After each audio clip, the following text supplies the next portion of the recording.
Hot time in the city. My hair plugs ain't pretty. Hot times in the city. I'm feeling kinda bad. 7 to 8 hours twice a week. Don't have time to take a leak. Hot times in the city.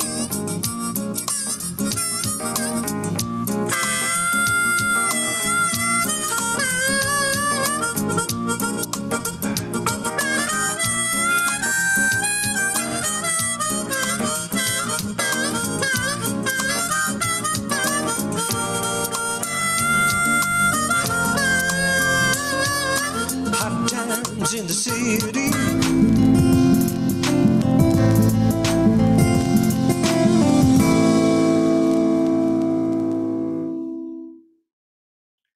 All right, the show hasn't started yet. It is so hot in here, and I am not going to run the air conditioner. I'm not. This is performative. I'm going to sweat for you people. 8 hours of sweat. Everybody turn off your air conditioner. It's like Meatless Monday. We can save the planet if everybody just turns off their air conditioner. Welcome to the Mop Up for August 11th, 2022. I'm David Feldman, coming to you from an air shaft overlooking a parking garage somewhere in Manhattan where the temperature is 90 degrees and partly sunny. Let's look at the weather. A new study from Norway out today says the Arctic is melting 4 times as fast as the rest of the planet. This is a rate much higher than scientists had anticipated. Since the start of the summer, 44 billion tons of Arctic ice alone has melted into the ocean, which will have devastating effects on the rest of the world, as evidenced in Kentucky, where close to 40 people have died this month from flooding. On Tuesday, in South Korea, 9 people died after South Korea experienced its heaviest flooding in nearly a century. 17 inches of rain fell. One part of South Korea got nearly 6 inches of rain in less than an hour. Now, that is what's going on in South Korea, where they could really use, I don't know what's going on, maybe in California, which would be a drought, worst drought in California history. And they're calling it a fire-nado, a brush fire in Southern California yesterday. I think it was in Gorman. Was captured by a Los Angeles traffic copter. He's a reporter for KTLA, and it literally left him speechless. Or the pot he smoked before he got high left him speechless. Something left him speechless. I'm going to apologize to my podcast listeners. We have a YouTube channel and the Zoom room. I want you to see this. This is a fire-nado. Listen to the traffic reporter, high in the sky, and I think he was high in the sky. I don't know what's going on. Maybe the DEA was burning some California ganja. That's what the Biden administration is doing. They're cracking down on marijuana still. Anyway, obviously this traffic reporter was getting a contact high off this. This is a fire tornado. It's caused by intense heat, climate change. The fire itself gets hotter and hotter, so it rises quickly, and then lower temperature fires rush in to encircle it. Take a listen. Look at that. Wow. Wow. Well, dude. Amazing. That's one of the, wow, that is a tornado. It.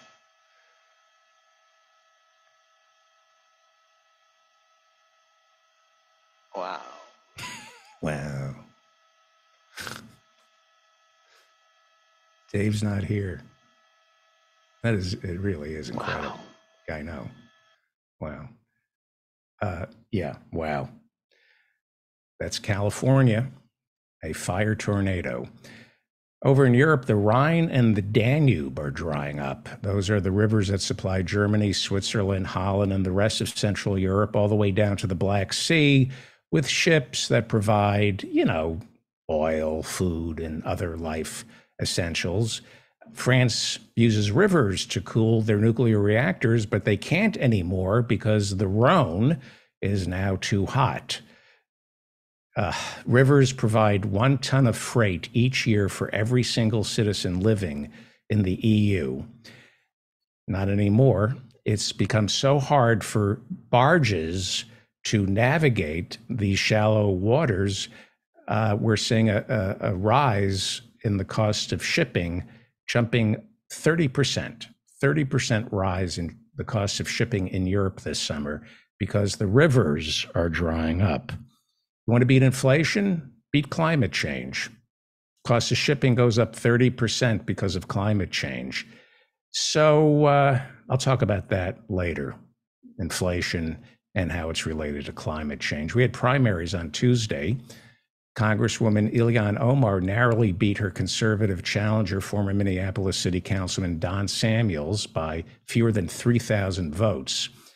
Samuels is, I think he's 73. He jumped into the race very late, and that didn't give AIPAC enough time to launch a campaign of lies to distort Congresswoman Omar's record. As we all know, Omar has been critical of Israel's mistreatment of the Palestinians, so AIPAC must tamper with American elections and spread lies about her.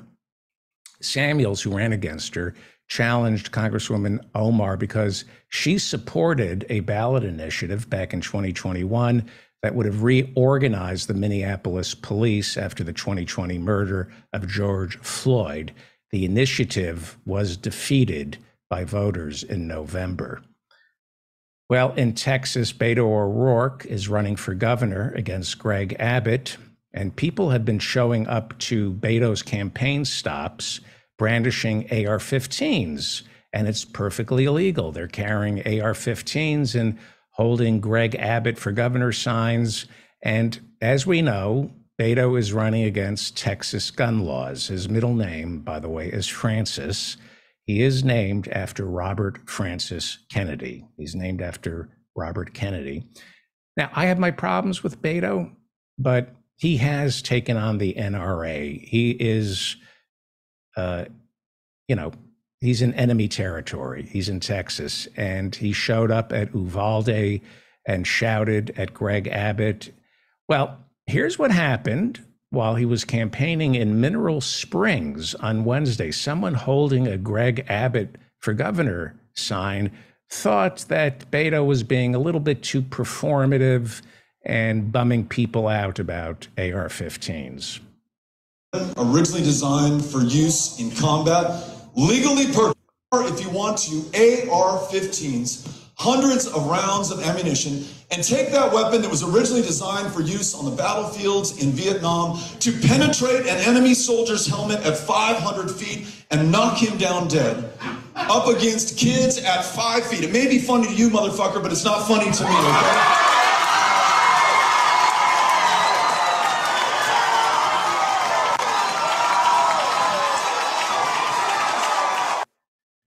Yeah, it's the coarsening of our politics, not the cursing. The fact that cursing seems like the appropriate response now to Republicans is terrifying. You know, I criticize Jon Stewart for using the F word.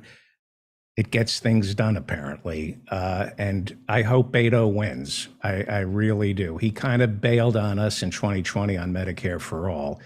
He is pretty brave taking on the NRA in enemy territory, Texas. Well, as you know, the 4 Louisville cops who murdered Breonna Taylor, she was I think she's 26. She was a 26-year-old emergency technician, African-American woman. As you know, the 4 Louisville cops who murdered her are now being charged by Merrick Garland's Justice Department for violating her civil rights. And I'm going to keep talking about this because it's really important, because it delineates how full of shit the Republicans are when they say they're for law and order. They're not for law and order. They only support the police when they kill innocent black people. And we'll talk about that later. I was talking about it on Monday's show. The reaction to the FBI and the Justice Department, it's the height of hypocrisy. They're anything but law and order. Well, here's the story about the Breonna Taylor murder. Here's a part of that story the police and the NRA never mentioned. This is important. You should pay attention to the Breonna Taylor murder. 7 armed cops broke into her home, 7 armed cops wearing bulletproof vests. They were plainclothes police officers. Her boyfriend was standing his ground, castle doctrine. He didn't know who it was, so he fired a warning shot, hit a cop in the leg, and they returned fire, right? This is really, really important. Stephen L. Carter is a columnist over at Bloomberg. He wrote a really important column yesterday. He points out that after Breonna Taylor's boyfriend fired 1 warning shot, the Louisville, Kentucky police returned fire with 32 rounds, and not one of those shots hit the intended target. This is mind-blowing. Read Stephen L. Carter in Bloomberg. It is mind-boggling that nobody other than Stephen L. Carter is talking about this. 7 police officers with bulletproof vests fire 32 rounds after 1 warning shot fired at them, and they didn't hit the intended target. They killed Breonna Taylor, but the shot didn't come from her. The shot came from her boyfriend. 32 rounds. They never hit the intended target. Stephen L. Carter over at Bloomberg goes on to point out that not only did they miss, the bullets went into the upstairs apartment, narrowly missing Breonna Taylor's neighbor. There are your 7 armed good guys with a gun, right? That's what we always dream of, right? The great marksmen who work for the police. Read this over at Bloomberg. Stephen L. Carter writes at Bloomberg, he offers evidence that police officers in general are notoriously bad shots. He cites study after study that shows police officers, when tested on their marksmanship, score as low on average as novice gun owners.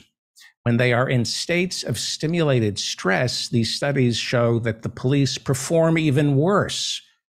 These are your good guys with guns. He writes, this is from Stephen Carter over at Bloomberg. This is what he writes. Most police officers are poor shots. And then he has a hyperlink to back that up with a study. And when they're under stress, they shoot even worse. And then he has a hyperlink with another study. He goes on to write, and few events raise stress more than facing an armed suspect.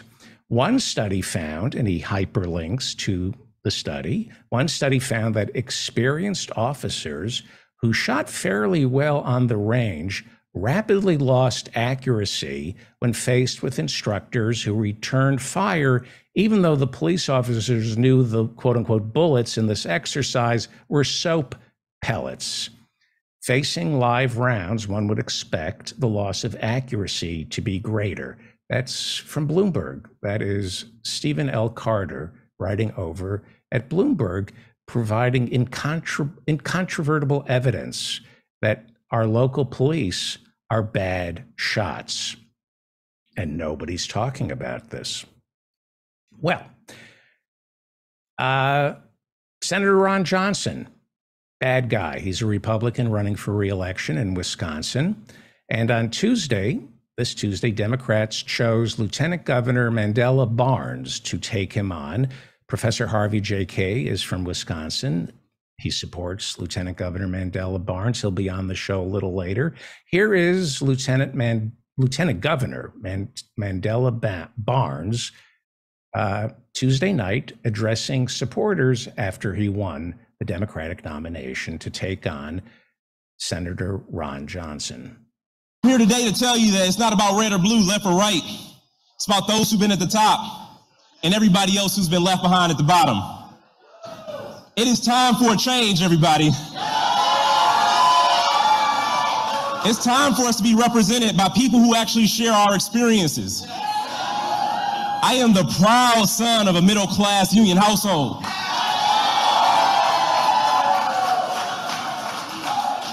And like most people in the state of Wisconsin, I'm not a millionaire.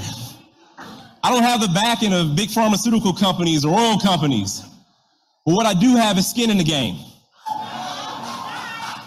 I have the backing of hard work and honest people just like you all in this room tonight. That would be Lieutenant Governor Mandela Barnes winning the Democratic nomination for Senate to take on Senator Ron Johnson. Democrats can flip this seat. Ron Johnson, very unpopular in Wisconsin. Democrats can flip this seat. Also in Wisconsin on Tuesday, Tim Michels, a millionaire construction tycoon who was endorsed by Donald Trump, won the Republican nomination for governor.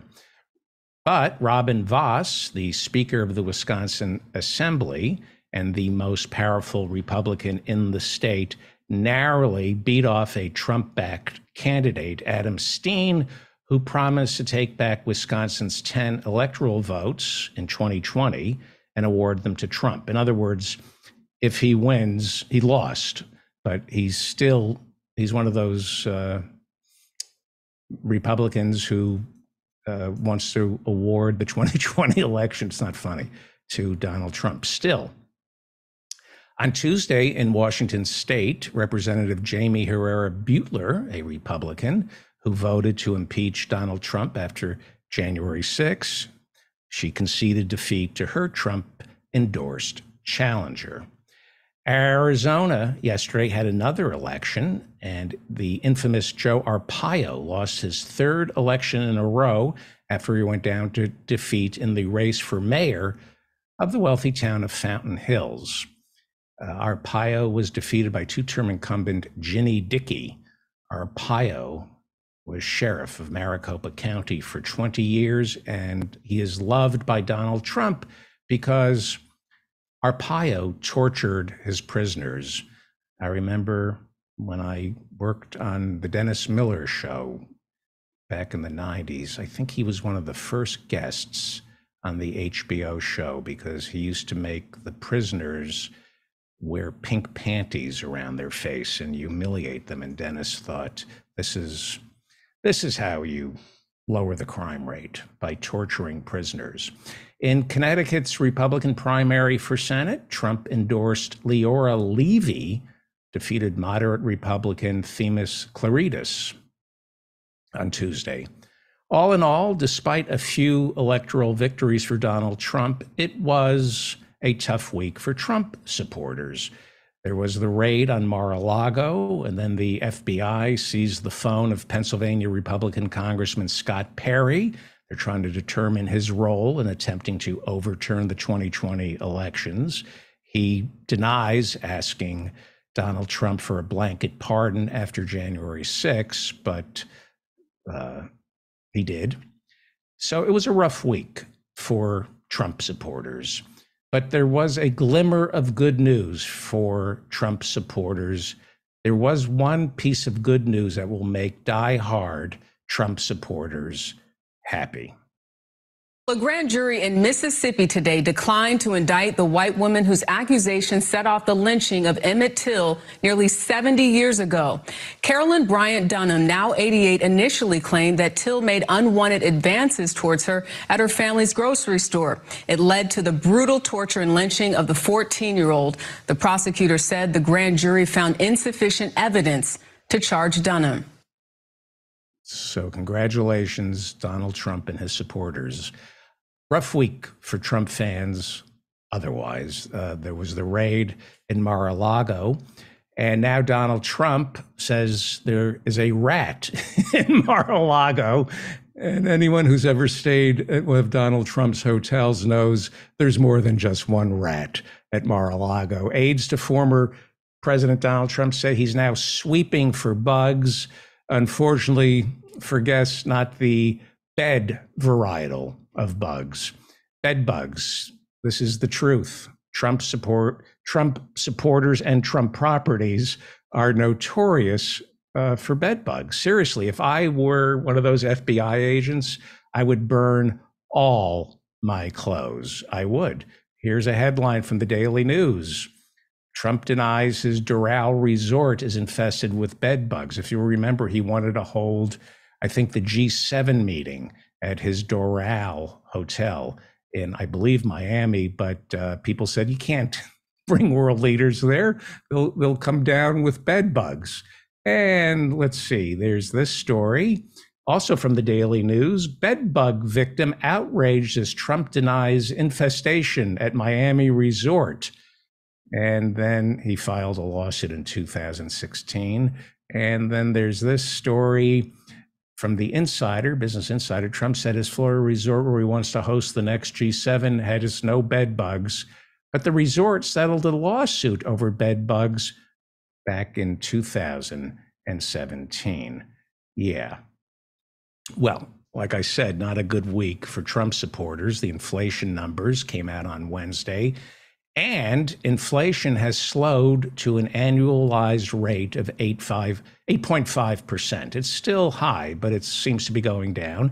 Price of gas is going down. More bad news for Trump supporters, and all this on the heels of the labor market adding 528,000 jobs in July, and nobody expected 528,000 jobs to be added in July. The stock market spiked, and the unemployment rate is down to 3.5%, despite the Federal Reserve doing everything it can to depress wages by raising interest rates to cool off the economy. The Federal Reserve is doing everything it can to bring the unemployment rate back up. It's down to 3.5%.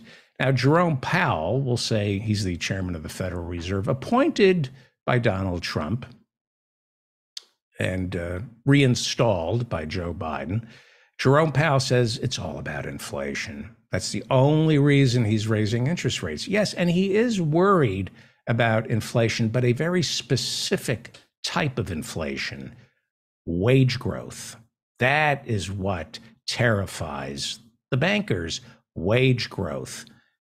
Low unemployment rate means, there's a labor shortage and workers can ask for more money, so they want to cool off the economy by raising interest rates to fight inflation, wage inflation. Now, you want to fight inflation? It is a disaster for the middle class right now.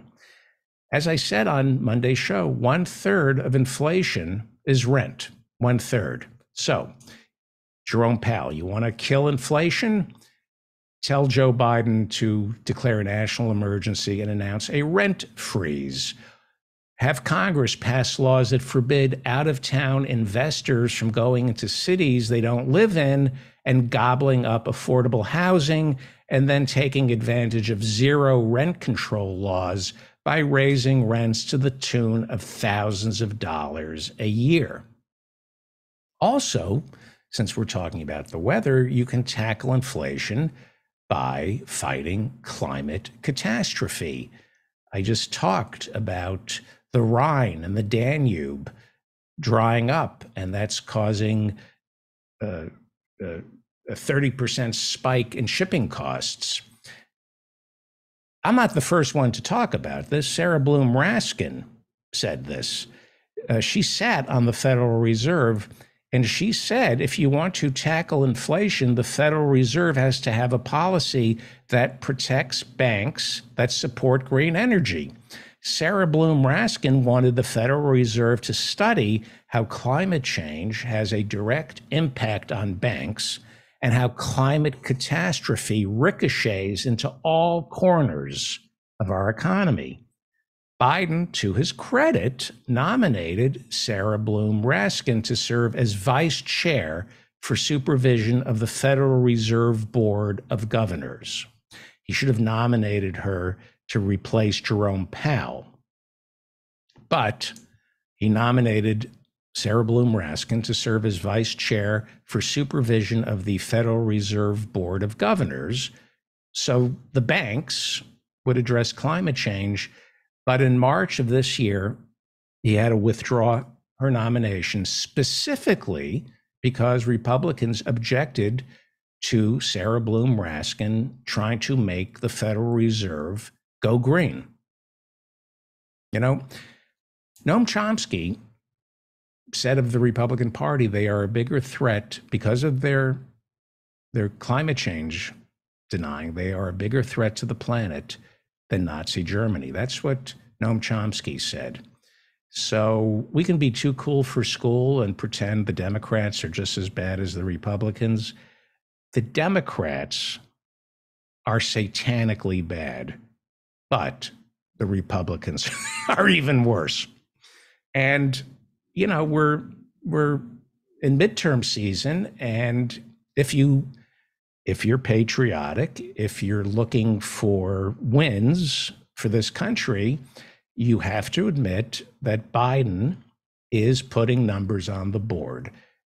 Not great, but he is pushing ahead, at least politically speaking. And I know most of my listeners get angry when I say this, but politically speaking, and that's where we're at right now, we are 88 days away from the midterms. We have a chance to fight it out within the party in the lead up to an election. But when you're 88 days out before the midterms, you've got to accept now what we've achieved. And then after the midterms, we go back to cutting each other's throats. But right now, and I know most of my listeners disagree with me, but between now and the midterms, I am willing to acknowledge that Joe Biden is putting numbers on the boards. Granted, you know, many are calling the new climate bill, the Inflation Reduction Act, whatever you want to call it, smoke and mirrors, but it does have some good things in it. And I want to talk about what Peter B. Collins said on the show on Monday and what Bernie Sanders said about the Climate Reduction Act, the Inflation Reduction Act. So Bernie Sanders spoke on the floor of the Senate to complain about this new climate bill, which is a pared down version of his Build Back Better. He came in at like something $3.5 trillion, and it would have been the most transformative piece of legislation since the New Deal. And this new version of Build Back Better, the Inflation Reduction Act, it's not anywhere close to what Bernie wanted. And Bernie is rightfully upset. He voted for it, but he's rightfully upset. Bernie says, I want to go over his complaints. We should air his complaints, and they're all legitimate. He says the Inflation Reduction Act is, quote, an extremely modest bill that does virtually nothing to address the enormous crisis facing the working families of our country. He asks, does this reconciliation bill raise the minimum wage? No. I agree. First of all, I would never disagree with Bernie on anything. I'm just telling you what he says. And he's right. Build Back Better would have raised the minimum wage. Joe Biden promised to raise the minimum wage to $15. Now with inflation, that's nothing. People need $25 an hour for a livable wage. So Bernie says it doesn't raise the minimum wage. He asks, does it provide workers the protections they need in order to form unions? No. Maybe we can pass the PRO Act. Maybe. Bernie asked rhetorically during Vote-A-Rama, quote, does this bill reform our dysfunctional childcare system, make it affordable, and pay childcare workers decent wages?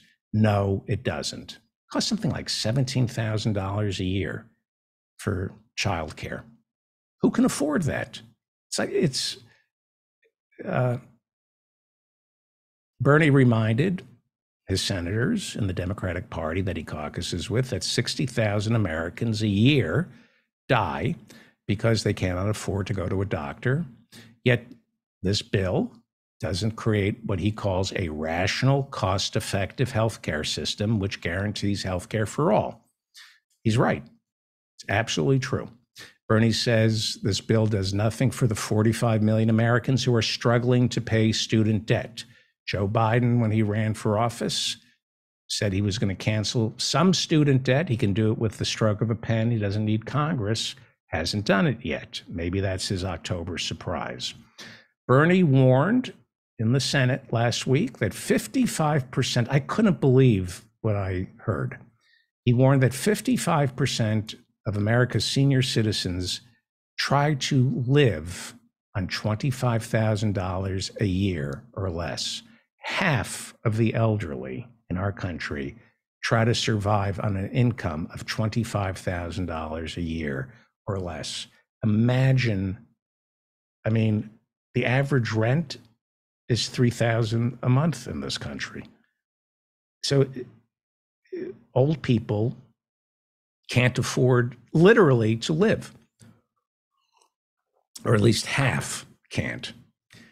And his bill, his version of the bill that got passed, Build Back Better, would have expanded Medicare to include dental and eyeglasses.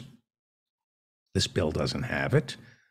Is that asking too much for the wealthiest country on the planet to make sure grandma and grandpa have teeth and can see? Bernie says 600,000 people are sleeping on the streets and that 18 million working families spend 50% of their income on rent. And he says the climate reduction bill does nothing for them. His Build Back Better would have addressed that.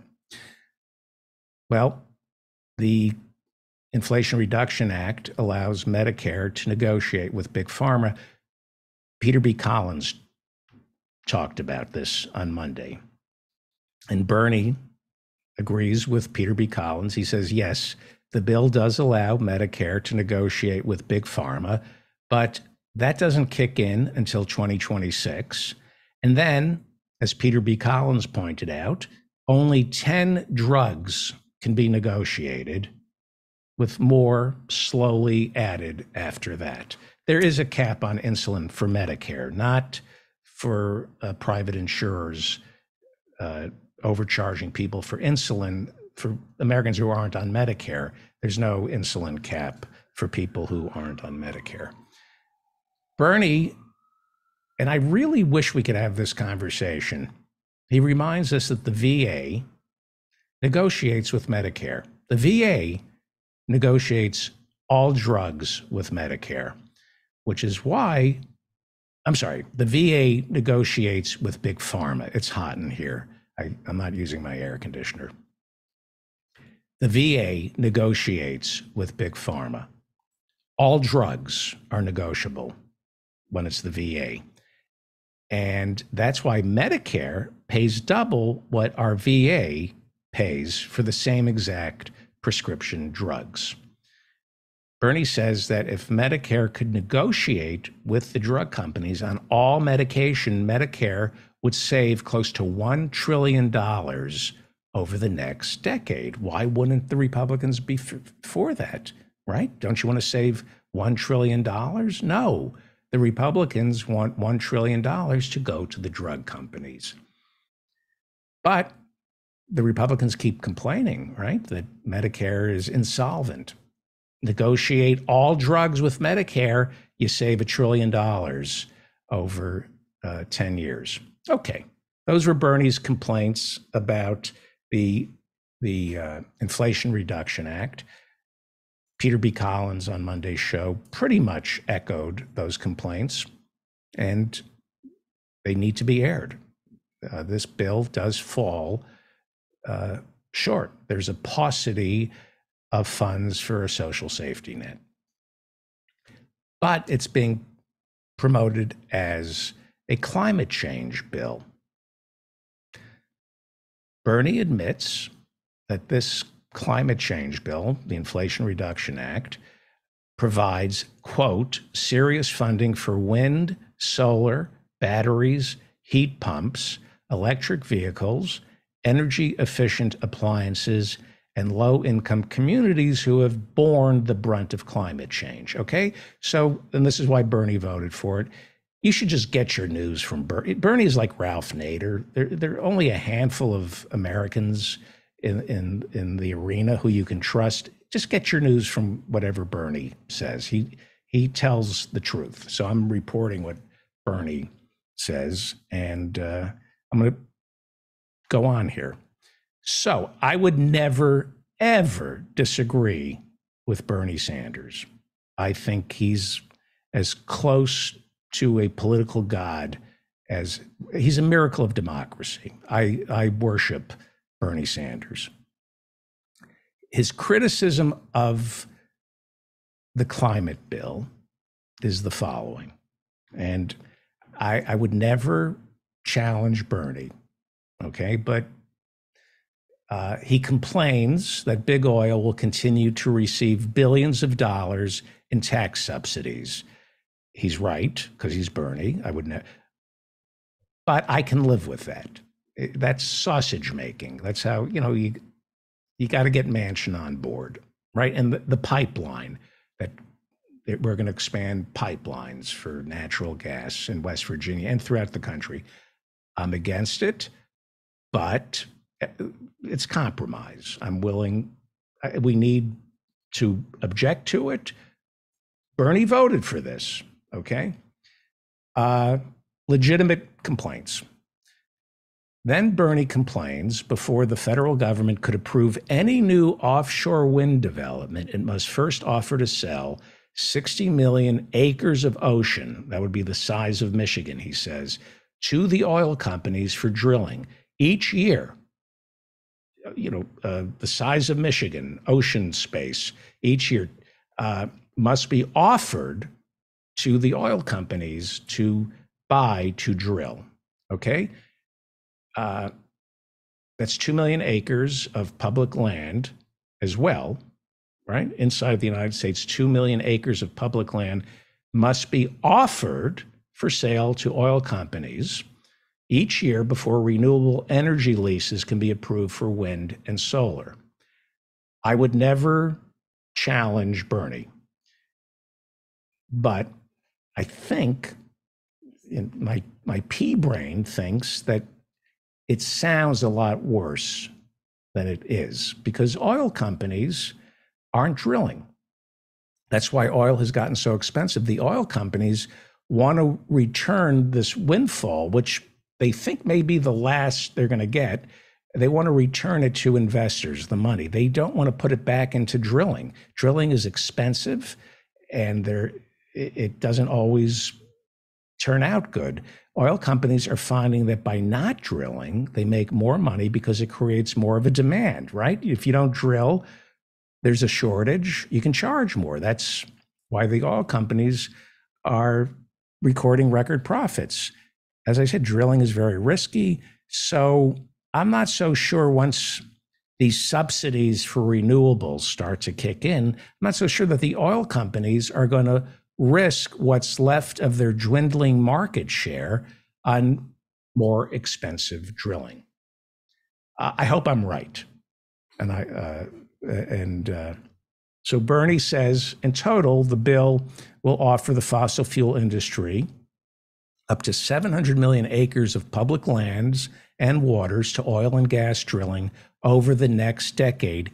He says, quote, far more than the oil and gas industry could possibly use. Exactly. Far more than the oil and gas industry could possibly use, which means it sounds a lot worse. I got a bug flying around me. It sounds a lot worse than it actually is. They're not going to use all that land and all that ocean to drill.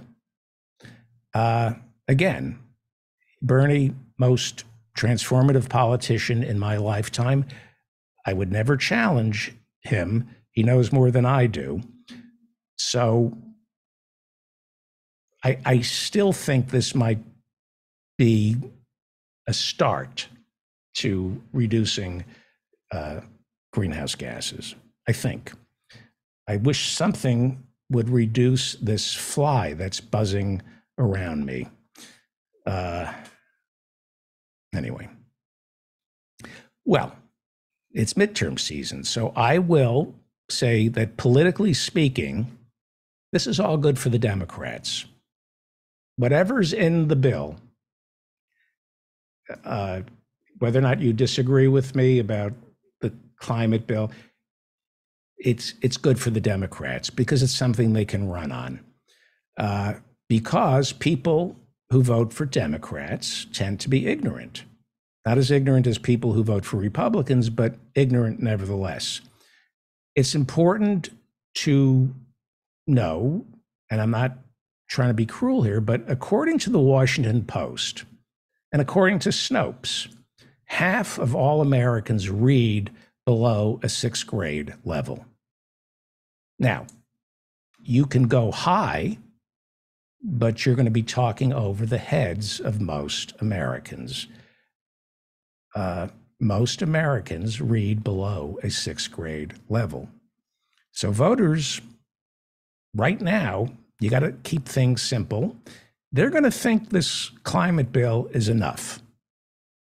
Whether or not it is, most Americans read at a sixth grade level. You could sell this bill to them. And I think you can. So I think the midterms might surprise us. I think the Democrats are going to pick up some seats in the Senate. I don't know about the House, but at least it looks like they're going to keep the Senate. Granted, Joe Biden is still underwater in terms of his approval rating, but there is some legislative achievement that the Democrats in September can run on. It's mediocre, but if you're reading at a sixth grade level, you can be convinced it's the most transformative legislative agenda since the New Deal. There is, for the first time in recent memory, an industrial policy in the United States, and they're not willing to admit this. We have an industrial policy. Finally, the Chips for America Act was just signed into law. It gives $300 billion to chip manufacturers and research institutions. That is the industrial policy that Keynesians have been asking for 50 years. This is a giveaway to colleges and Wall Street, but it is an industrial policy.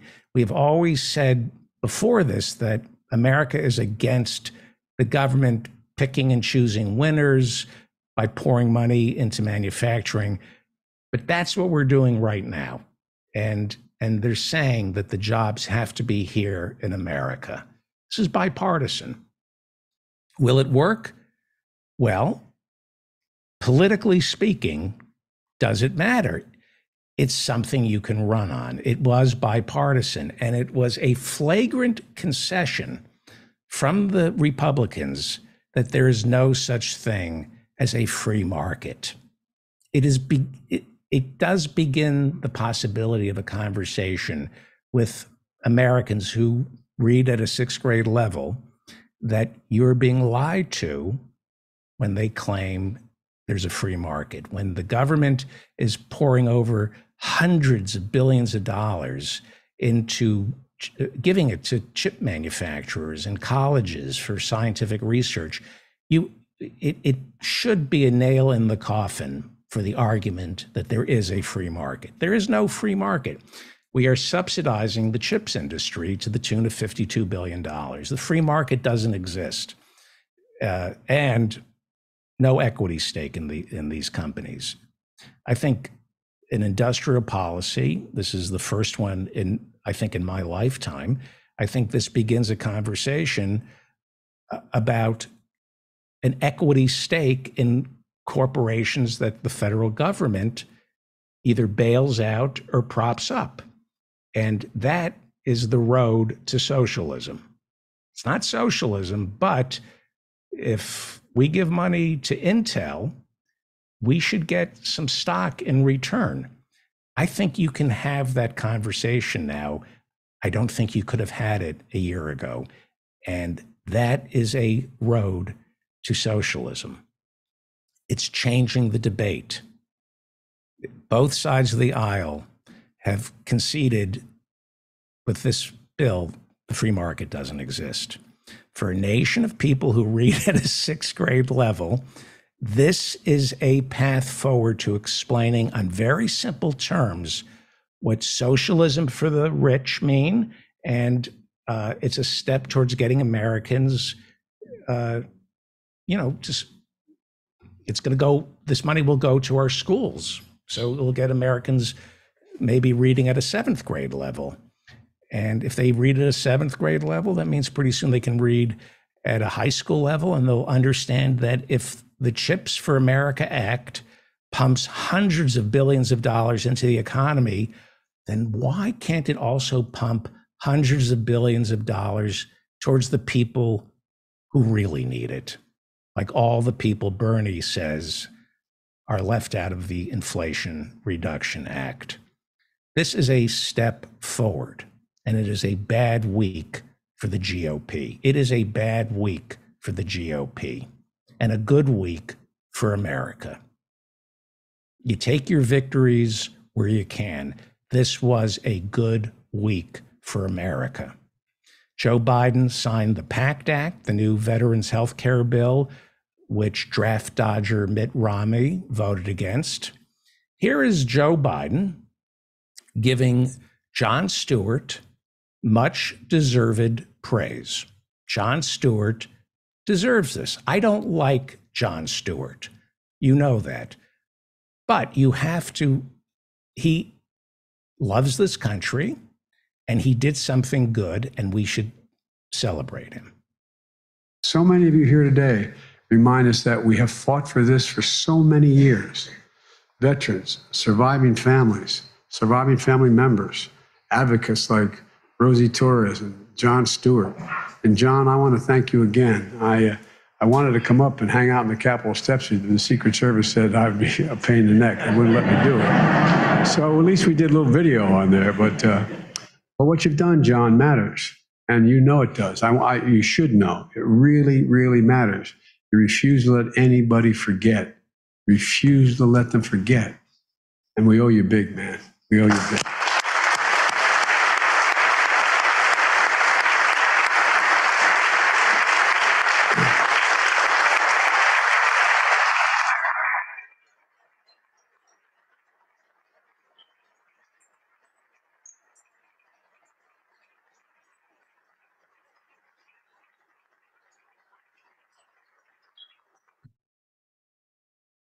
So Republicans were against that.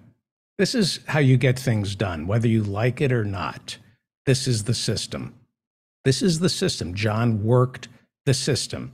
He wanted to get the first responders at ground zero the health care they deserved. He wanted the Iraqi war veterans to get the health care they deserved. He worked the system. You can stand on the sidelines and snipe, or you can roll up your sleeves and work the system. John worked the system.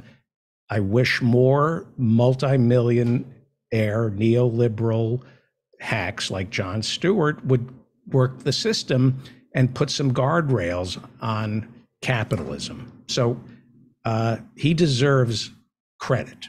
He really does. I mean, this is monumental.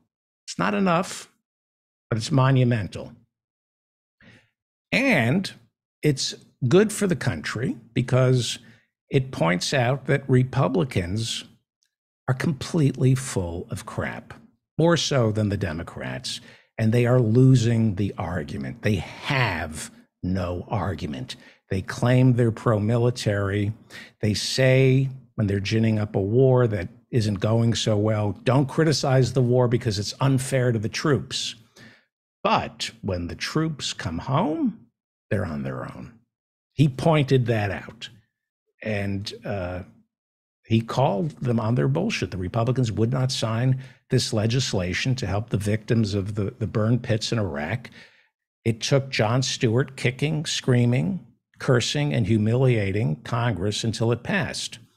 So we need more people like Jon Stewart to go to Washington, not as politicians, but to, as gunslingers and hold these people accountable for Medicare for All, for the PRO Act. They can also go and support Christian Smalls over at the JFK warehouse out by where Amazon is.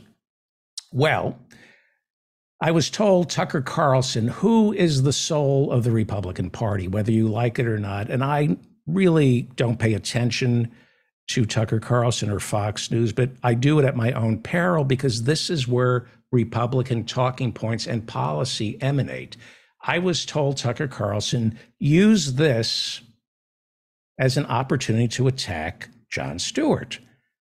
And I thought, oh, this must be interesting because I'm not a fan of Jon Stewart. And but he got something done, which is more than I can say about myself or most people. So I figured, all right, Tucker is going to use his pulpit to go after Jon. How do you criticize Jon? Where's the hypocrisy if you're on the right? You go after Jon for his union busting activity at The Daily Show. I thought, okay, now I see what Tucker's going to do. And it's inappropriate. He's going to say Jon is all for veterans getting the health care they need, but when his own writers wanted health insurance, he was against it because it came out of his pocket. I figured that's what Tucker Carlson would say. And then he would probably accuse Jon of cherry picking who deserves free health care and who doesn't, right? If you're Tucker Carlson and you want to crap on Jon Stewart, you know, a good talking point is that this is great what Jon did, but he should be calling for health care for everyone, not just those who he thinks deserves it, right? It's great that we're giving soldiers and first responders the health care they deserve, but it should be free for everyone. I figured that's what Tucker Carlson would work with. I wondered how he attacked Jon Stewart. That's Jon Stewart. The famous Jon Stewart looks like a homeless mental patient. He's shrieking and disheveled and very short, really short, too short to date. Was he always that short? What happened? Where's he been the last 7 years? If you know, let us know. We want answers. That's all they have. Ad hominem attacks. Amazing. That's all the Republicans can do because they can't defend not supporting the PAC bill. By the way, as long as we're being cruel, Tucker Carlson's mother, read this in the New York Times, left him when he was 8, and he never saw her again. Never saw her again. And she had money, and she left him out of the will. It's one thing to have a mother when you're 8 die on you, but to have your mother, like Tucker Carlson had, just up and leave and say she hates you, which, according to the New York Times, she said, and she didn't leave him any money. She wrote him out of the will. A boy never gets over that. A boy never gets over his mother hating him. That's who Tucker Carlson is. His mother was pretty smart. Mother was pretty smart. How do you get over your mother hating you? I don't like you. I don't want to be around you. I'm leaving you forever. And you never see your mother again. How does a boy get over that? Well, there's one way for a man whose mother hated him to get over it. You create all the love that's missing from your life, right? But Tucker Carlson chooses darkness. He's evil. I believe in evil, and Tucker Carlson is evil. And all he has is the dark side. You know, Jon Stewart gets to go to bed and say, I accomplished something. What can Tucker Carlson say to himself when he goes to bed at night? I got more and more white people to be frightened of immigrants. I'm making sure that people from Guatemala come to America and are held in for-profit detention facilities. How does he sleep at night? Well, if you're evil, you sleep on 1,000 count Egyptian cotton sheets, right? The people over at Fox, over at CPAC, we see it. They never cared about the troops. They love the idea of the troops, but when it comes to actually supporting the troops, no. So the GOP is running out of rational arguments, and this is what makes them so dangerous. This is why the Republican Party, I know you're too cool for school, both parties are blah, blah, blah, blah. I'm telling you, I have never seen a Republican Party or any party in the United States in my lifetime as dangerous as this Republican Party. From the climate change denying to the guns, this is a deranged, these are psychopaths. They have a cult built around Donald Trump and Jesus Christ. This is who the Republicans are. It's insane. Well, bad week for Donald Trump. As we all know, the FBI on Monday raided Donald Trump's Mar-a-Lago estate, but he was in Manhattan at the time preparing to testify before New York State Attorney General Letitia James, who is looking into charges that are true that Donald Trump committed fraud by inflating the value of his properties when he was asking banks for a loan, and then he would deflate the value of the same properties when he was avoiding taxes. Letitia James is an African-American woman, so Trump had no choice to accuse her of being a racist. Donald Trump spent all of Wednesday, all day, being grilled by Letitia James's office. How did it go, Donald? Fifth Amendment, Fifth Amendment, Fifth Amendment. Horrible. Horrible. Yeah. It was horrible when other people took the Fifth Amendment. Trump took the Fifth Amendment, which, according to the Presidential Papers Act of 1978, is the only thing he's allowed to take. I'm sure he took the Fifth Amendment and hid it in one of those boxes that he's hiding from the FBI.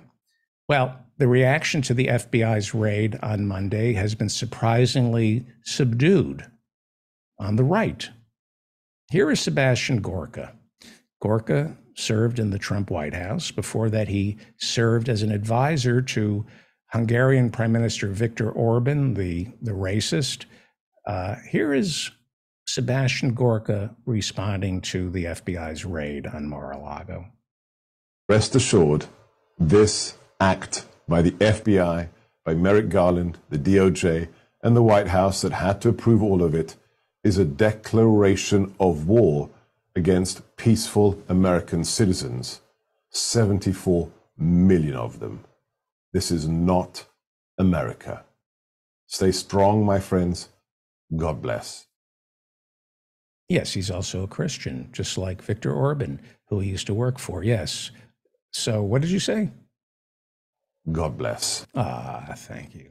Very good man. Sweet man. I have no idea why everyone accuses him of being an anti-Semitic, racist Islamophobe just because he's an anti-Semitic, racist Islamophobe. I mean, just because you're an anti-Semitic, racist Islamophobe doesn't mean people should call you an anti-Semitic, racist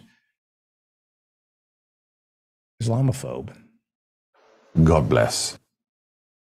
Well, speaking of anti-Semitic, racist Islamophobes, Steve Bannon.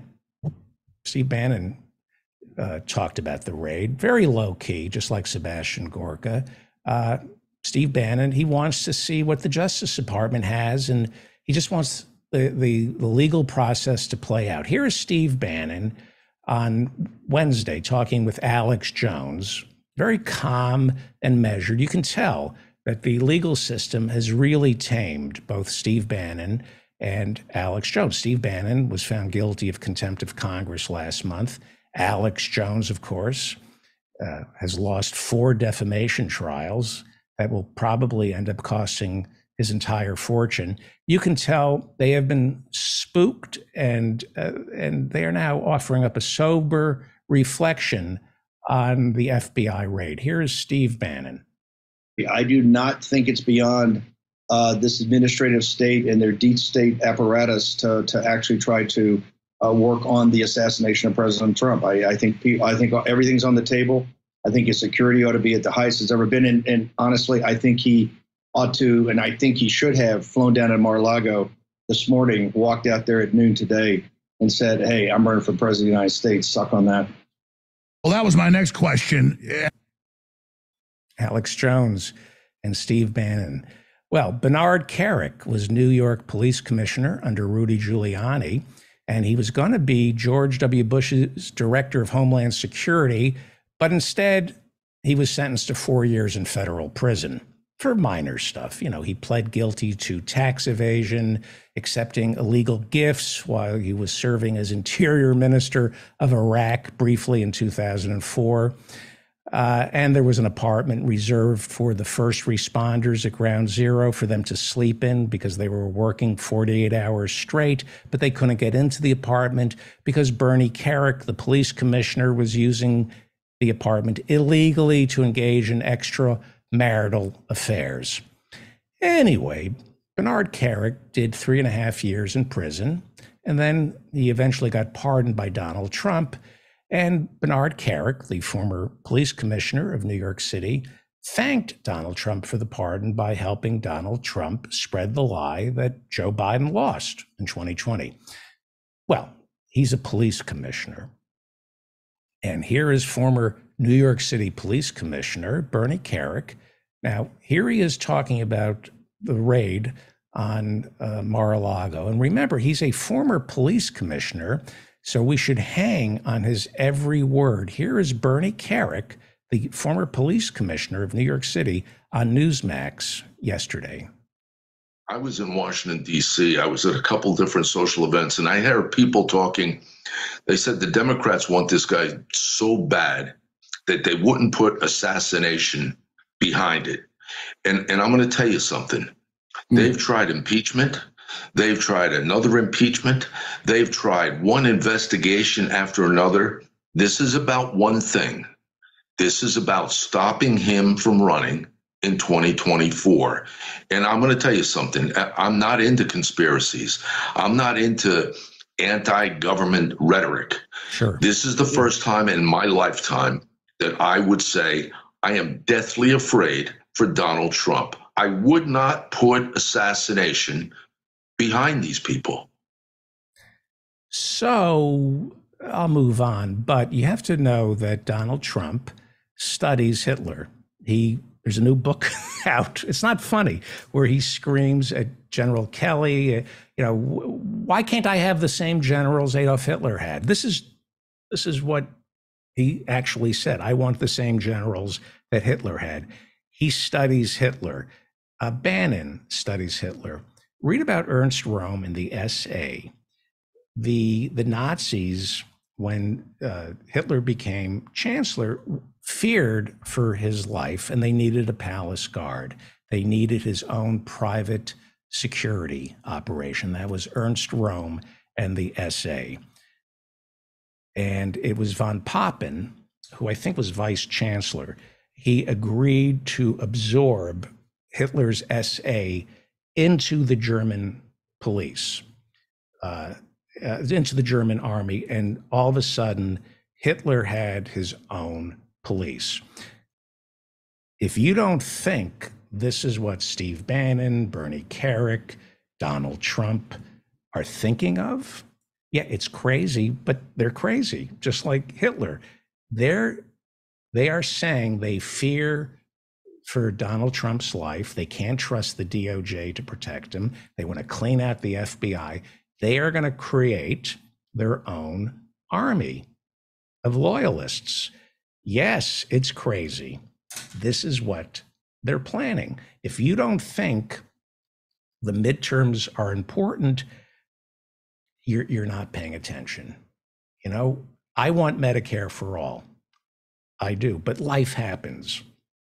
We're not going to have Medicare for all if Donald Trump and the Republicans take over. And I'm sorry. I know my listeners disagree with me. I'm going to get tons of mail complaining that the Democrats are just as bad.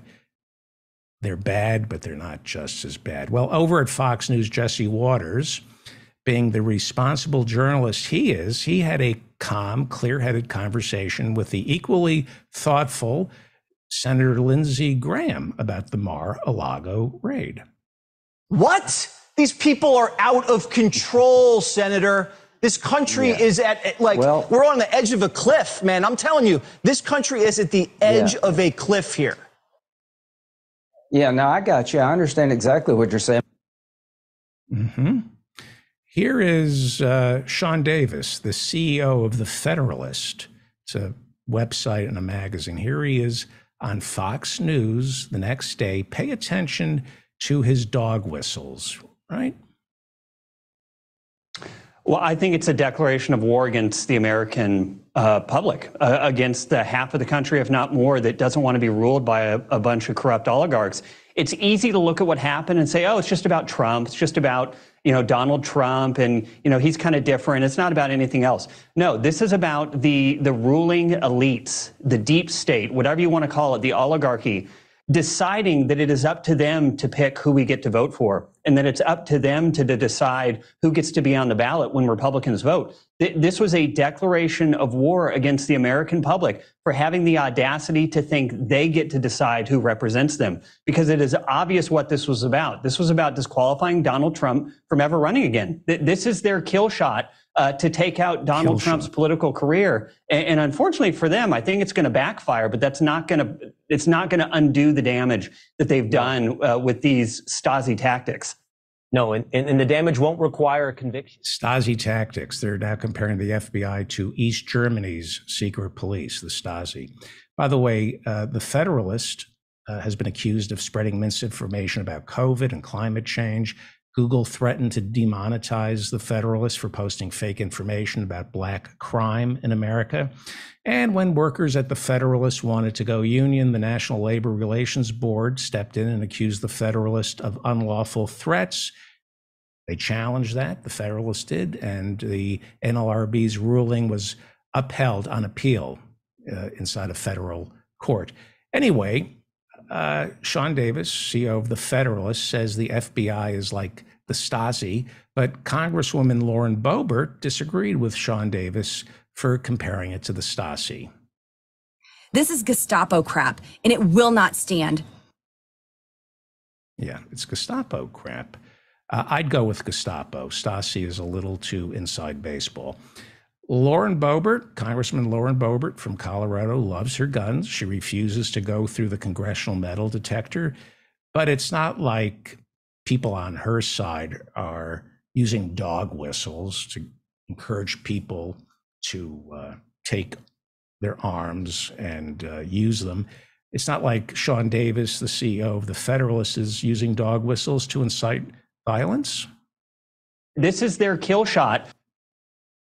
This is their kill shot. This is war. Look, I get it. People love America and they're hurting. And seeing a president's estate raided this way, well, here's Tennessee Republican Senator Marsha Blackburn. I think that there are a lot of questions that we justifiably have, and we want answers, because if the FBI can do this to President Donald Trump, they can do it to you, and the American people know that. All right. How come when a police officer leans on George Floyd's neck and kills him, nobody in the Republican Party says, if Derek Chauvin can do that to George Floyd and get away with it, he can do that to you? How come we never hear that on Fox News? But somehow we're supposed to relate to a psychopath, a liar like Donald Trump. Interesting. Well, Jesse Waters summed up the pain we're all feeling. I feel violated. The whole country feels violated. Yes, we feel violated. He feels violated. Jesse Waters, by the way, got his start working for Bill O'Reilly. And if anyone knows what it means to feel violated, it's someone who worked for Bill O'Reilly. We're talking $50 million in NDA violations there alone. Well, here is Jesse Waters Never seen the base more angry. I'm angry. I feel violated. The whole country feels violated. It's disgusting. They've declared war on us, and now it's game on. They've declared war on us, so it's game on. So it's just a game. Okay, that's reassuring that, the midterms are coming up. It's a game on. Just a game. It's just a game. Okay, game on. Here is Dinesh D'Souza. He pleaded guilty in federal court to one felony charge of making illegal campaign contributions a few years ago. He had to do 8 months in a halfway house. He was put on 5 years probation. He had to pay a $30,000 fine. And then Donald Trump pardoned him. Here's his tweet after the raid. The FBI, an organization set up to fight organized crime, has become the most powerful organized crime syndicate in the world. We now need to carry the fight against organized crime to its logical conclusion, shut down the FBI, and prosecute this gang of dangerous criminals. This is what you do if you're planning to create your own secret police force. I'm not a fan of the FBI, but I'm not a fan of right-wing charlatans like Dinesh D'Souza encouraging Steve Bannon, Alex Jones, and Donald Trump, and Rudy Giuliani and Bernard Kerik to create an extrajudicial police force and have it absorbed into our government, which is what they're planning. Wendy Rogers from Arizona says, I'm looking forward to November 2022. This is what she tweeted. And 2024, when we will have landslide victories against the Marxists. I wish. Are there any Marxists in the Democratic Party? She says, the Marxists who hijacked our government. Where? She says, we need many arrests, tribunals, and tough constitutional punishment for the treason that has continued to take place. When that day comes to rein in our government, we must drastically reduce the FBI, the Justice Department, and the IRS. Yes, the IRS. That's her real job, is to shut down the IRS. That's what the rich are paying her to say. Get rid of the IRS. Ronnie Jackson, Congressman Ronnie Jackson, who was Donald Trump's personal physician. He was known as the Candy Man. He gave out Provigil and Ambien to anybody who wanted it at the White House. Now he's Congressman from Texas 13, Republican. He tweeted, they've declared war. Now they're seizing the phone of a sitting member of Congress. The regime grows more tyrannical every day. If we don't win and win big in November, our country as we know it will cease to exist. This is Lauren Boebert. She's quoting Thomas Jefferson, rebellion to tyrants is obedience to God. She's basically saying that Thomas Jefferson is giving you permission to take arms against your government. Kevin McCarthy, who wants to be speaker, Republican congressman from California, on the phone on January 6th, screaming at Donald Trump, but still his lapdog. He was infuriated that the FBI raided Donald Trump's residence. And it's not just me saying this.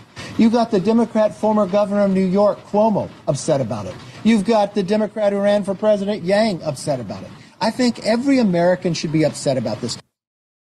Well, Andrew Yang is not a Democrat. He's left the Democratic Party to form Forward. Andrew Yang is not a Democrat, and he's an idiot. And Andrew Cuomo has grabbed almost as much pussy as Donald Trump is, and obviously would, because he had to step down as governor, would not be too sympathetic to the FBI as well. Okay. Yes. Alan Dershowitz. Again, I have a YouTube channel. You have to see this. This is Alan Dershowitz. I don't know where he was. I guess he's in Martha's Vineyard, and I think he was on Newsmax. Here he is defending Donald Trump. They don't want a different rule for Hillary Clinton and Sandy Berger on the one hand and President Trump on the other hand. They want to see equal justice under the law. Right. And I want to see equal teeth under your gums. Look at this. I mean, my God. Look, that's Alan Dershowitz's mouth. I mean, he's gone full MAGA. This is the Harvard-educated professor Alan Dershowitz trying to appeal to Trump's supporters by removing one of his teeth. You would think Alan Dershowitz could get his teeth fixed. I'm not trying to be cruel here, but Alan, wow. By the way, Sandy Berger, who he mentioned in 2005, was fined and sentenced to 2 years of probation. Plus, he had to do community service for unauthorized removal of classified material from the National Archives. He was a victim of justice, Mr. Dershowitz. He also gave up his license to practice law. That is Alan Dershowitz. Wow. Well, the GOP, I can't get over that. I mean, these are crazy people. We're talking about multi-millionaires who can afford to go to a dentist. I'm not making fun of poor people who can't afford teeth, but Alan Dershowitz can afford teeth. These are demented people. Well, the GOP loves the police. They support any Supreme Court nominee who wants to give the police more power when it comes to illegal search and seizure. This is the Republicans since the 60s have always said, if you're innocent, then you shouldn't be afraid of the police. No concern for the police. But here is Senator Rand Paul suddenly worried about our police. No, people distrust so much the government that we've gotten to the point where, for example, do I know that the boxes of material they took from Mar-a-Lago, that they won't put things in those boxes to entrap him? How do we know? Their lawyers weren't allowed to see the boxes go. They weren't categorized. That's going to be a problem. Thousands of documents were taken. Yeah, how do we know that they're going to be honest with us about what's actually in the boxes? How do we know that was in the box before it left the residence if the lawyers weren't allowed to see everything? So, they've lost a great deal of trust, and it's amazing. We didn't hear this when George Floyd was murdered, but the FBI raids Donald Trump's house, and all of a sudden we hear about the dirty cops. Interesting. Here is Jesse Waters shitting on the police, shitting on the FBI, while Senator Lindsey Graham just sits back and listens. This is the third election. We know they doctor evidence. We know they plant evidence. Yeah, sure. We know they hide evidence. We know they lie. We know they leak.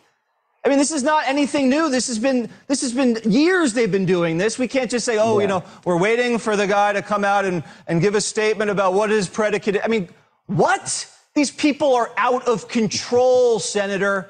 This country is we're on the edge of a cliff, man. I'm telling you, this country is at the edge of a cliff here. Yeah, no, I got you. I understand exactly what you're saying.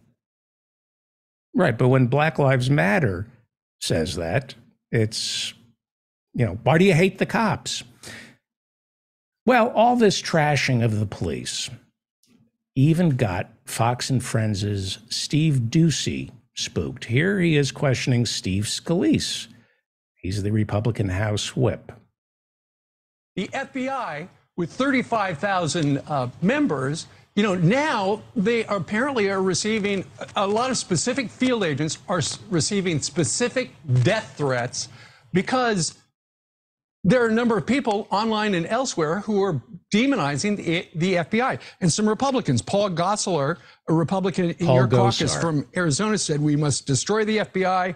We must save America. I stand with Donald Trump. Marjorie Taylor Greene says defend the FBI.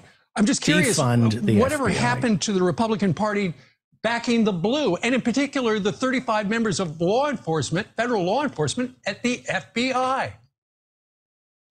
Yeah, and frankly, we're very strong supporters of law enforcement, and it concerns everybody if you see some agents go rogue, and if you see an agency that doesn't have the right checks and balances at the top. This is coming Steve, from the top. Who went rogue? They were following a search warrant. We want to find that out. We want to find that out, and that's why we're asking these questions, because Marjorie Taylor Greene said defund the police, not defend. And it's Paul Gosar from Arizona who helped orchestrate the Stop the Steal rally, and he requested a blanket pardon from Donald Trump, which is why Paul Gosar wants to destroy the FBI. Where is this heading? Am I being an alarmist? Is this confirmation bias? Am I just looking for little clips of Republicans threatening violence? Where's this heading? Civil war? Anthony Sabatini is a member of the Florida House of Representatives from the 32nd District. He's a Republican. He is a candidate for the House of Representatives. He wants to go to Congress. He wants to represent Florida's 7th Congressional District. This is Anthony Sabatini. He's a lawyer, and he served in the National Guard. And this is what he told Stu Peters. This was an interview he gave after the raid on Mar-a-Lago. This is what he said. That's using nullification, using the 10th Amendment to say if a federal agency is operating and performing so-called law enforcement functions, which is what they're pretending it is that they did when they raided Mar-a-Lago, they have to gain state permission. If they do not do that, we should treat them as trespassers and arrest them. If the FBI is going to try to haunt Donald Trump and arrest him at Mar-a-Lago, which I believe they're going to try to do in the next few months if we don't stand up, we need to physically prevent these rogue federal agencies from doing that. And that means using our law enforcement. If we don't have agents that are willing to do that, recruit new ones, but use the state power against federal power. It's obvious. So when they say civil war, again, this is a low-level candidate for Congress, but he does serve in the Florida House of Representatives. He's talking about nullification. This is what Calhoun talked about. He was the vice president under Jackson, and he quit to nullify federal law to protect slaveholders. They're using the term nullification. He is literally talking about sedition. He is calling for the police in Florida to take arms against the federal government. He says, if they won't do that, then we have to create our own police force, which, by the way, Ron DeSantis has talked about, creating his own personal police force, right? And so he's talking about state police taking arms against the federal government, which, according to the 14th Amendment, would disqualify him from holding elective office. Section 3 of the 14th Amendment prohibits those who engage or threaten to engage in insurrection or rebellion against the United States, those who give aid or comfort to enemies of the United States government, cannot serve in that government. That's in the 14th Amendment, Section 3. Anthony Sabatini, who's running for Congress in Florida, sure sounds like he's encouraging local police to take arms against the federal government. Here is what he said yesterday. He gave an interview to a Florida newspaper. He says, Sabatini got the FBI like a fish, and he is holding an AR-15. There's a photo of him holding an AR-15, pointing it at a sign that says Democrats' radical agenda. This is very dangerous. This imagery is very, very dangerous. This is an interview that Congressman Sabatini gave with the Florida Standard. I'm going to wrap it up, but I'm just going to read what he said. They asked him, what do you think needs to happen in Florida? He serves in the Florida State House of Representatives, and he's running for Florida's 7th congressional district. They asked him, what do you think needs to happen in Florida? You've stated that you'd like to see legislative changes. He writes, there are 2 things that need to be done. First of all, we need to call a special session and pass 2 laws severing all ties with federal agencies. We need to pass a statute that says that none of our local or state law enforcement will communicate with the federal government, assist them, be on task forces with them, give them access to jails. This is incredible.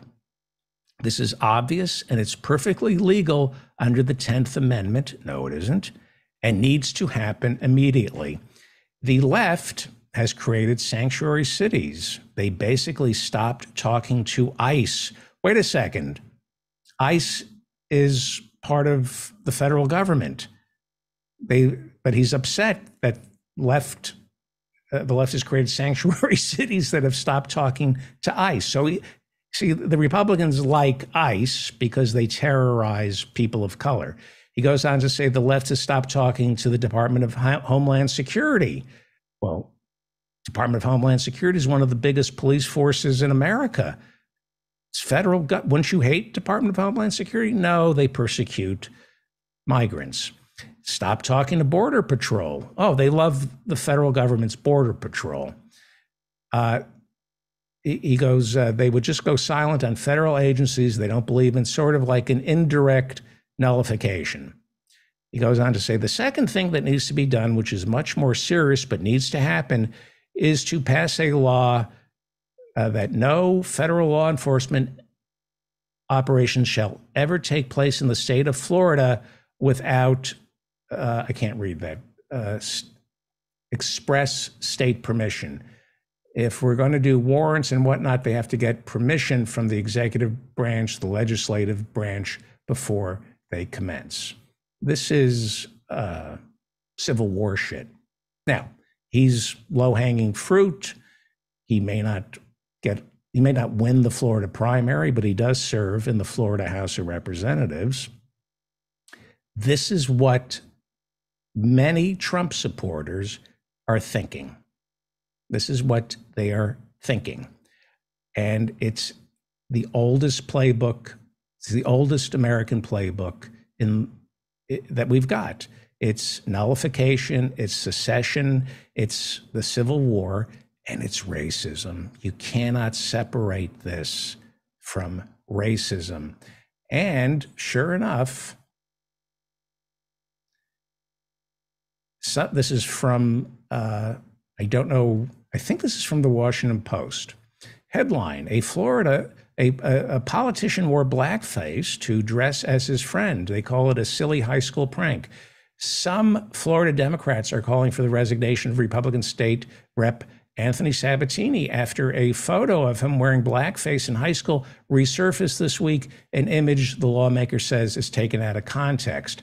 Well, it was taken out of context because it's not the first time he was photographed wearing blackface. There are many, many photos of Anthony Sabatini wearing blackface in college. And by the way, I think he's 30. So he's in the not too distant past. You can look him up. The pictures of him dressed in blackface and brownface. And he was notorious in college for using racial epithets. Can't separate the racism from the fascism and the love of the old Confederacy as manifested in talking about nullification and seceding. I mean, this is where we're going. This is where we're going if we don't stand up to these Republicans. I want Medicare for all. I want the PRO Act passed. I'm not a fan of the police. I'm not a fan of the Justice Department. I'm not a fan of the FBI. I don't want the Republicans getting their hands on the FBI and the Justice Department. You know, there are a lot of things we have to accomplish. We have fewer than 100 days. Right now, the top priority is making sure the Republicans don't win the House or the Senate. Then we can go back to slitting each other's throats in the Democratic Party. But now is the time for all good men and women to come to the aid of their party. What makes me really angry, and I'm wrapping it up, this is what makes me really angry.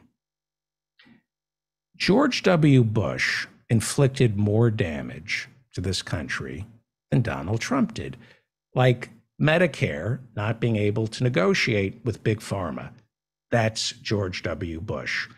The 20-year and counting, the 21-year war, the global terrorist war that has killed hundreds of thousands of innocent civilians, tax cuts for the wealthy. He ran the most homophobic presidential campaign in 2004. In bed with the oil companies, he's responsible for climate disaster.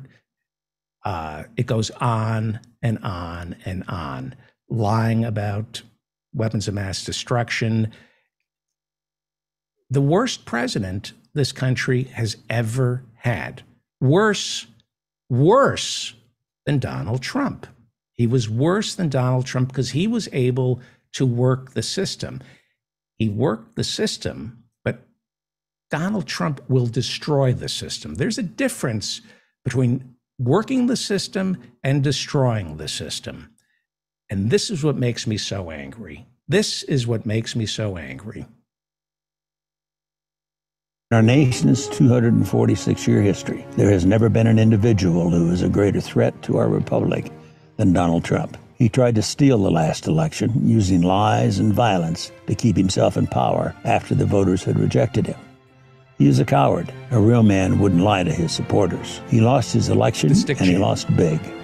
I know it, he knows it, and deep down, I think most Republicans know it. Lynn and I are so proud of Liz for standing up for the truth, doing what's right, honoring her oath to the Constitution, when so many in our party are too scared to do so.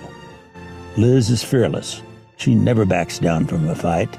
There is nothing more important she will ever do than lead the effort to make sure Donald Trump is never again near the Oval Office. And she will succeed. I am Dick Cheney. I proudly voted for my daughter. I hope you will too. I'm Liz Cheney, and I approve this message. This is what makes me so angry. I hate Dick Cheney. I hate Liz Cheney. Dick Cheney and George W. Bush are the worst presidents and vice presidents we've ever had in America. They are singularly responsible for the financial crisis. I forgot about that. I mean, we all know, Katrina, we all know how bad they were. Donald Trump doesn't even come close to how bad George W. Bush and Dick Cheney were for this country. The difference is they stole the election in 2000, right? Horrible. They worked the system. Donald Trump will destroy the system. His people will destroy the system, and there'll be no coming back from it. Donald Trump is a wrecking ball. Even with George W. Bush and Dick Cheney, the worst, there was still an opportunity to come back from the damage they caused. These people, Gorka, Giuliani, Carrick, Fox News, they want to bring a wrecking ball to the entire system. And the only people who benefit will be the rich, white people, and Christians. God help us. God help us if these people succeed. Vote in the midterms. I can't stand Nancy Pelosi. I can't stand her. I want the Democrats to keep the House. We'll be back with Professor Ben Burgess after some new music from Professor Mike Steinel, Turtle.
You're listening to The David Feldman Show, you happy, self-actualized hump.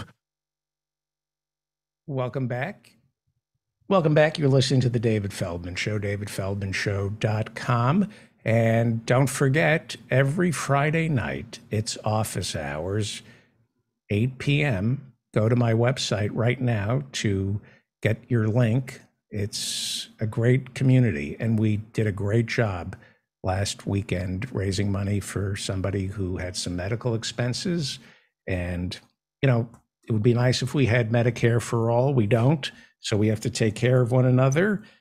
And we took care of somebody. We didn't, it's not, you know, not a Band-Aid. We provided a Band-Aid. Professor Ben Burgis teaches at Morehouse and at Rutgers. He's a hype man for Starbucks unionization, and he's host of Give Them an Argument. Please welcome the hypercaffeinated spokesperson for Amazon workers, Professor Ben Burgis. Hello, Professor. Can you unmute? Now I can. Hello, comedian. So let's plug your writing. You're a columnist over at Jacobin. You're also a columnist over at the Daily Beast, and you write over at The Nation. What is your most recent piece? I think the most recent one is from, there's one for Jacobin that hasn't been published yet. That's, I think, probably coming out tomorrow about the Kansas abortion vote. But the last one, I think, is the one that came out on Sunday there, which is called 3 years after his Zizek debate. Jordan Peterson somehow knows even less about Marx. Has it been 3 years? It seems it has, it was 10 years ago since Zizek defeated Peterson. How is Jordan Peterson doing? Is he still as big as he was? You know, I think I mean, look, I don't know that he's thriving as a person, you know, between, you know, rehab and et cetera, et cetera, et cetera, et cetera. But, you know, I think he does, What kind unfortunately. Of rehab did he go? What did he go into? For what? For benzo addiction. And that would be speed? Yeah, basically. So he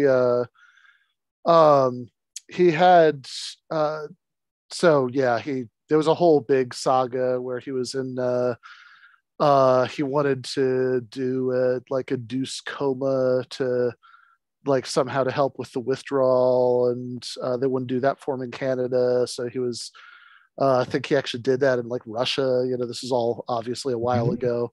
And then he was in back in the United States, and then he was at rehab in Serbia for some reason, and then his and this is all like pre-vaccine, you know, then he got COVID, possibly because his daughter Michaela was like hanging out at nightclubs, you know, posting pictures of it, being like, oh, I'm not too worried about COVID, you know. So right.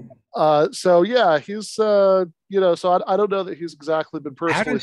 How does he square his talk about personal responsibility? He's written books about how to be a man, and how does he square his personal life with his teachings? That is a really fascinating question. I don't know. He is a skull. And I should say, to be sorry, somebody's corrected me in the chat. I only vaguely know what benzos are, but that's the kind of the opposite of speed. It's a so they work to Andy Brown is the pharmacist for our community. There we go. So whatever you need. He's our Dr. Jackson. Yeah, fair enough. But yeah, in any case, but yeah, it's a downer. But no, look, I don't know.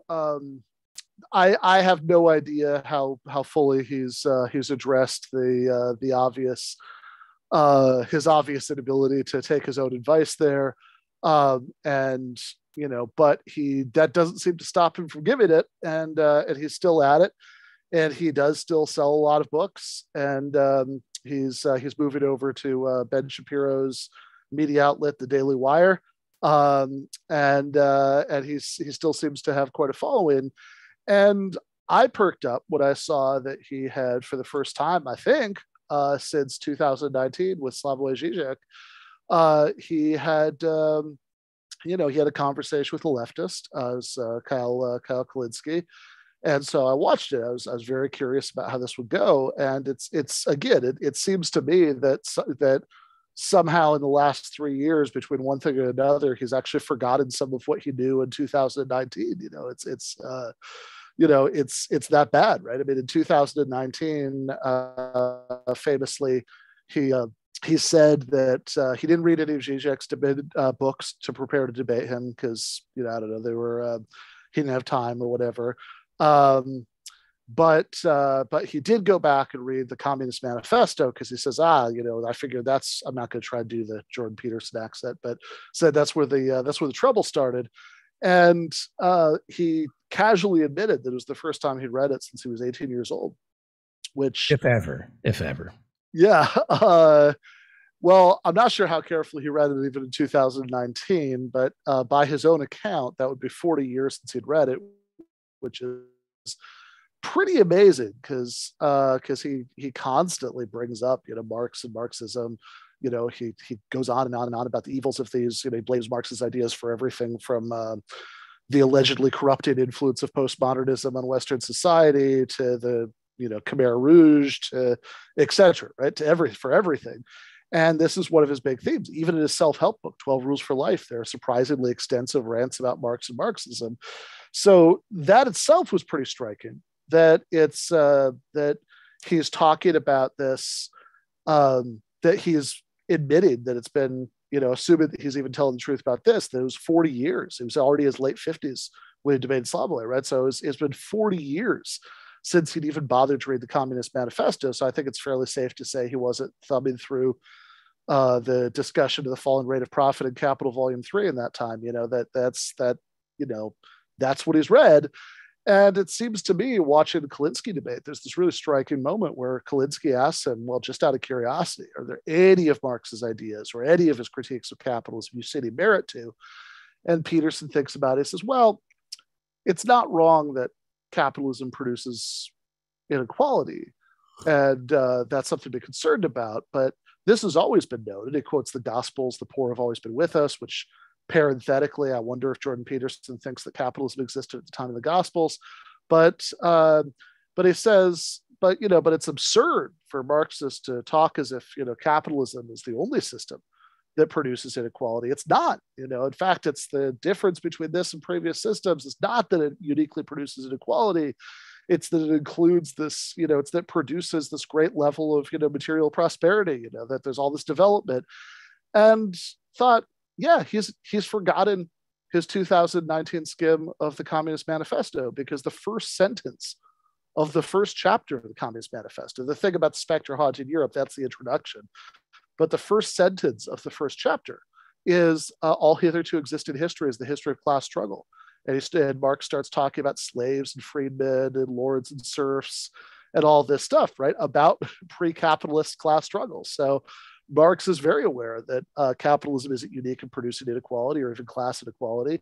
He's also very aware that the effect of capitalism is to develop the productive forces of a society way past where they'd ever been developed before. In fact, that's his whole point, right? The reason why Marx doesn't agree with the, Gospels, that the poor will always be with us, it says that capitalism has finally sort of advanced the productive forces of society to the point where it would be possible to have a more, not that Marx would put it this way, but, it'd be possible to have a more humane and egalitarian economic system without it just being everybody sharing out a few crumbs, right? That, that now we actually have enough to go around, that we could have a democratic and equal economic system without that leading to disaster, because we have enough to go around that, that we don't have to force people either in the sort of old slavery or feudalism way or through the soft coercion of economic necessity, to submit themselves to the rule of other people, right? That's Marx's, that's the sort of core of Marx's critique of political economy, which, you could agree with or disagree with, of course, right? I mean, these are all incredibly controversial ideas. But if you're going to express as much interest as Dr. Peterson does in critiquing them, it would be nice if he looked into what they were. Right, right. So you teach political philosophy. Yeah, I mean, I teach philosophy classes that has included a political philosophy component. Certainly not just that, but yeah. Help me out here, because I don't know. Like you forget more in a minute than I've ever learned. When we've been told if you bring up Nazi Germany, you've lost the argument. So we're not allowed to bring up Nazi Germany. Meanwhile, they keep calling the left Marxists. I'm wondering where these Marxists are in the Democratic Party. I don't see them. No, certainly not. I mean, this is, I'd like to. See, sure, that'd be great. Yeah. No, but you certainly don't. I mean, you barely see any moderate social democrats. Like there are only a few of them, and they're pretty embattled. Help me out here in terms of labels. If they get to call us Marxists, why can't we call them Nazis? Yeah, I mean, look, anybody can say anything they want. I mean, I'm not sure how helpful it is. I mean, before I came on, ideologically, historically, yeah. I mean, before I came on, you were talking about you played an ad recorded by friend of show Dick Cheney, where he's talking about the unprecedented danger posed by Trumpism. And I mean, like, thinking about what's wrong with that ad kind of gets me to why I'm a little bit leery about that stuff. Because look, I'm a big old sellout cuck who will vote for Democrats, right? I think there are differences that matter. I know a lot of people on the left don't want to hear this, but I mean, like, I think that tell me about it. That's all I. If you think that that it wouldn't have mattered if we still had Trump's National Labor Relations Board during this wave of Starbucks unionizations, I think weren't paying very much attention to the decisions the NLRB was making during those 4 years. I've never met a union organizer who's confused about the difference. So I do think there are differences that matter, right? I think it would be bad, if Republicans, retook the House, which unfortunately there's an excellent chance that they will, because Democrats haven't delivered on anything. So whoa. I mean, they have passed a few things, but if you look at the list of things that they promised, a tiny fraction of that came to pass. What little did come to pass has often been like very ambiguous, right? Like we're going to give to green energy with one hand to expand fossil fuels with another. And there are a lot of things. Excuse me for 1 second. I went over that at the top of the show. They're offering to sell a lot of land to fossil fuel companies. That doesn't mean, as Bernie said, it's more than they could possibly ever use. Just because you're offering to lease and or sell land to the oil companies doesn't mean they're going to use it. No, but I think that this is doesn't mean they're going to use every bit of it, right? But I mean, like, there is I also saw Bernie pointed out, right, that there's a reason the oil companies are celebrating this, right? That they have it's, again, that doesn't even mean, I'm not even saying that Bernie, for example, should have, just opposed it outright or anything like that. I think there's a case that you could be made that, like, given how dismal the starting point is, right, this is the best that can be hoped for right now, and you can hope that later on you can fix the bad parts. But I think we should be real about the fact there are bad parts. I would recommend some of the stuff that Branko Marcetic has written about this in Jacobin for anybody who's curious. There's always going to be, again, I'm naive and I'm a Pollyanna. Mm-hmm. There's always going to be bad stuff. That's the system. I think there's bad stuff. There's bad stuff. I think if there's a big giveaway to oil companies in a climate bill, right? I mean, that's like a pretty significant fly in the ointment. Again, you can say overall that it's still more good than bad, or you could be optimistic that you think it's more likely that the bad parts will be taken out than that the efforts of fossil fuel lobbyists over the years will succeed in neutering the good parts. But all right, well, let me just address. But it is hang on. Ambiguous result. I mean, that's just true. And there's also, I did just want to say earlier, right?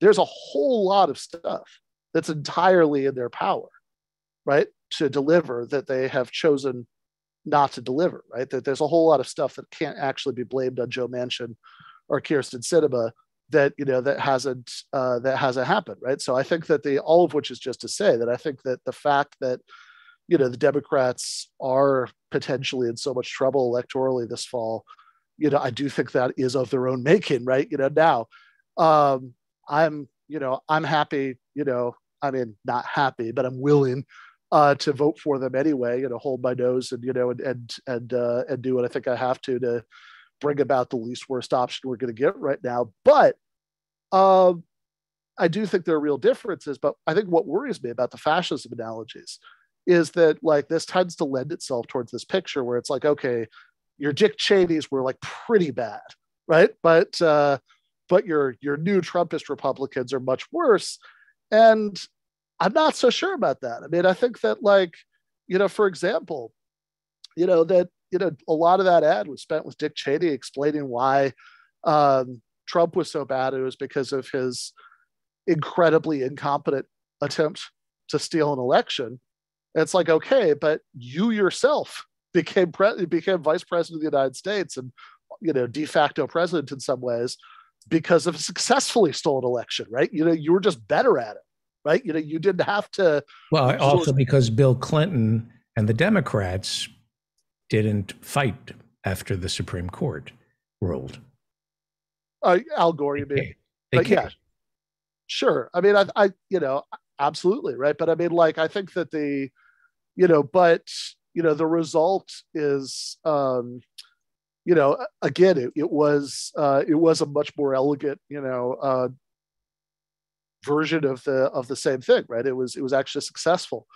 And certainly, you talk about destroying the system. I mean, the parts of the system that I'm most worried about, that the parts of the system that I would most like to see go, right, were the parts that were incredibly weakened in the Bush Cheney years. Constitutional protections about privacy, about the right to trial by jury if you're accused by a crime.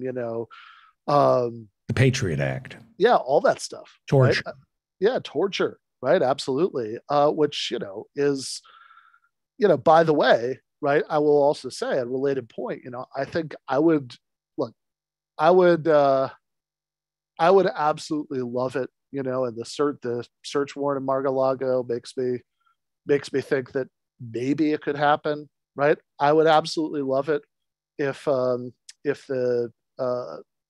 Donald Trump were held accountable for some of his crimes legally. I would have to eat some crow because I've said that it would never happen. But I'll wash my crow down with champagne. I'll be very happy, to have been proven wrong about that if I am proven wrong. But this history we're talking about is also part of why I have such a hard time imagining that happening, right? Because, like George Bush and Dick Cheney, they kidnapped.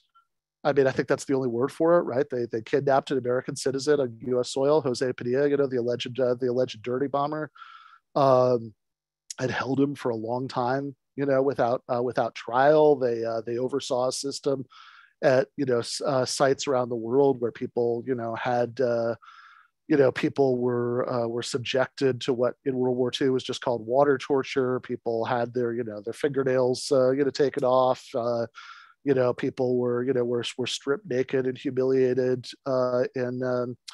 in CIA cells. None of this was ever very secret, right? And none of them, they weren't punished for that in any way, right? That just happened, and and it was considered a matter of policy debate, and that's that, right? And I mean, that's just the most sort of recent episode in a whole string of presidents who've committed high level like really obvious out there crimes and not been, and not been held accountable for it in any way. I mean, maybe the closest that anybody came to being held accountable was Richard Nixon, and he was pardoned, and that set the precedent, right? So I'd love to think that string is over, but I just, I'll believe it when I see it.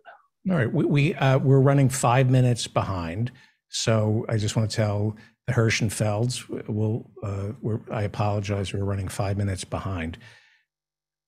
You teach political philosophy. Mm. Maybe this is confirmation bias. Maybe this is my looking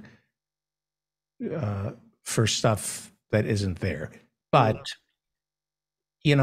I smell Nazi with this current Republican Party. And I know you're not allowed to say that. And I've been told, well, you've said that since you were born, you've smelled Nazi. Yes. But when both sides revert to the mean, when the Democrats and the Republicans revert to their default, is it fair to say that taken to its extreme, there is an appetite for not so much Marxism, but socialism in the Democratic Party? Is that a fair statement, that if you were to ask most Democrats, they don't really want it, but philosophically, they would revert to more state intervention in our. Well, there's a big gap between more state intervention and socialism. I mean, those are really different things. But they err on the side of regulation, bigger government, guardrails for capitalism. Correct? We're talking about most Democratic voters or politicians here? The Democratic platform, they don't deliver, but they're promising left of center policy that's destroyed by the stuff that they actually do. I mean, sometimes they explicitly say otherwise. I mean, you mentioned Bill Clinton earlier, right? I mean, he ran on ending welfare as we know it. That was a phrase from his '92 campaign. He gave a speech where he said the era of big government is over. That's. But that was I'm not defending it, and you're absolutely right. That was in response to the myth of the Reagan wave. That there was this sense promulgated by the media and the Democrats that the Reagan revolution has taken hold and Americans want small government. I'm not defending it. What I'm asking you is... Well, I'm just saying there have been, because you started out saying that, well, they might not deliver on it, but they at least say it. And just there have been points in the recent past they haven't even said it, right?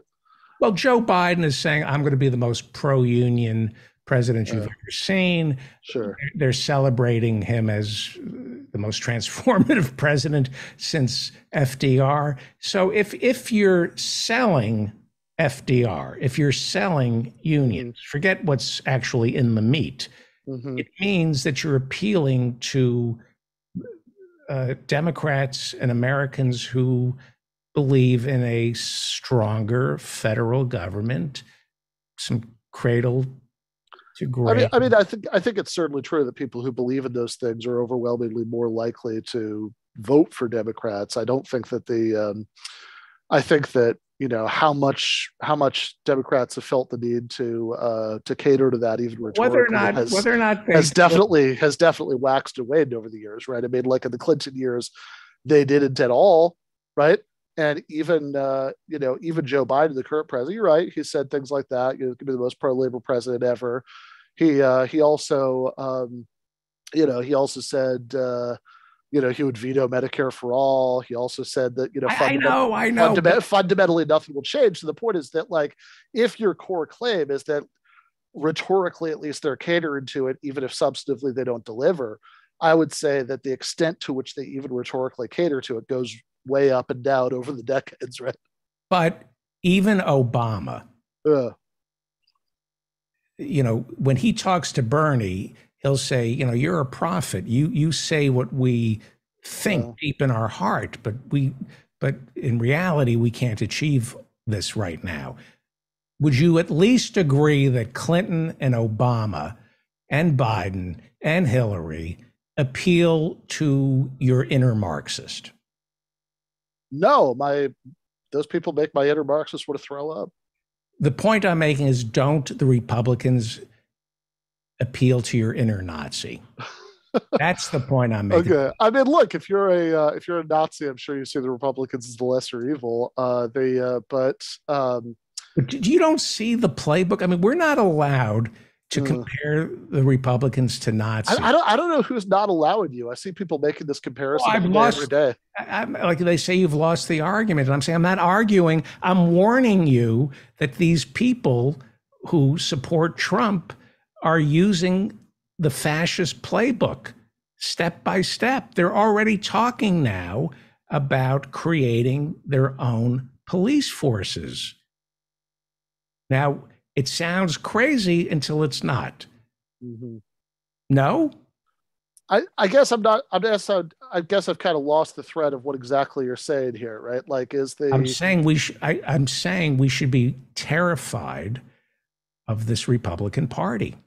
Yeah, I mean, I think that the question is like, what should you be worried about? And if the thing that you're worried about is that they'll get rid of our sort of half democratic institutions in favor of just having like open dictatorship and round up dissidents and put them in camps, then I would say that's probably not going to happen, because it's already happening. That's incredibly no, it hasn't. I mean, they have that's probably not going to happen because it would be incredibly destabilizing for capital. I think that I think that, like, all else being equal, right? Like allowing people some sort of shell of like elections and free speech and all that stuff creates less instability than doing without all that stuff, which is why historically fascism is something that's been resorted to at a time when people are worried, when like the money classes are worried that the only alternative to that is socialist revolution. Right now, unfortunately,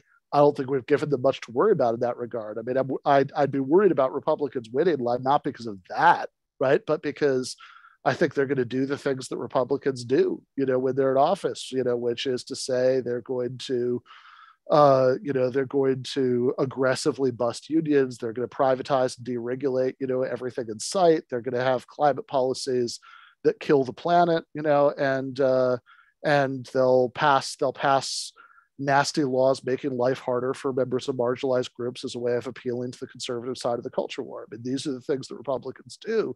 And I think that the branding is certainly a bit different from the Cheney days to the Trump days, but I'm less convinced that there's a core rupture in terms of actual policy goals. Okay. We have to wrap it up.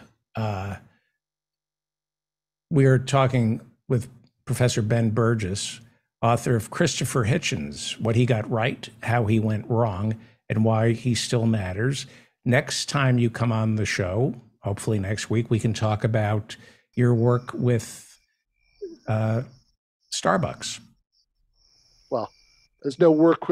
There's no work with it. There's just been volunteer. There's just me. There's just me hyping stuff. At any time I get a chance. But in any case, sounds good. I will see you next week, David. Thank you, Professor. Thank you, comedian. Thank you. Joining us, sorry to keep you waiting, is Dr. Ethan Hirschenfeld. He's a Freudian psychoanalyst. And also joining us is Ethan Hirschenfeld, a brilliant, brilliant comedian, author of a new book that is, as I understand it, just climbing the charts. Is that correct? It's called Today Is Now. It's published by, it's written by Dr. Samuel Benjamin, your alter ego. And let me just make a few corrections right out of the gate here, if I may. Yes. It's not climbing the charts. It's I'm hyping.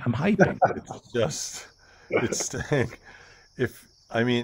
okay, depending on which direction you're looking from, it might be climbing the charts. If you're looking from below, it appears to be climbing the charts. If you're looking from below and you're falling, then it does appear to be climbing the charts. That's true. But it is on the charts. And also, the other correction I want to make is that other guy is Dr. Philip Hirschenfeld. And what did I say? He's the actual. You called him Dr. Ethan Hirschenfeld. Oh, but you know why? Because I'm reading the screen, and he. And you know why that is? Because don't wag your finger. It's not a good look. Did I screw up? Yes, he screwed up, and there are no accidents. As a Freudian analyst. Nobody sent me an invitation for tonight. Oh my God! Therefore, I'm on Ethan's dime. Wait! Whoa. Hang on. Let's analyze this. Let's analyze. Okay. First off, it's a one. Our producer Hannah is taking 2 weeks off. So, blame your daughter. That's classy. Yes, and so I'm doing everything. Dan, other people are doing other things, and but I sent out the invitations. I know I sent you an invitation. I know that. David, there's a problem with Zoom today. I tried to send myself the invitation like 5 or 6 times today, and it wouldn't come through. So there's a Zoom problem. But for good news, I got my book in the mail the other day. Yay! Wow. Woo! Today is now. Today is now. I hope to meet in person sometime and sign it for you. Very good. So it's not my fault. I would say Zoom. There's some kind of Freudian problem with Zoom not wanting you, but a true leader always takes responsibility for whatever happens in the entire organization. Just saying. Right, but it's not my fault. What from Goodwill Hunting? Aren't you supposed to tell me it's not my fault and then hug me? It's not. That's the Robin Williams, Judd Hirsch style of therapist for the movies. There's a lot of hugging and crying. I spent hours in those places. There was never a hug to be had. There's no hugging, no crying. They're not as hairy as Judd Hirsch or Robin Williams. The therapists in Hollywood are hairier and more demonstrative with their hugs and tears. That's what I learned. Why are they so hairy? It goes way back. By the way, I was just driving by. I was on the phone with my father right there. The other day I was driving down I went to a bar mitzvah in Montreal, and I was driving back south, and I happened to be driving by Bunker Hill Community College when I was on the phone with Dr. Hirschenfeld, and that's the scene. That's where Robin Williams hugs Matt Damon and says, "It's not your fault." Wow. That's where they shot those therapy scenes. Tell me about a bar mitzvah in Montreal. I would. It's identical, except when the rabbi. Doesn't Duddy Kravitz take place? Yes. It's Duddy Kravitz. It's Westmount, that neighborhood. It's where Leonard Cohen is from. Right. It's confusing. The name of the synagogue is Temple Emmanuel Beth Shalom, which is like 2 names in one. It sounds like it's like Dr. Benjamin's Institute. It's the New York American Institute of Eclectic Modality Therapy.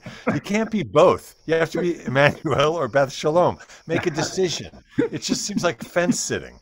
Like, come up with a plan, guys. But it's a very nice congregation. The only difference is it's the same Mishigas. It's God. It's we're this. It's God. You're great. And oh my God, how did you do it, God? You made something out of nothing. How did you whenever you raised the dead? God, you're just incredible. That's the same. What's different is that when the rabbi, and also it's the same because the cantor at the end of every tune slows it down like a bus pulling up to a stop. So the tempo of every song, the tempo of every song in the last few measures gets so maddeningly slow.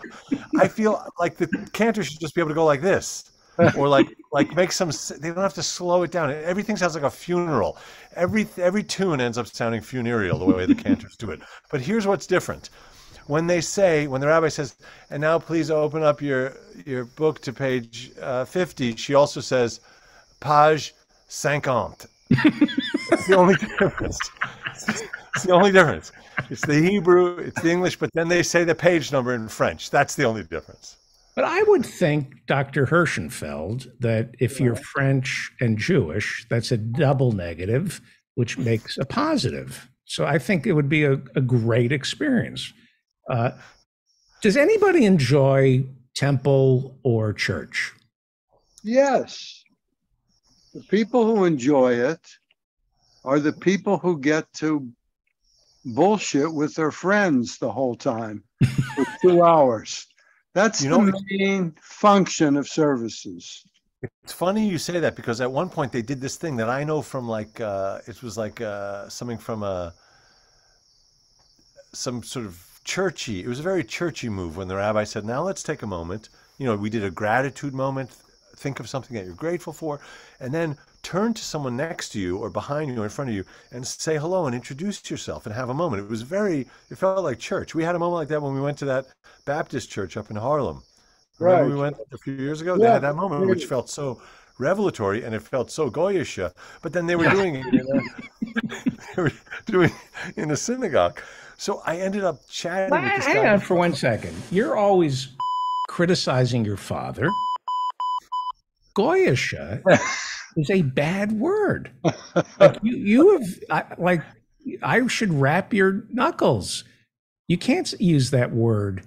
Look at my hairy knuckles. Look at this. It's practically simian for your viewers at home who only have radio. No, Goyisha, I mean it in the original etymological sense. It comes from the Hebrew word goy, which just means nations. There's nothing bad about it. It's just the other nations. It means the other nations. But you're right. It does end up sounding like a pejorative kind of put down of the other team. From what I understand, they take it badly. Well, they need to relax. Or maybe, Dr. Hirschenfeld, is it conceivable that Jewish people can't conceive of saying or doing anything that would offend Gentiles?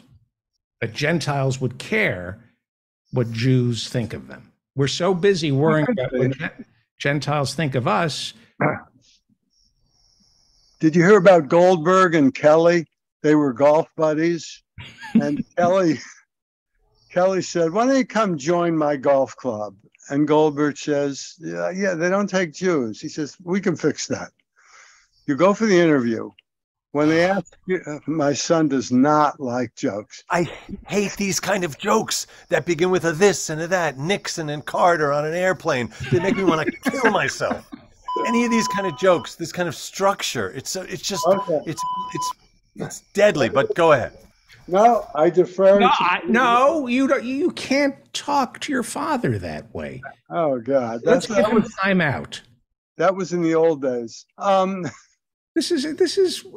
So Kelly says, when you go for the interview, and they ask what your name is, you say Smith.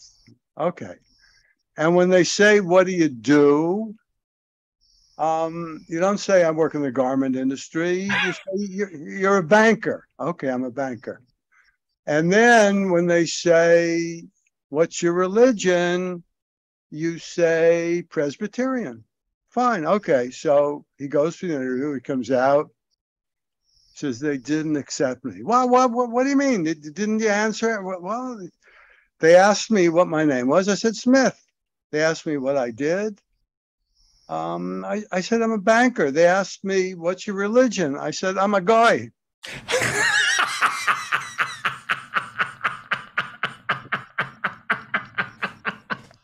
I heard the same joke. My father used to tell this joke. Okay, completely different, where it's a wealthy guy on Wall Street, Jewish, moves to Connecticut, wants to be accepted into a country club, and they insist that they have to meet his father. And he wants his father, who's from the shtetl, to pass as a Gentile. So he spends a fortune tutoring his father, puts him in a tweed coat, teaches them how to talk with a stilted New England accent. And the interviews, where did you go to school? And he, Eton or whatever. And, what do you do for a living? I'm a corporate lawyer. I represent DuPont. And what is your religion? I, sir, am a goy. That was the joke. So that's an interesting. It's an old joke. Yeah. It's a good joke. Let me just say, it's a good joke, and you told it very well. I apologize for being so difficult. It's the story of my. You know what? I'll tell you something. The kind of setup just really kills me. Who told it better, though? That's what I'm interested in. Who was better, me or David? Oh, you. Well, hang on. Now I'm siding with Ethan.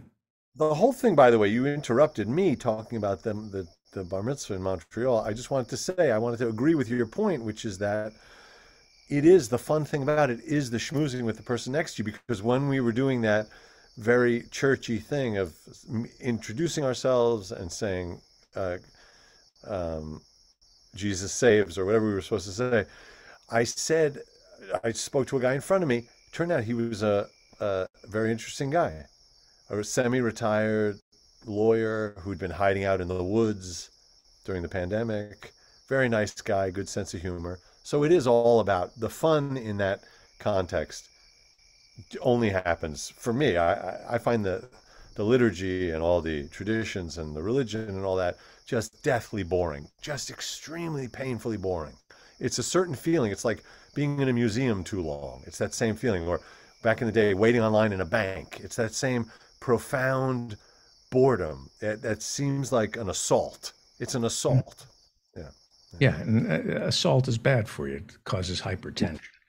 Yeah. Dr. Hirschenfeld, my father had a friend named Bob Stewart who passed away like 8 years ago. A day doesn't go by that I don't think of Bob Stewart. And Bob grew up in Brooklyn and from a much older generation. And he used to tell me that his father used to say to him, it's not so important that I love you, it's that you love me. And I tried that on my kids. Yeah. And Bob said, don't do that. Don't do it. It's not going to work. But there was a time when parents could say to their kids, it's not so important that you love me, it's that I love you. What happened to the good old days? First of all, they weren't such good old days.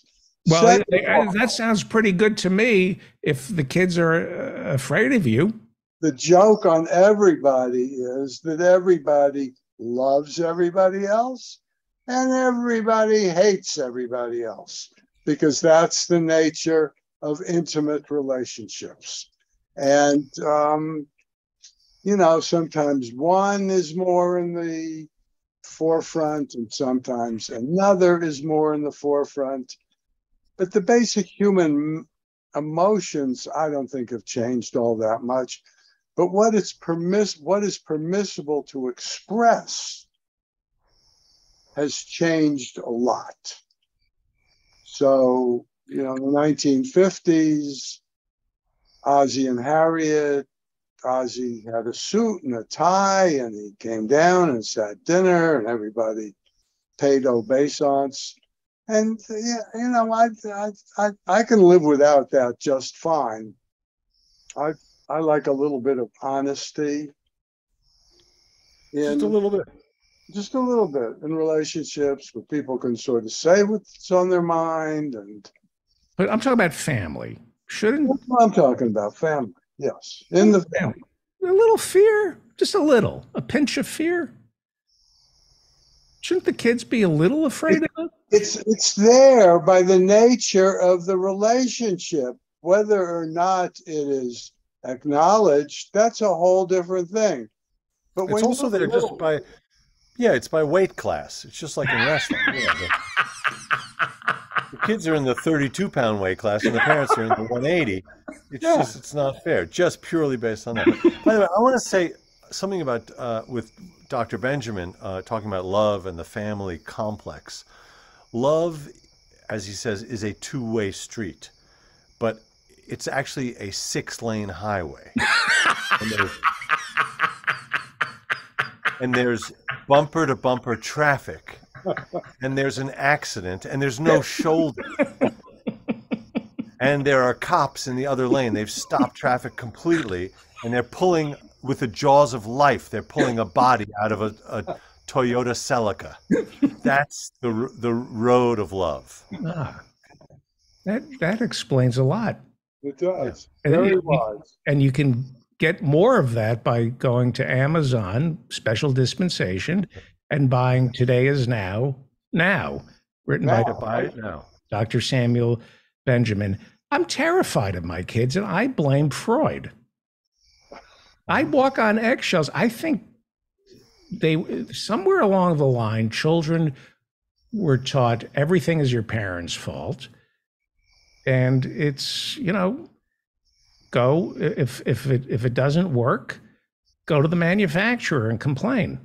Freud never said that everything is the parents' fault by any means.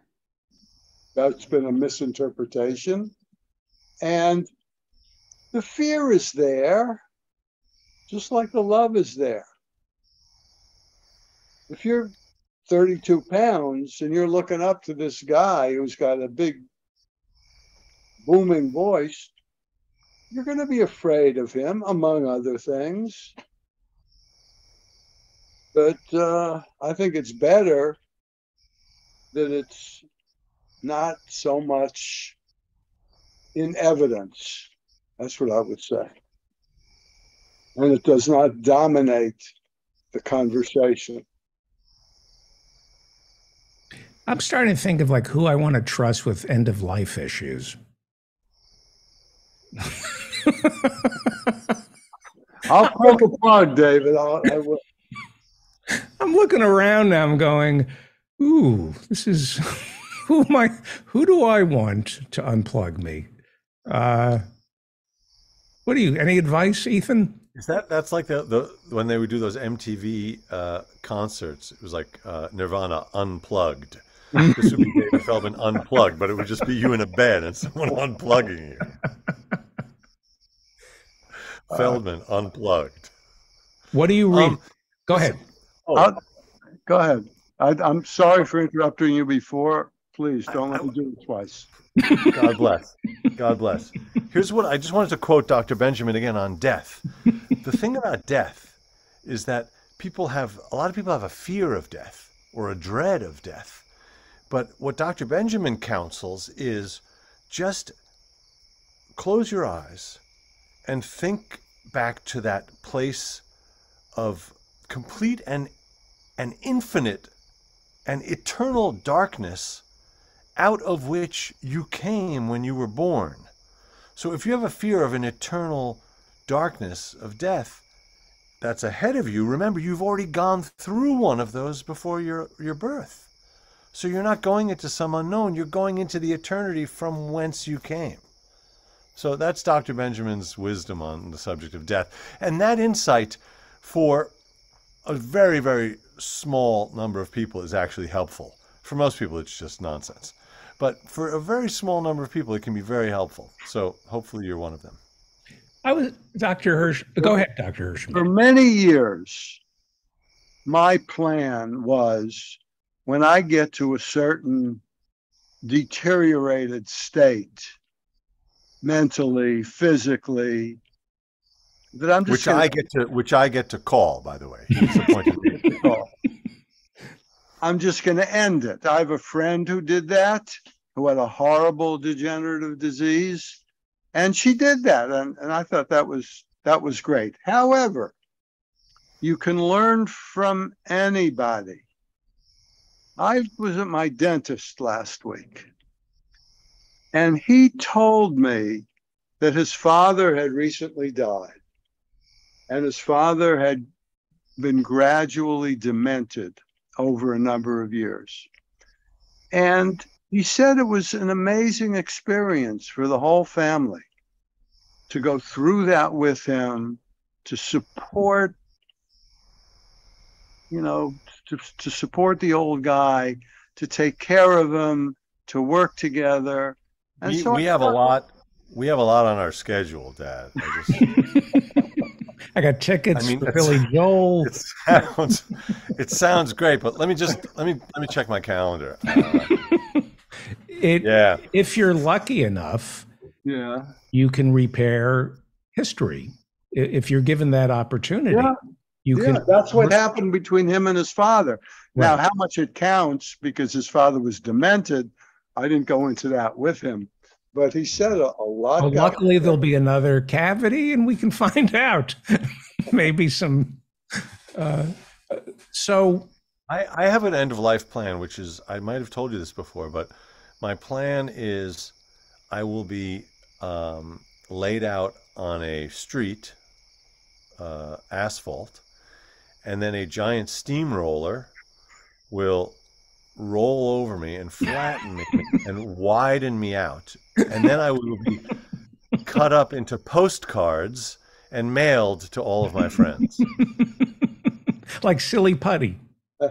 Yeah, but just very thin wafer-like bits of me, and someone will get this part, someone will get my foot, someone will get my nuts. It'll be it'll be like a little celebration. Right. I want to be an inconvenience. I want to just keep me alive as long as possible.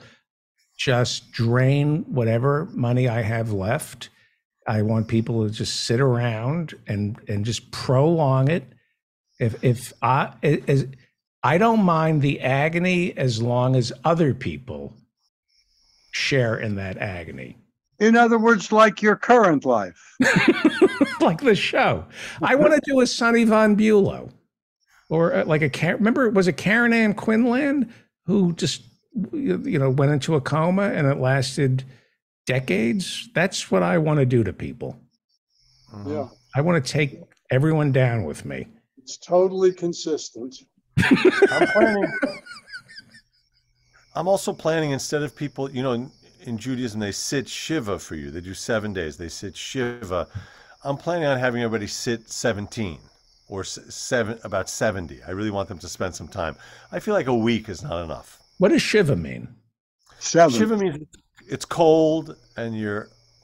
I didn't know. Shiva means 7? Yeah. Yeah, it's just 7. That sounds much cooler. I got to go sit 7. Oh, who died? That sounds so much. Let's go sit 7. Do you want to hear the fight cheer from the yeshiva basketball team? Yes. What do you do when it's cold? Yeshiva.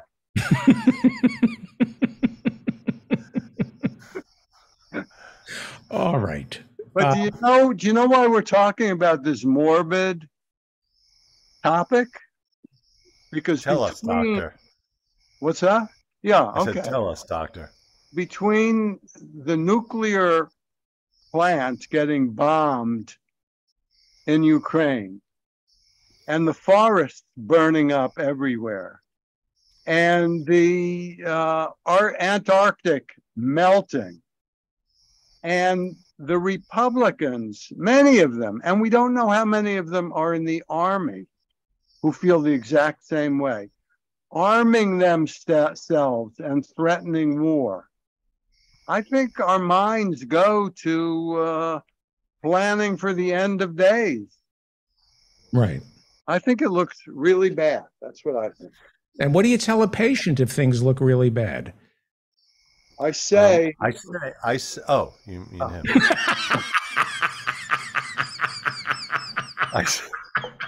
I say, our time is up. But in the other sense.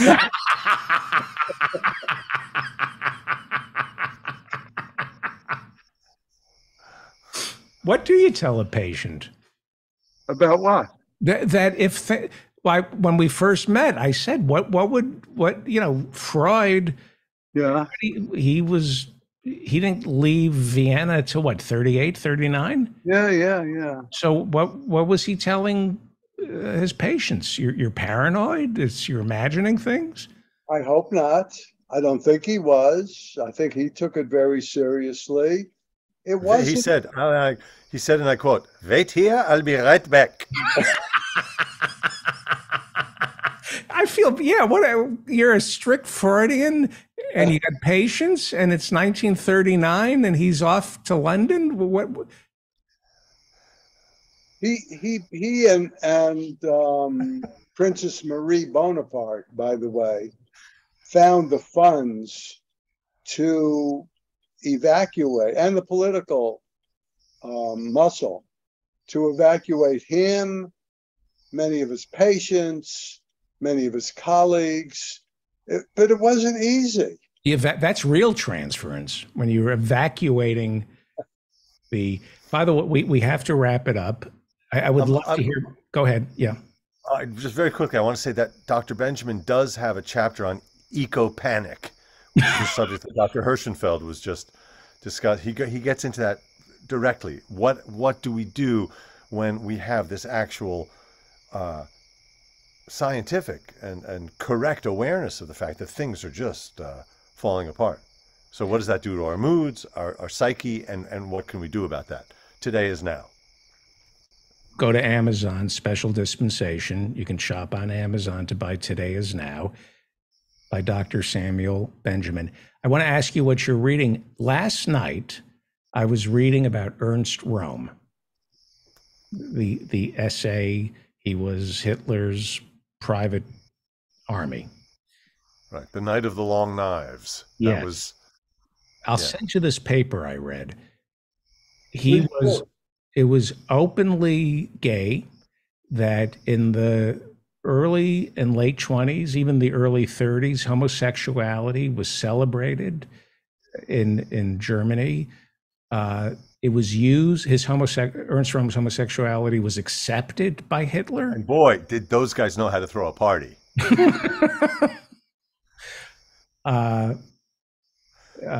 And Hitler accepted it, was not critical of it, until he wanted to get rid of Ernst Röhm, because Ernst Röhm talked back to Hitler.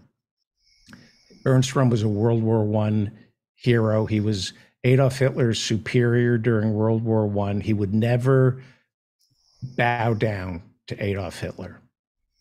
And there were there were some parties that were getting out of hand. The essay was throwing violent parties, and then there was some pederasty that went on, and they got rid of. But his life, it wasn't a surprise. He didn't keep his homosexuality secret. I always thought it was out in the open until Hitler decided, no, homosexuality is evil. Did you know that? I knew in the Weimar Republic everything was okay. Yeah, Weimar. That was like Miami. It was with cold. Huh? But cold. Cold, but same amount of Miami, but chilly. Right. What are you reading, Dr. Hirschenfeld? I'm giving Proust a second crack. All the volumes. Boy. Okay, we'll see.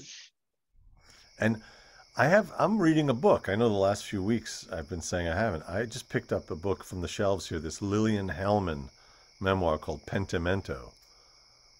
It's really good. It's bizarre, but it's really Pentimento terrific. is like a painting over a painting, right? Exactly. Yeah, as the paint fades and you can see what image was there before the second thing. So it's a kind of memory. It's a memoir where she goes back and looks at these people from the lens of an older person.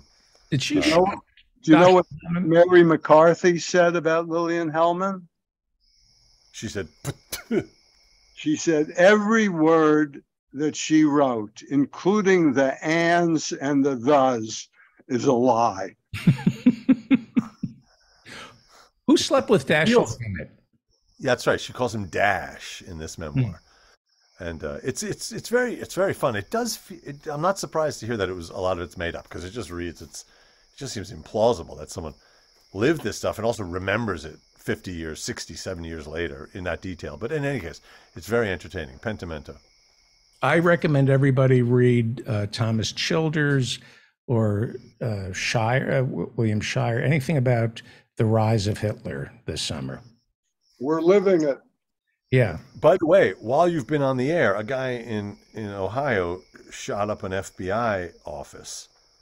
A right-wing maniac shot up an FBI, and he's been killed. But so the call to arms from Fox News and from all these maniacs, they are heeding the call to arms. So it's already happening. I don't believe that it's going to amount to a hell of a lot, other than the fact that these guys they're criminals, they're seditious, and they wrap themselves in the flag. They're the most anti-American. Yes, and anti-police, obviously. Yeah, right. Thank you, and nice to see you, Emil. Thank you, Dr. Ethan Hirschenfeld. Everybody, go buy "Today Is Now" by Dr. Emil Benjamin. Thank you. Stream Thug Thug Jew on YouTube. Great. Thank you. Hysterical. Thank you. God bless.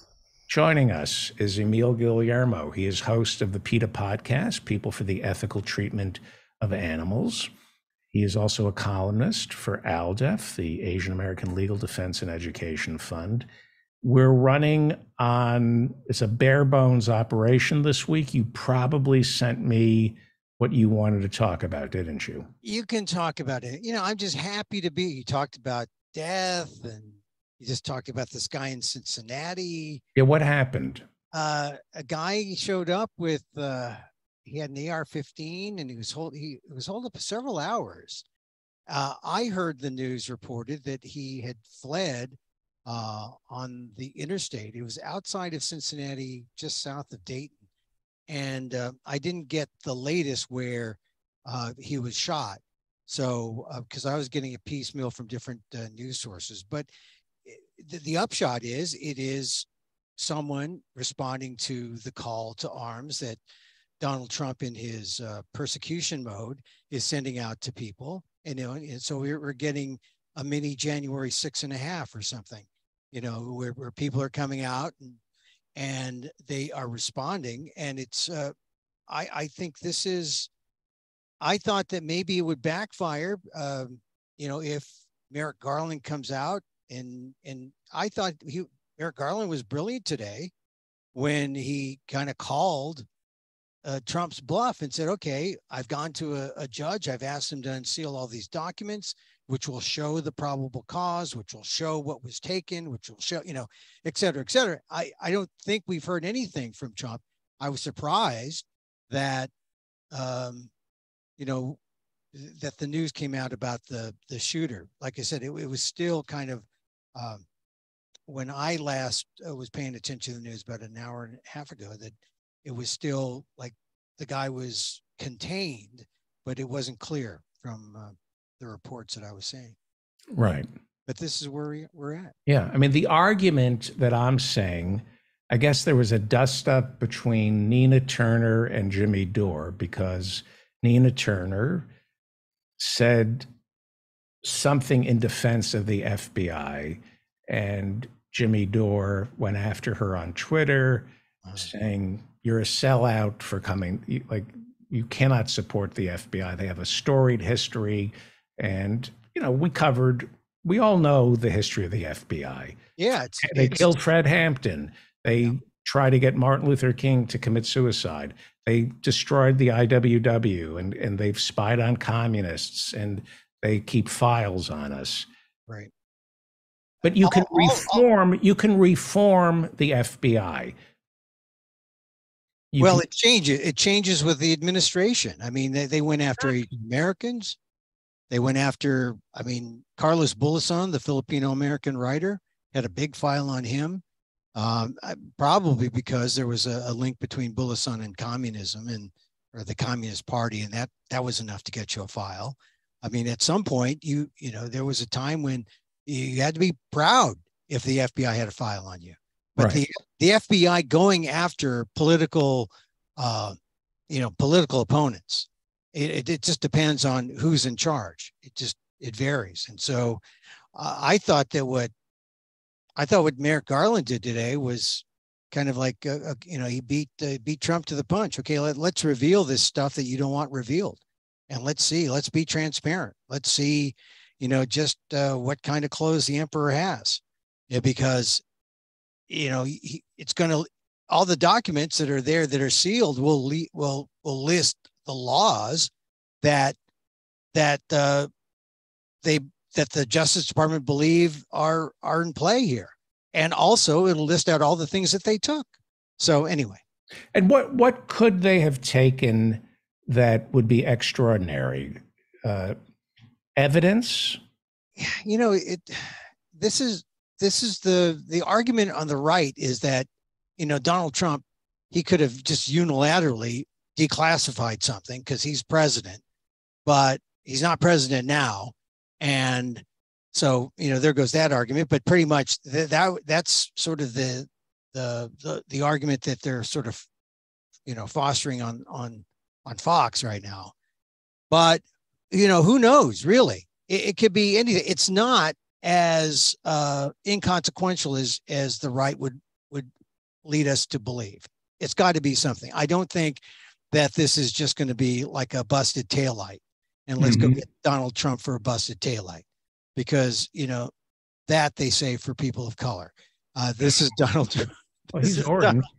This is Donald Trump, but I just think it's amazing, how many times he said he took the fifth yesterday.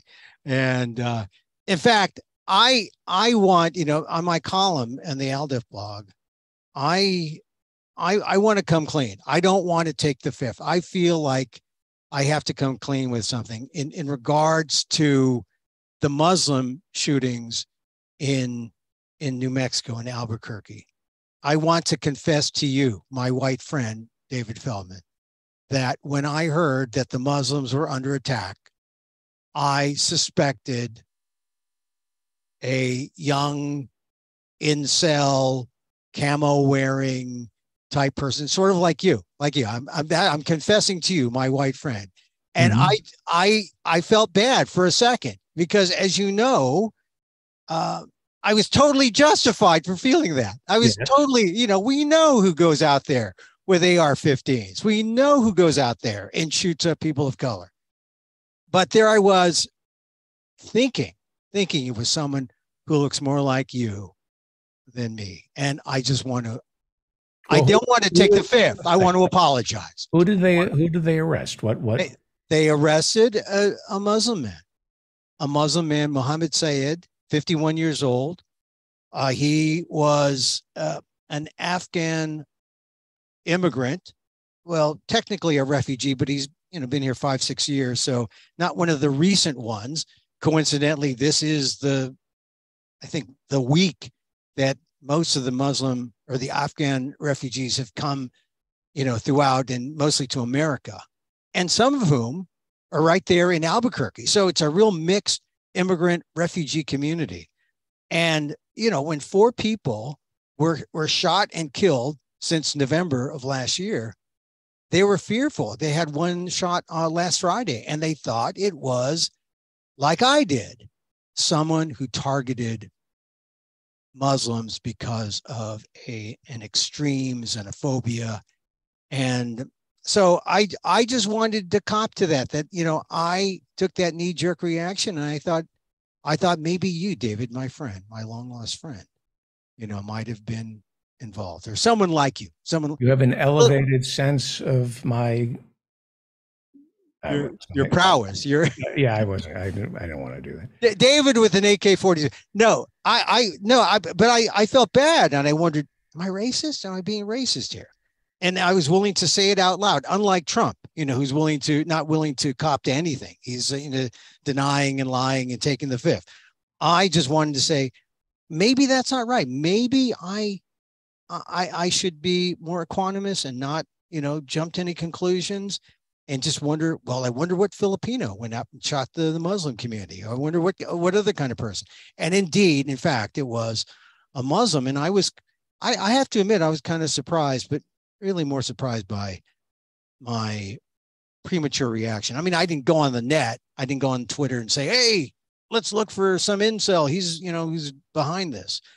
But, I think though what happens is we're relieved. It's not I asked all the white people I know, I asked them if I was racist to think that. And they said, no, Emil, come on. You were fearful because this is the pattern that we've established just this year, right? Up in Buffalo, Highland Park. We have this pattern. Young incels, AR-15s, shooting up people, xenophobes, racists. They got a manifesto in their hard drive. They've got their MAGA hat on their heads. So, but I think, all right, so we get the racism out of the way. This isn't a racist thing necessarily. So now we just concentrate on how does law enforcement, how does law and order apply to everyone in the United States? Everyone, refugees, people of color, everyone. And this is the accountability part. When people talk about, oh, we don't mean, defunding the police. Yeah, we don't mean defunding the police, but we mean we got to hold these people accountable. We have to hold the police accountable. They're not saints. Just like we were saying, the FBI, they're not saints. So. Right. The only solution to all of this is democracy. Well, we sort of have a little bit of it. We're hanging on, right? I mean, this is the thing. Law and order, everyone gets, it has the right to be protected, has the right to, public safety. I mean, this is what I like. Do you know this governor of New Mexico, Michelle Lujan Grisham? I don't think she's the mystery writer. She's actually the first Latinx Democratic governor of New Mexico.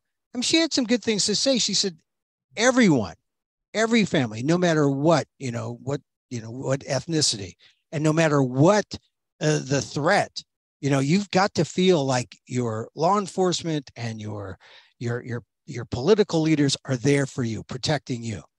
And this is real law and order talk on the realm of what you're saying, democracy, versus the kind of fake, Trump rhetoric, which now includes famously the Fifth Amendment. Right. They've really run out of arguments, the Republican. This is what's so scary. They have no argument. It's not that they've run out. They've just sort of given up on arguing. Well, they could hide in the past behind the police, support the blue. And, the Democrats want to defund the police. We're all for the police. They've lost that argument.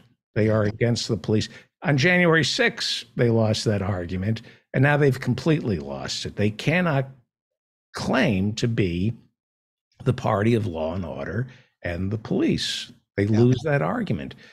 They also lost the argument 20 years ago that they were the party of Christ. Somehow people still believe that. I don't understand. Well, it's a religious right sort of merging in with the, the mainstream right. And suddenly, you're amongst each other and you're just looking for people who will help you win, right? It's like Al Davis when he was the owner of the Oakland Raiders. I know I promised now I wasn't going to mention sports, but it's this just win baby kind of, ethic, which is no ethic to have in a democracy. Great for football, but no ethic to have in a democracy, just win baby. And to see Donald Trump sort of take this right to the hilt and then have everyone just sort of go along.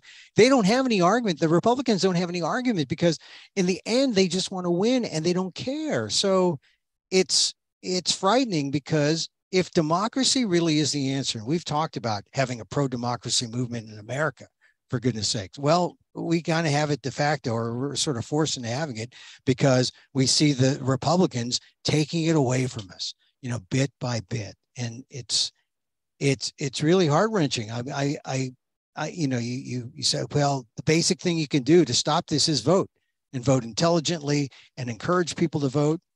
By the way, on Saturday, primary in Hawaii, the most Asian American state in the country by not by population, but by percentage. But anyway, that's the idea for democracy. Vote on Saturdays.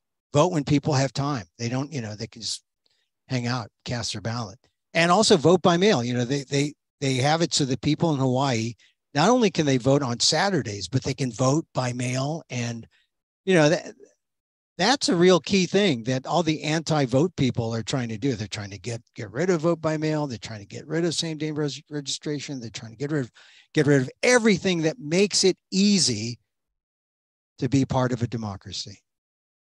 So, yeah. I'm reading reports that the person they killed not only had an AR-15 but body armor, which begs the question: why aren't police chiefs demanding an assault weapons ban and keeping military grade weaponry out of the hands of ordinary citizens? Yeah. Yeah. And, they had the assault weapons ban as a federal law. They let that sunset. And that was all came out of California, in the 80s, that Stockton school shooting.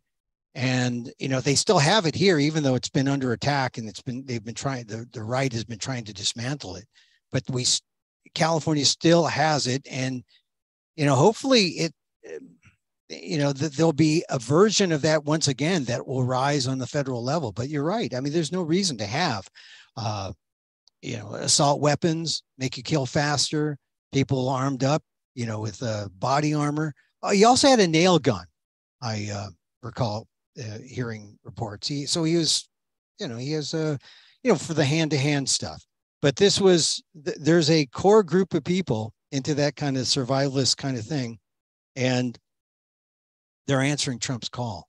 But I wonder if they'd answer his call once if the courts open up or unseal the documents and they find out what Trump's really up for. I mean, there are so many different investigations, so many things that, that he's fighting off. I don't know if he's going to have time to be president in 2024. I don't think he's going to have time to run. Well, they better move quickly because once he becomes a candidate, suddenly there'll be enough voters who think this is political, that it's a political prosecution. Unfortunately, I've been saying it's interesting to say something and then see it being done. It's very easy for me to say, why isn't he prosecuting Trump? Why is Garland such a chicken shit? And well, then you see him doing it. There are ramifications to going after this guy. But today, though, Garland, he flexed a muscle. He was strong, but he's a judge. He's a meek guy. He has that equanimity going for him. Well, we said the same thing about Mueller. Yeah. But Mueller. I don't think Mueller was as strong. I don't think Mueller. This going to the court and asking them to unseal, that's a pretty strong move. But then he said, I can't talk any more than that. And he was really nice on his exit. I can't say anything more. He's nice. Let's see what happens. Let's see what the court. I think the Republicans are starting to wish they put him on the Supreme Court instead. Yeah, I know. I keep thinking that this could have been one of those other votes, but yeah. Anyway, hey, David, I do want to mention this COVID thing because I feel like you were talking about death. You haven't gotten it yet, and yet you canceled a trip, right? Yes, I should have been on a plane today. Because I had a gig set up in Seattle, but COVID Fest. Why were you afraid of COVID Fest? I don't know. Washington, they should know better. In fact, like 80% of the people there are vaccinated. But this is, I am coronaphobic. I have this, I am this COVID, I said the phrase COVID virgin to a woman the other day, and I caught myself. I say, I can't say that, COVID virgin. It's a sort of, so I say, well, because, you say that to a woman and, and she's probably not a virgin. So I don't want to make her feel bad. And, so if I say I'm a COVID virgin and then I don't know if she is or not, but it brings up a kind of thing which should be funny, right? It should be funny, but my sensitive side is saying, "Oh no, don't call her. Don't say you're a COVID virgin." And so anyway, saying when you get COVID, I pop my COVID cherry. That would be offensive, right? Yeah. Well, Just you pop something. Hey, but the CDC came out with new rules. The CDC is now saying you don't have to quarantine. You can just wear a mask for 10 days. They're really moving away from tests, away from quarantining, which once again proves the CDC is full of it. They don't know what they're doing. It's like whatever they feel like. They're the most political thing. Are you worried? Like, I haven't gotten it either. Yeah, we should start a club. But I'm worried that maybe, like, I'm being serious. Maybe it's better. I shouldn't say. I'm going to shut up. Nope. What? It's better to not. No, I don't want to have this guy. You know what? This is exactly what I criticize. I know. Okay, look, but here's the thing. Everyone who didn't have it, I'm seeing stories about, oh, this person didn't have it. Then she went out, and then she had it, and then she realized that it was luck, and it was this. It was timing, and it was. The only thing you could do if you don't trust the CDC is you have to set your own guidelines, and your own guidelines have to deal with your willingness to take on risk. If you're willing to take on risk, take more. If you're not, who's going to tell you boo? Who's going to tell you, you're the risk for you? And hopefully you deal with respectful people and they honor that. And I didn't feel bad. I felt bad about saying no to life or saying no to COVID, but I find myself saying no to life. And then does that mean, even though it means I can only talk to friends on the David Feldman show, am I cutting myself off from the riches of life by not saying, taking on life head on and saying, COVID, I'm going to take you on? I don't know. I just feel like I used to think that it's okay to go do once in a lifetime kind of things, special things. But now I'm still as cautious today as I was, say, at the beginning of the pandemic. And really what I fear the most is how easy it is to be hoodwinked and made into a COVID conformist, giving in because, oh, he's not wearing a mask. Oh, she's not wearing a mask. Let's not wear a mask. It's okay. And then, that's conformity, right? Bad. Conformity bad, right? That's why we're in the David Feldman cabal, because we are anti-conformists or conformity folks. We believe we're independent thinkers. We believe in our own things, some more than others. But that really is the test for COVID. Are you this? Oh, it's not there. Are you a denier and susceptible to conformity? That's kind of a test, a personal one, but. Yeah. But I'm glad to hear that you're a COVID virgin. Yeah. We should give each other promise rings. Or an agoraphobic. Yeah. Agoraphobic. Oh, man. Only smart people know what you are if you say agoraphobic. I don't think that's a $10 word, agoraphobia. It's like a $20 word. It actually means fear of the marketplace, which I like. That's the original root. And I like that better. I thought it was fear of sheep. For some reason, I thought it was. Oh, that's angoraphobia. Oh, yeah. Sorry, I just because I have a thing for them. But yeah, didn't you growing up as a kid? You had endoraphobia, fear of Samantha's mother. Yeah, fear of Bewitched. Yeah, I was always watching F Troop or something else like that. Hey, so David, I don't know if you've mentioned in the comedy thing. Filipinos are like the thing now. Joe Coy's got his movie out, Steven Spielberg, but it only did like $5 million first week out of the box office. So maybe it's not going to be the next big thing. What's the movie? Easter Sunday. It's made. Apparently, I didn't see it because I don't go to theaters, right? I wait to see it on a streaming site.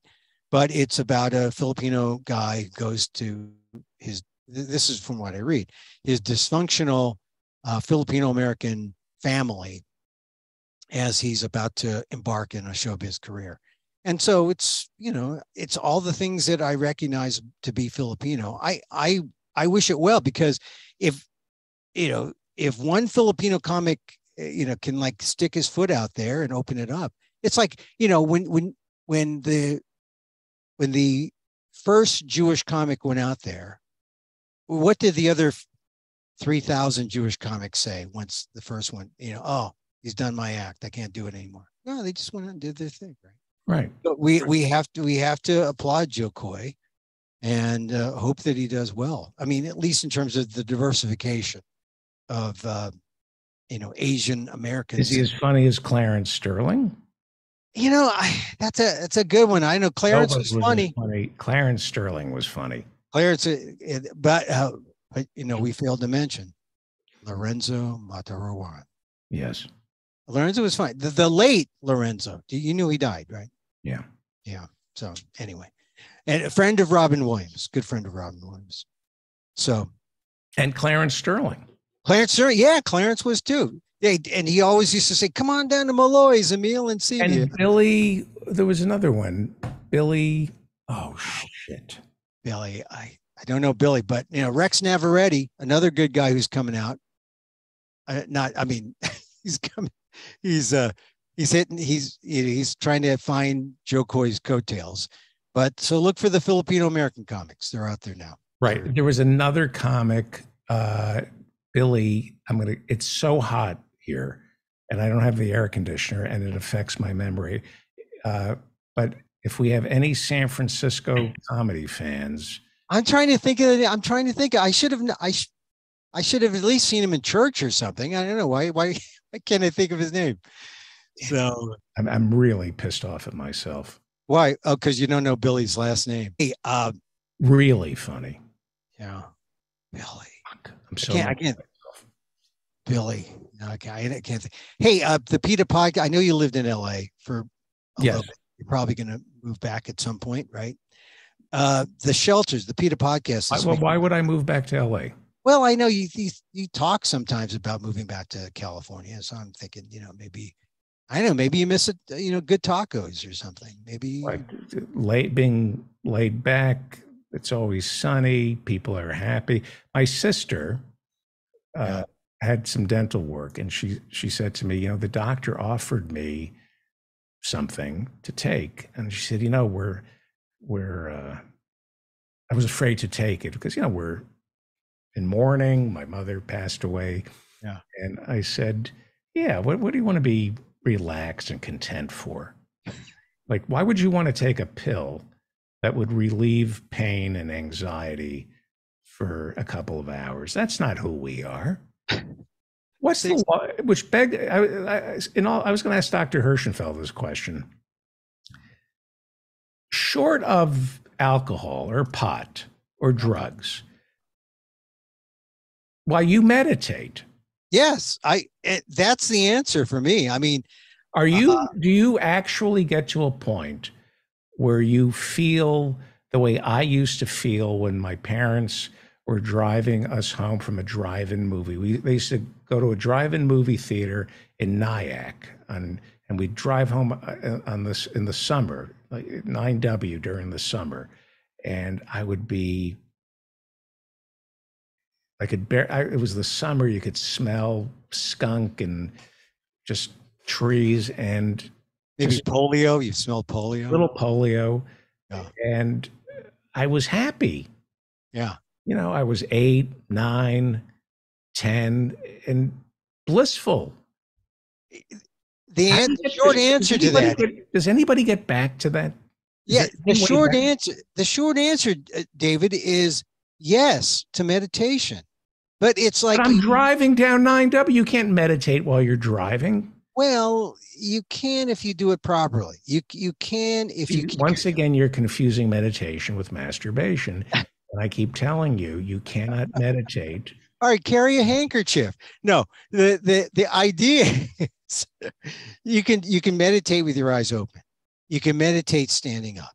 You can meditate as you're doing something that you supposedly enjoy once a week, like talk to my old friend David. You can meditate and it's a form of meditation. You put it in the background and you are totally in the present. That's a different kind of present than Dr. Benjamin's present, but a kind of now. What about the narcotic of rage? Rage is narcotic. Yes. And look, here's the thing about meditation. You can get captured in the moment. So you think you're cured. You're never cured, but you realize that life is this wave of impermanence, that you find the answer, you lose the answer. You find the answer, you lose the answer. And it's constant, which is why they say meditation is like a muscle where, you do it over time and you build up this, your meditative strengths that enhance concentration, enhances clarity, equanimity. But you do it, 10 minutes a day to start.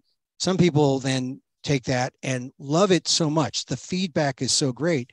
They go off on 3-day, week-long retreats, right? Where, they go off to a place like Spirit Rock in California or any of the meditation centers. And these retreats, Buddha, is very, Buddhists are strict on alcohol, on drugs. And you can see why, if you're in practice and you get it to a state, you don't need any other stuff. I mean, I was listening to someone who was sober for, dozens of years. And it's just, there's just something about either the use of drugs or the use of alcohol. You just say no. And in many ways, it's just like eating meat, being a vegan for so many years, vegetarian first and ultimately vegan, and then vegan, no oil. But, you get tempted by certain things every now and then, but you just know that your life is better and that you don't like the way it felt when you were doing non-vegan stuff or when you were drinking or when you were doing drugs, and it's just not necessary. But you find these other things that replace this place that you want to get to, when you were driving in Nyack and when you were trying to get to that happy place. It takes some patience, but it also takes just being still and going within. And I think it can be found very easily. Well, the Reverend Barry W. Lynn. Yes. I like Barry. And Really? I used to watch him when I was in Washington. I used to see him in all the shows. And that's when he was with the ACLU mostly. And those were the good old days, David. Those when we had really smart people, on those shows, arguing with who are those guys? The firing line, not the firing line.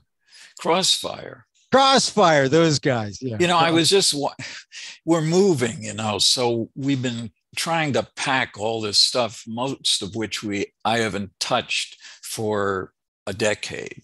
So today I found a box of DVDs. They used to give out DVDs when you were on these shows. And it was an argument on Hannity and Combs, before Alan died, about posting the 10 Commandments in every school. And it was unbelievable to watch it, because I can't believe that I did that hundreds of times with screaming people who would just talk over everybody. And yet, when Fox first started, it wasn't on in New York City. So nobody would go on. And then Robert Reich, Ellie Smeal, and I were the only progressive voices that ever routinely went onto the Fox News channel. And I did it to prepare for serious shows. I think I may have mentioned this last week, but I mean, it would be like the bookers would call you up and then they'd say, well, what do you think about that? And I'd give these very flat answers, and then I'd get on the show and I'd give entirely different answers. Yeah. And that was fun to do to Fox. It also was a real, everyone talked over everyone and no one said anything. And that there was a value to that, because people weren't, the bookers or the producers thought people just want to see the fight. They don't want to really see the debate. That's right. For a long time, it was just let's have them fight over the red meat, right? And they did. And then now everyone is orderly, like they all get their turns, and no one talks over. You know, Jon Stewart, who of course back in the news because of his work on the burn pits, but he really destroyed Crossfire. Some people remember this. It was Paul Begala as the more or less progressive, although I had trouble figuring out where that was, and Tucker Carlson. Right. And Jon Stewart comes on and says to both of these guys, I'm not going to be your trained monkey tonight. You know, you people ought to be talking about serious things, and instead you're not. And it was so controversial, but so accurate. Well, that it was the end of Crossfire. So 2 days later, I'm on Crossfire. I saw the booker who used to work with me on a radio station. And I said, I brought this Grinch. It was about the war on Christmas. I brought a Grinch doll. I said, hey, can I just bring that out? And she looked at me and she said, who the hell cares? We're not going to be on the air in another 2 weeks. We've been canned. So, you know, not to take anything away from Jon Stewart, because he did the Lord's work with the PACT Act, but getting rid of Crossfire, I remember when that happened thinking Crossfire was the only show where you could hear an argument against the war in Iraq because it was constantly being interrupted, but at least you could hear the other side on Crossfire. Once they got rid of Crossfire, there was no opportunity for people to spew leftist thought or left of center thought. I think he did a disservice. I don't know. I don't think he did a disservice, but you're right about the conclusion. But it's not that anybody else couldn't. You know, Ron Reagan, who is an atheist and does those ads that still run on a lot of cable networks about, I don't worry about going to hell. And he and a woman named Monica Crowley did a show on MSNBC. And Monica Crowley was a conservative, but not what I would call a nutty conservative. And they used to do 2 segments. Can you believe that? 2 segments with the same guests. So you do 6.5 minutes, they take a break, you'd come back another 6.5 minutes. And that was one where I thought both Ron and Monica just had a decent enough respect for each other that they didn't just yell. And it was my one and only time, I think, with Franklin Graham, the late Billy Graham's somewhat embarrassing son. Yeah. But you know, we were talking about he has a charity called Samaritan's Purse, and Samaritan's Purse often ends up, you know, helping out in emergencies. And he had just helped out, I think, in a disaster in Latin America. But we discovered that he was giving kids stuffed animals with Bible verses attached to them. And so I, of course, said, you know, I don't like the fact that church groups are getting money to begin with, but I certainly don't like it when the purpose seems to be to convert little kids in another country to being Christians.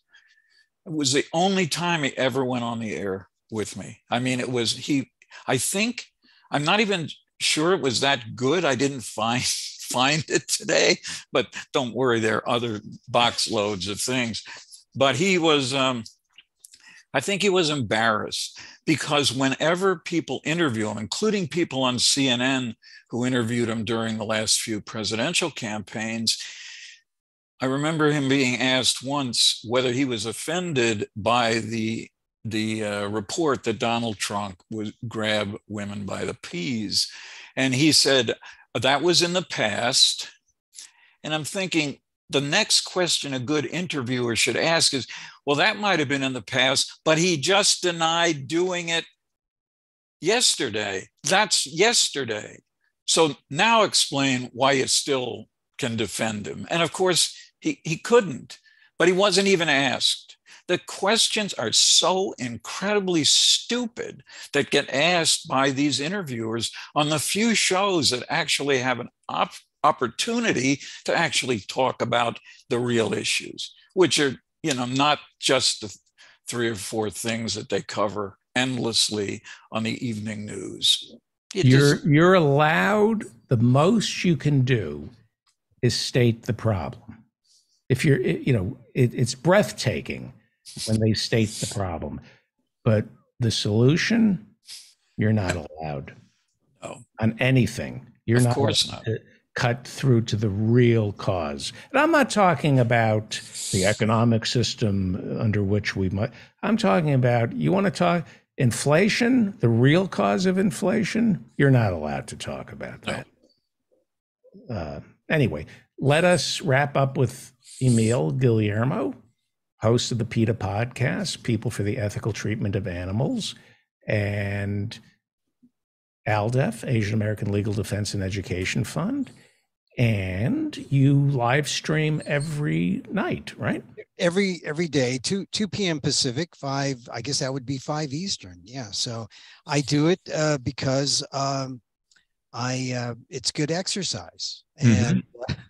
And I get to talk about the news in the old-fashioned news talk sense, where I don't act as a journalist so much as I am an opinion. Is it an opinion columnist, or I just give my opinion? And since no one ever asks what a Filipino American thinks, although and Crossfire, Alex Escalmado used to always go on and take the anti-Marcos views on Crossfire. That's right. And the late lamented Alex Escalmado, Filipino American news publisher. And that's why I do it, because there are very few there aren't that many places where you get anything but the white mainstream or white fringe view. And to get a black view, you got to go to, you get some, maybe you get Joe Madison, who I used to work with, you get him on Sirius, or maybe you get, to get Asian views, where do you get that? Latino views, where do you get that? So this is a democratizing, positive thing about our internet world right now. So right. Yes. How do people follow you on Twitter? Twitter at Emil Amok, EMILAMOK. And you can also catch the show there too. Fantastic. I'm just looking at my schedule. Wait a second. Do you have golf with Donald? Well, yeah, that too. We're coming up at 8:23. You came on at 7:30 and you short. Okay. All right. Can't get any shorter. Okay. Thank you, Emil Guillermo. Thank you, dude. Thank you. Joining us is the Reverend Barry W. Lynn. He is a ordained minister in the United Church of Christ, as well as a lawyer. And you're a member of the Supreme Court bar, unlike Bill Clinton, who had to surrender his license. How are you, sir? I wanted to ask you a couple of questions. Absolutely. Well, Viktor Orban spoke at CPAC, and there were some clips. Do you mind if I play you a No, go ahead. They're shocking. They're shocking. This is Viktor Orban telling, this is the famous one, where he's at CPAC telling people this.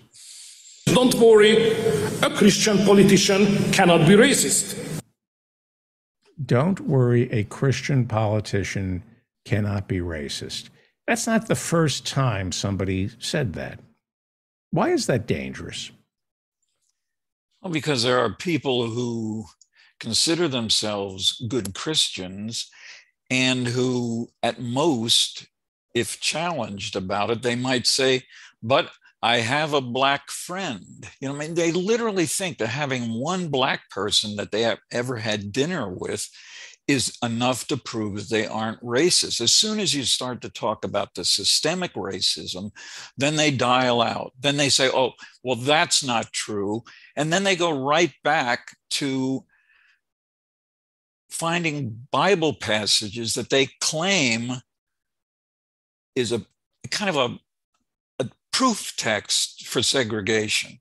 And Right. they really, I've literally heard them do this. In the book of Genesis, God separated the light from the darkness.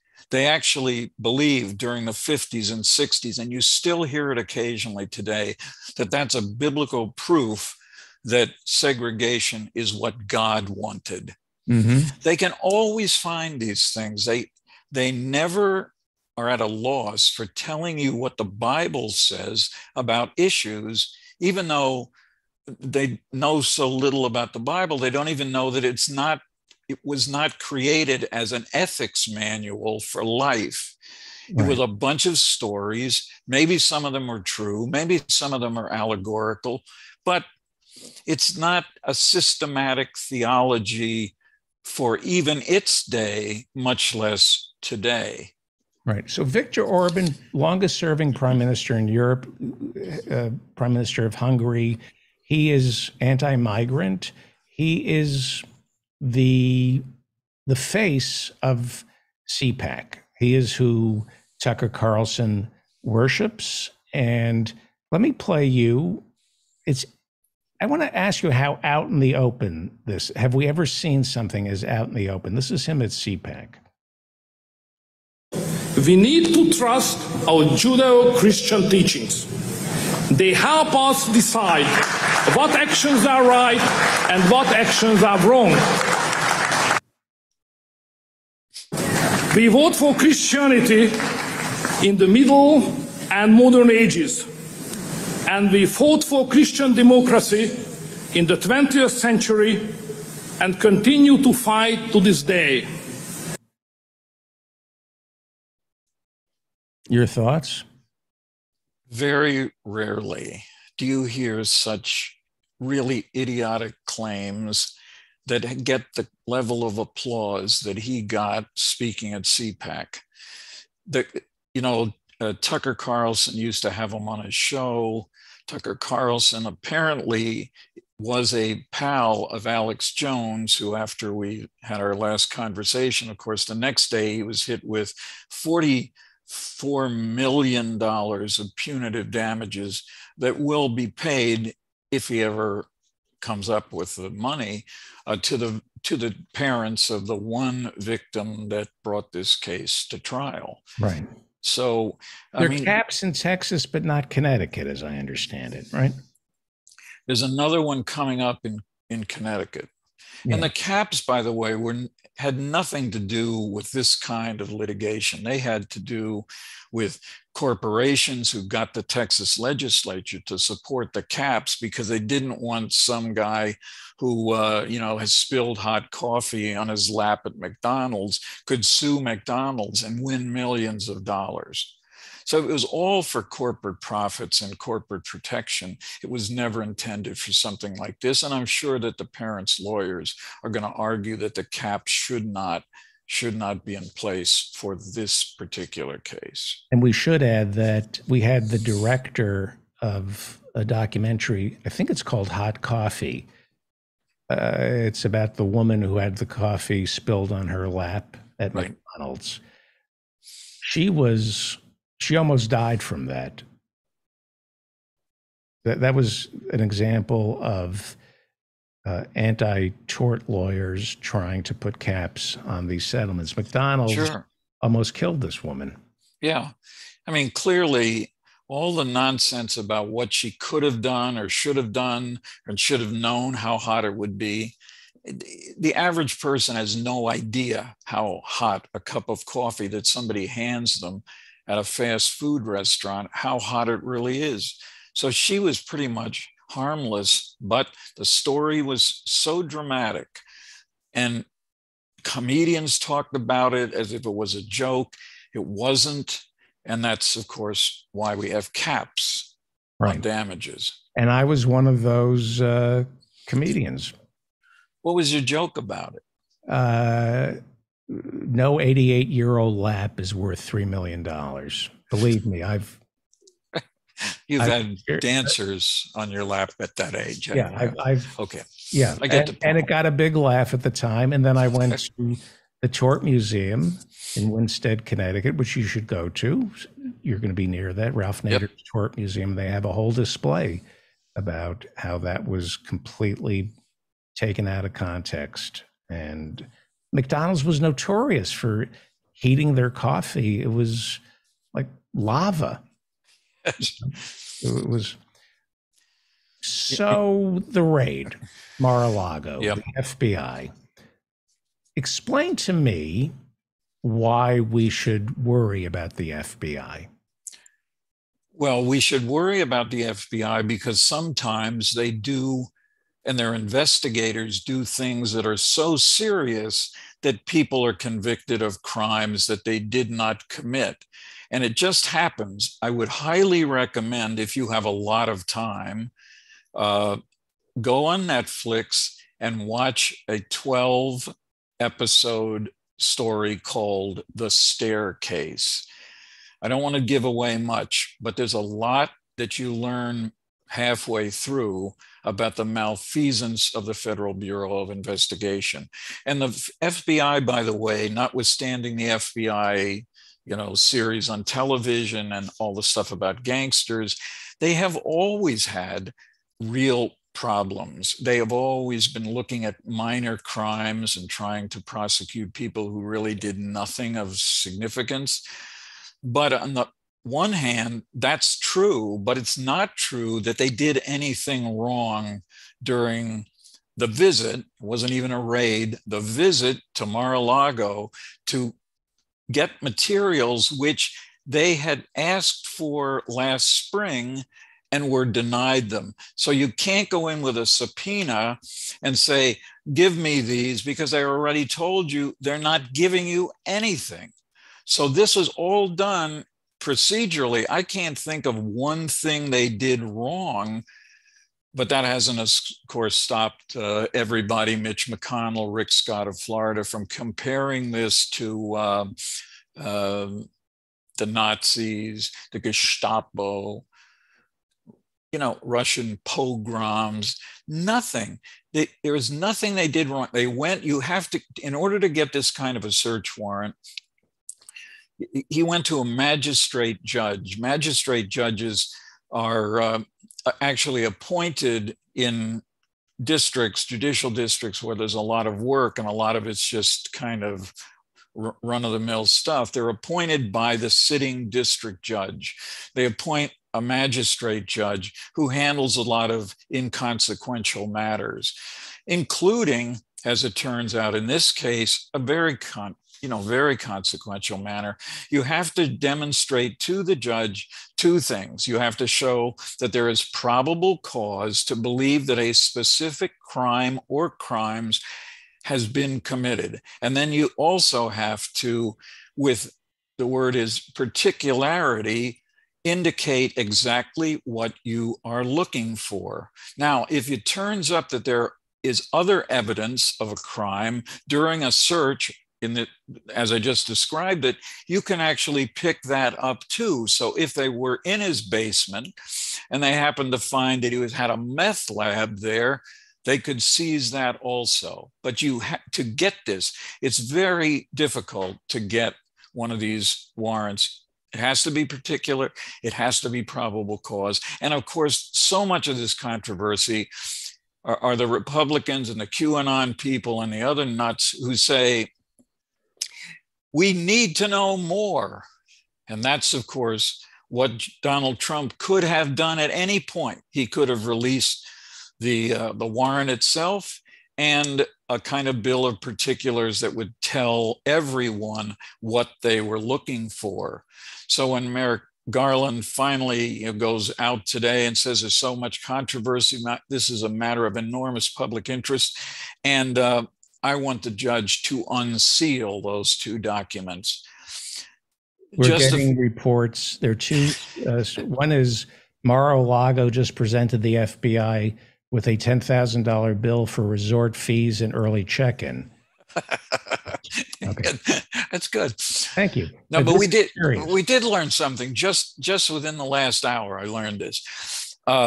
Trump's lawyers are thinking of contesting the effort to unseal the documents. So that's really interesting, because if Trump doesn't release them just because he ought to, or to quell any questions that he's been raising, now they could litigate this, and you could litigate it. The judge could say, I'm going to do it anyway. Then they'd appeal it. This could drag on for months and months. There is a story coming out of the Washington Post saying that there was nuclear launch codes in the boxes. Something to do with nuclear launch codes. Could that be true? That's coming from the Washington Post. Yeah, I mean, it could be true. I mean, he's the only person, well, he's probably not the only person, but one of 2 or 3 people who have the nuclear launch codes in their possession. Right. Well, I don't think and he's supposed to have them in possession all the time. Yeah, I don't think. I'm sure they changed the nuclear launch code. Yeah, one would hope so. Yeah, but it is Washington. Yeah, so one has to be. But yeah, I do think this is the first time where I've really thought he was in serious criminal trouble. I've been very reluctant to think that the January 6th committee or anybody else, except for the people in Georgia, that they were really going to be able to prosecute for these things. Now, there's a lot of speculation. What's on the search warrant? What is the crime that they're looking for? And it could be, and probably should be, something called the Presidential Records Act, which after Nixon tried to take some of his materials with him, Congress passed a law that said anything in the possession of the president that he made in the course of his work as president does not belong to him. It belongs to the people and is to be immediately sent to the National Archives, where they have this stuff. In general, a lot of the stuff is not releasable for at least 20 years, but it has to be there. Now, some people say, well, that's trivial. If you were a left-wing conspiracy theorist, how about this theory? The FBI director, Mr. Wray, who of course was appointed by Donald Trump, thinks that maybe he should do what Jim Comey did so well, destroy the possibility of someone being president. And Comey, although I mean, I've never believed a single thing he said. He said, you know, first of all, he said Hillary didn't do anything, but of course it was reckless behavior. He should not have commented on that. Then he mysteriously finds a laptop that mysteriously happens to be in the possession of possibly the most hated man at the time, who was a Democrat, Congressman Anthony Weiner. And then, of course, just days before the election, he said, well, we looked at that computer and there's nothing there. So he managed to tick off Trump people 3 different times. 1, by confirming that she was irresponsible. 2, by saying maybe she had some messages on a laptop. And then 3rd, by saying, nah, didn't happen. Right. What if Wray, who has given money, I was looking into this, he gave money to some Democrats, but he also gave money to a lot of Republicans. He was appointed by Donald Trump. What if he thought, what's the thing we could do that would tick off the QAnon people and the Republican nuts the quickest? Hey, let's go seize stuff out of Donald Trump's house. Do I think that's true? No. But do I think has that crossed my mind? Yes, it has. Presidential records. Would that jeopardize Wray? How so? It was the FBI. Well, yeah, but he's the FBI. Look, if it's just the Presidential Records Act, to me, it's bad enough. But he would have just done what he was supposed to do. He could go before the Congress and he could say, look, I mean, this is a crime. We had so much evidence about it. We knew that he failed to give us all the boxes. We asked for the 12 boxes that he didn't, give in the first blanch of 15. And he's, he wouldn't give them to us, so we had to do this. The people, I think, would buy that. They would say, oh, okay. Well, this is coming to us from the Washington Post. It just came over. Classified documents, I'm quoting the Washington Post, classified documents relating to nuclear weapons were among the items FBI agents sought in search of former President Donald Trump's Florida residence on Monday, according to people familiar with the investigation.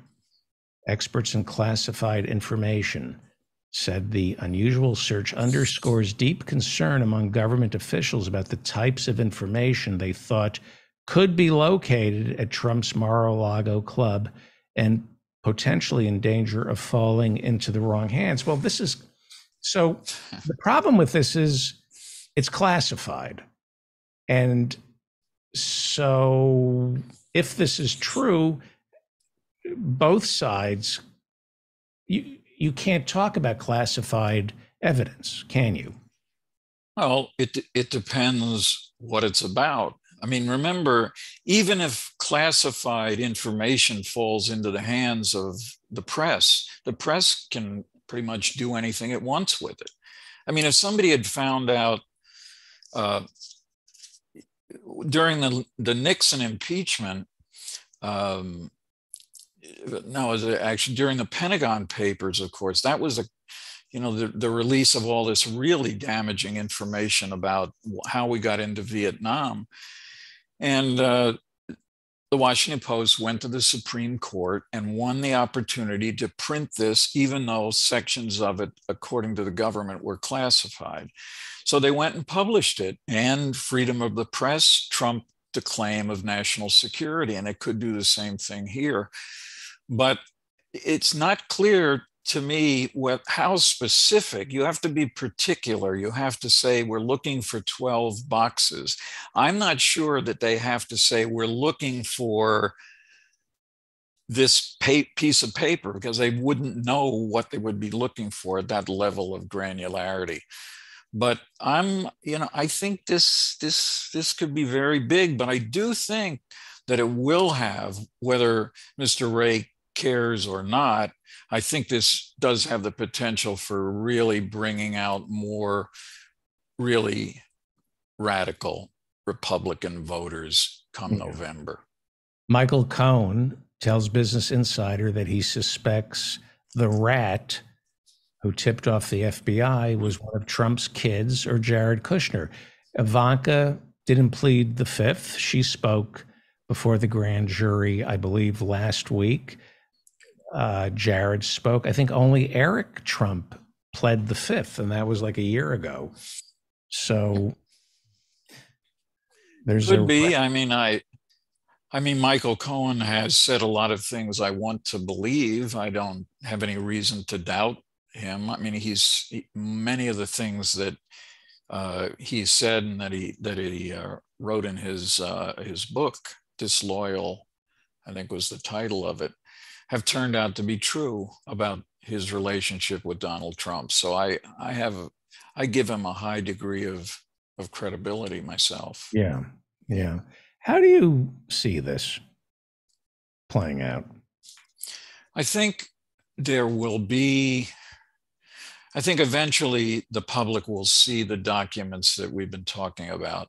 I don't know that it'll be tomorrow, because I suspect that Trump's lawyers will try to block this, and it'll take months and months. But I think by the time of the midterm elections, there will be a resolution of this, and we'll know exactly why Donald Trump, in possession of these documents, knowing that all of his people demanded to know what is in those documents, Right.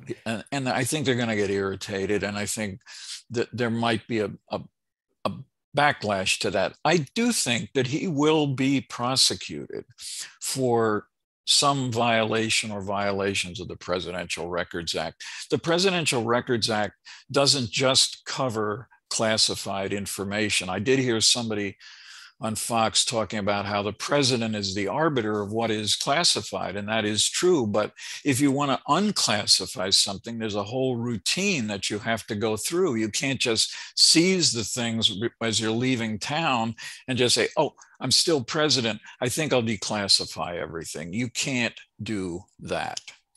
There's a provision of the Presidential Records Act that I do think is unconstitutional. It's the one that says if you violate the Presidential Records Act, you cannot run for public office again. You can't run to be the president again.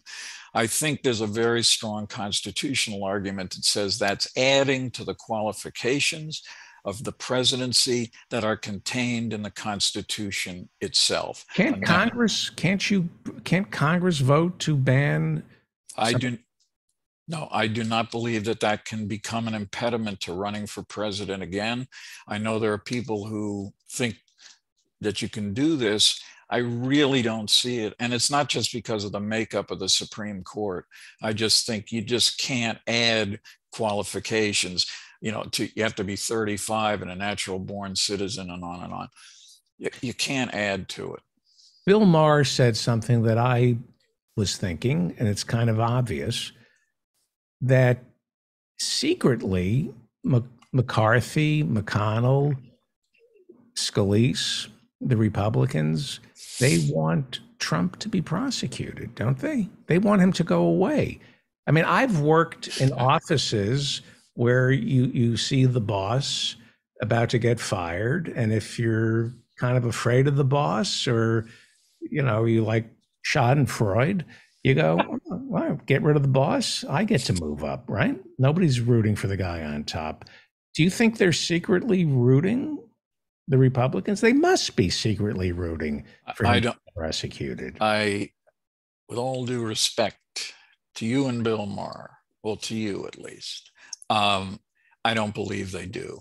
I think they believe that he is the best candidate running in 2024. I don't see Steve Scalise. No. Hang on for 1 second, Reverend. DeSantis, Marco Rubio, people who are eyeing the presidency, wouldn't they secretly be hoping Garland succeeds in making Trump unavailable? With DeSantis, maybe so. But I think, McCarthy, Mitch McConnell, I don't think they're the ones thinking, because I think they honestly believe he will be a stronger candidate. I was at my 55th high school reunion on Saturday, and I was talking to a lot of people who moved to Florida. And I don't remember them as having progressive ideas when they were in high school, but they sure do now. The anger that they have toward DeSantis and even to Marco Rubio is just well beyond anything I could have imagined. Rubio is pretty smart.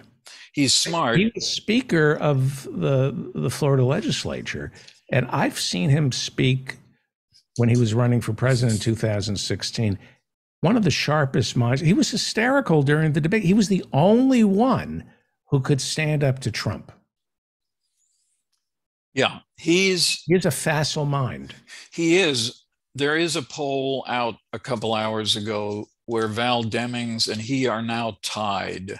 And I do think that she has a lot of money. Explain who Val Demings is, please. Yeah, I mean, Val Demings was a police chief. She was on one of the impeachment panels. She's very, very smart and an African American. And I think that she looked like she had no chance to win. But in the recent weeks, and now I think with this new poll today, although you and I don't really believe polls, but I mean, to be tied at this point after being down 6 or 7 points probably shows the impact not only of the overturning of Roe versus Wade, but the fact that Marco Rubio just is not as appealing to a lot of Floridians as he may have been. And I do remember him in the debates, and he was a clever speaker. The Republicans are saying to get rid of the FBI, that it's rotten to the core. Right. If our side said that, and we have good reason to, of course, we'd be called Marxists. What would happen if they got rid of the FBI? Do we need an FBI? I think we do need an FBI. I would not want to get rid of it. I'm a little less certain about the CIA. I'm not so sure we should have one. But the FBI, I think, does a decent job on the things that it chooses to work on. But you're right. I mean, if anybody said to defund the FBI, it would be like the defund the police thing all over again. And, you know, we were watching this staircase thing I was promoting on Netflix, Joanne and I said, you know, given that the FBI has some issues in the staircases, and maybe we should just agree. We should form a unity, people like me and the far right, and we should all get buttons made, defund the FBI. Well, that's I could sell that. Yep, you're a Republican. I was for about a month, yeah. What did the FBI do? I guess during World War II, they might have been of value. I guess when they finally admitted there was a mafia, they maybe helped break the mafia, although J. Edgar Hoover wouldn't admit there was a mafia because they had pictures of him in compromising positions, and he partied with them in Florida, watching the ponies. Yep. Very strange that J. Edgar Hoover refused to admit that there was a mafia, that there was organized crime. Did they accomplish anything? I mean, we know that, Shermer Cheney, did they help find some of the people behind the killings of civil rights? Oh, yes, they did. The Goodman Schwerner Cheney killings during that summer in '63, I guess. Yes, they were heavily involved in that. Because the local police were also heavily Of course they were all. They wanted it. It's like, it's give me something. We know you do. And they did take down some of the big, criminals, much as people glorify Pretty Boy Floyd and all those guys. They were pretty bad characters, and they did help to take them down as well. And they also destroyed people who were left of center. If you were a member at any time in your life of the Communist Party, your life was a nightmare. They blacklisted people. They went after union organizers. They called Dr. King, J. Edgar Hoover famously called Dr. King the most dangerous man in America. Yes, he did. And they killed Fred Hampton. There's no question. Yes, they did. There's no question about that. And they made lists of people during the anti-war movement. I was on an FBI list, and I remember talking to the late Congressman Father Robert Drinan, and I said, apparently I'm on a list. And he said, there should be more ministers on that list. And I thought, so they did horrible things. There's no question about that. Well, what did they do that was good? Well, the things we've been talking about finally going after not only they found D.B. Cooper. They found D.B. Cooper. No, they didn't. Where'd they find him? They didn't find D.B. Parkland Cooper. Memorial Hospital with Elvis and yeah, I thought so. No, it's a great, it's a wonderful story. They found JFK's killer? They did. And they did. Covered it up. And covered it up. And now they're... but I think it's the routine things that they do. I mean, if there's an arson, for example, unless the alcohol, tobacco, and firearms people are involved, it's the FBI who goes after hate crimes against churches, against African-American churches. So they really do have a whole set of things that reputable agents do that turns out to be good for democracy and good for the safety of the United States. They connected all the dots before 9/11. Oh, no, they didn't. No, they didn't. They connected all the dots before January 6th. Oh, no, they didn't. No, they didn't. No, they're not. All that spying they do. Excuse me for one second. What? All the spying they do. Who are they listening to? They had all the evidence before January 6th and January 6th and September 11th. It was all there. But they were so busy spying on leftists, they didn't have time to read the transcripts of the phone calls. I don't know. I mean, yes, they obviously were tremendous failures, but again, that's not. I mean, it's like, aside from that, Mrs. Lincoln, how was the play? I mean, it's what they do that's good is stuff we don't even see. I mean, how about bank robbers? They go after bank robbers. That's what managers, agents, and lawyers in Hollywood, that's what they say. You don't know. My job is to make sure you don't know what I'm doing.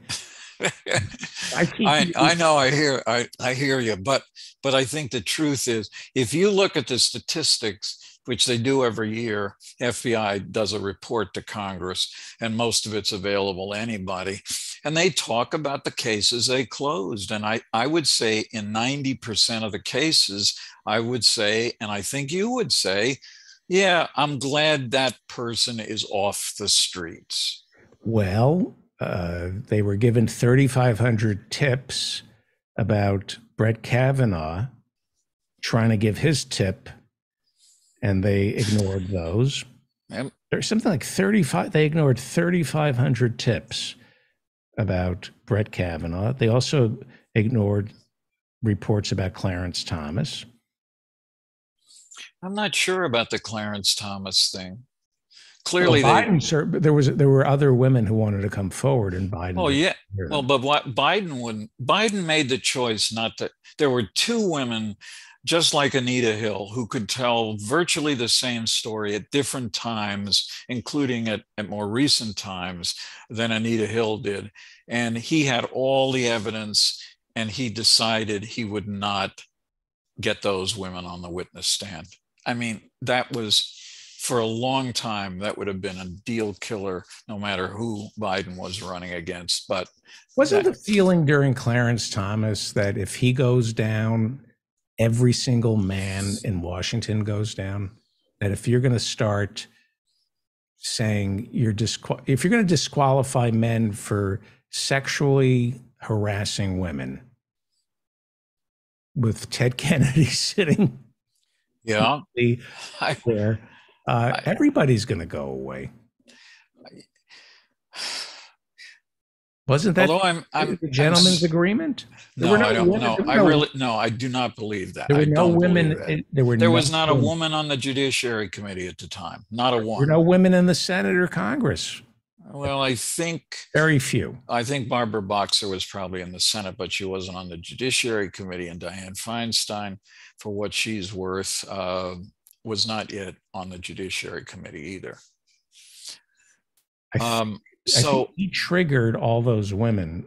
I think Boxer got elected Senate in '92 because of Clarence Thomas, if memory serves. He triggered all these women running for office. Yeah, I don't remember when she got in there, but she was there. Carol Moseley Braun represented Illinois. She was an African-American woman, I think the first in the United States Senate. And she was a magnificent legislator and a good person. She really was good. She lasted only one term and then was knocked out by some Republican. How worried are you about Fox News and the right wing animating their base? They're heavily armed. They're showing up to Beto O'Rourke rallies with AR-15s. How worried are you about this? Well, I think there's a really serious possibility of renewed violence aimed at, ironically, at the police or at the FBI. And just a couple hours ago, they shot the guy who was carrying an AR-15 and a nail gun trying to get into the FBI office in Cincinnati, Ohio. But they nailed him instead. Well, they did, but not with his nail gun. No. Nail guns are usually only used in horror movies. Have you ever seen the right wing talk so openly about insurrection? Where this Congressman Chip Roy from Texas talking about the insurrection clause of the Second Amendment, that our founding fathers wanted us to have guns to stand up to an overly intrusive government. Have you ever seen it out in the open this way before? No, but I mean, it's been a talking point for the last 30 years that the reason you really don't want to restrict guns is not because you might use it when a burglar comes into your house, but it's because you need it to defend against the government taking your rights away, defend you against the rogue state. That has been part of the NRA, Gun Owners of America, which is even more extreme than the NRA. That's been a talking point for as long as I've been having arguments about gun control. So, but what's different this time is that it's not just Chip Roy, but there are other people who have some connection to government at some level who are saying essentially the same thing. This is the kind of thing you'd hear Mark Levin say or Tucker Carlson say, but now members of Congress, state legislators are saying it openly. So yes, things are getting worse. They're taking a point from decades ago and just adding impetus to it and passion to it, and it's coming from higher office. And that we ought all to worry about. That is something we should be concerned about. This is Lauren Boebert's tweet. I played it at the top of the show. Rebellion to she's quoting Thomas Jefferson. Rebellion to tyrants is obedience to God, says Thomas Jefferson. Rebellion to tyrants is obedience to God, Thomas Jefferson. She's a gun-toting slob who is telling her followers that Merrick Garland and Biden are tyrants, and Thomas Jefferson would say, you want to get close to God? Rebel. Rebel. It's that confluence of guns and Jesus. Well, speaking of that confluence, because I know we're almost out of time here, but if I were to find, as I did, religious right nut of the week, it would go to one of the hosts on the Trinity Broadcasting Company network. These are the people who make the Christian Broadcasting Network look like they're moderates. These people are cranks and a half.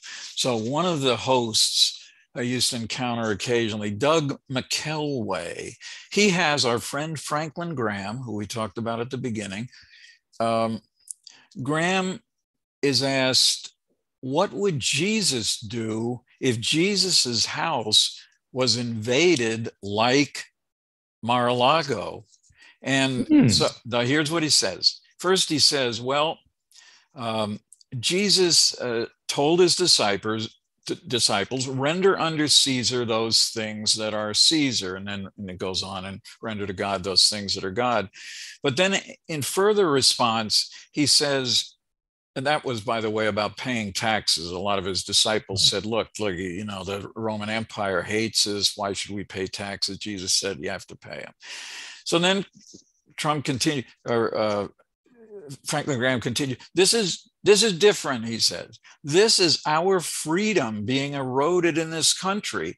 If the FBI felt he had something that belonged to the government, they certainly could have asked, and he would have returned it. Yes. Now that, it didn't take today's newspapers to tell you he doesn't ever care what people want from him. He wants to keep every single thing. He would probably have used Kleenex in his safe. Mm-hmm. Then he comments, of course, that the Democrats are just using all this to bend us towards socialism. Would that be true? Yet to this day, to my knowledge, Franklin Graham has never criticized Putin's invasion of Ukraine. Never once. I can stand corrected, but I don't think he ever did. Right. So, you know, he's down. I don't know if he was at CPAC. He often went, but, you know, I'm sure he was just applauding the president of Hungary, whose words you played. If Jesus owned Mar-a-Lago, yeah, it wouldn't be as nice. No, there'd probably be a lot of goats. Yeah. And other, but he also, you know, very few journalists are ever actually allowed at Mar-a-Lago. I didn't know that till a couple of weeks ago, because he doesn't want them there. He doesn't want them snooping around. But I think Jesus probably would have said, let a bunch of homeless people from Miami come in and they can stay here. And he probably wouldn't have a mirror in his bedroom. But no lepers. I'm on vacation. I'm not doing any healing. But when I get back to New York, I'll do the lepers, but no lepers at Mar-a-Lago. I need a break from the lepers. I have a feeling. Yeah, it could be. But yeah, that's the treatment. This is another thing where people will say, was I there at everything? But I got the last colony of people with the palsy that's commonly known as leprosy. The last group of them living in Hawaii, they came to the United States and they were trying to get some attention paid to their cause, and we treated them shockingly. It was awful, and so I was able to help them get on some television shows. I gave them a hand, and they. I'm sorry. No, you should just do penance for that one. But it's shy. It's what every person with a serious medical condition goes through in this country. And it shouldn't be that way. And there were some very modest changes in Inflation Act. I'm not so sure that's going to be great for the environment. I'm not even sure it's going to reduce inflation. But to the extent that some, not all, but some people are going to find it easier to get some drugs, has got to be seen as a plus. Right, right. Leprosy is probably coming back if polio's coming back, right? I don't think so. I don't think leprosy can come back. I will ask Dr. Lynn, though, that question, and then next week I'll tell you her answer. Okay. The Reverend Barry W. Lynn, you could read his stuff, watch his stuff by going to barrywlynn.com for a treasure trove of the man's appearances on television shows, radio shows, sermons, writings. And when is your book? Are we done with it? No, we're not. We're awaiting one publisher's response, and I'm looking at another one on Tuesday. Okay. It will come out. I mean, even if I have to chip it into tablets and go up on a mountain and bring them down, I'll have 3, and that's what I'm going to do. And that turned out pretty good. That book. It did. Well, a third one got lost. We know that. You know, Moses was there really lost. a third one? I thought that was from Mel Brooks's movie. It is from Mel Brooks. Oh, okay. Right. Yeah. Well, look. Thank you. Give you. My best to your better half. I certainly will, and I never disclaim that she's my better half, because she is. But I'll be speaking to you from Massachusetts next Thursday. Good. Okay. Very good. Thank you. Reverend Barry W. Lynn. Follow him on Twitter at Barry W. Lynn. Coming up, the professors and Mary Ann. A lot of prolific authors here, one of whom is Professor Mike Steinel.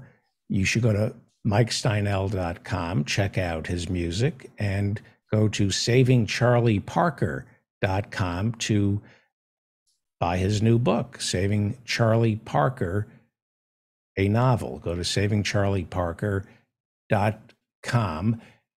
Dan, are you here? Do we want to do a quiz, or we should probably keep it moving? Let me play some music from Professor Mike Steinel, and when we come back, we will talk to the professors and Mary Ann. Office hours this Friday night at 8 p.m. Go to my website to get your link, and while you're over there, sign up for my newsletter.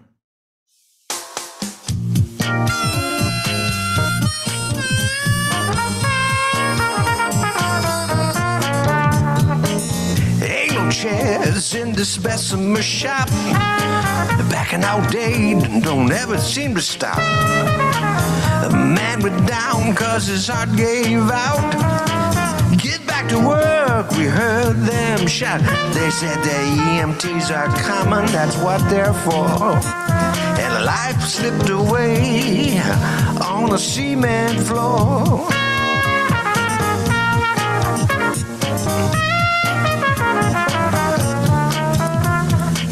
I know the bookstores are all gone away.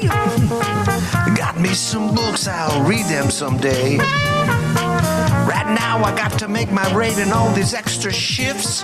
If I can make it to Christmas Eve, the kids will have nice gifts. And the big boss will have more money so he can go up into space. But there still won't be no chairs in this Bessemer place.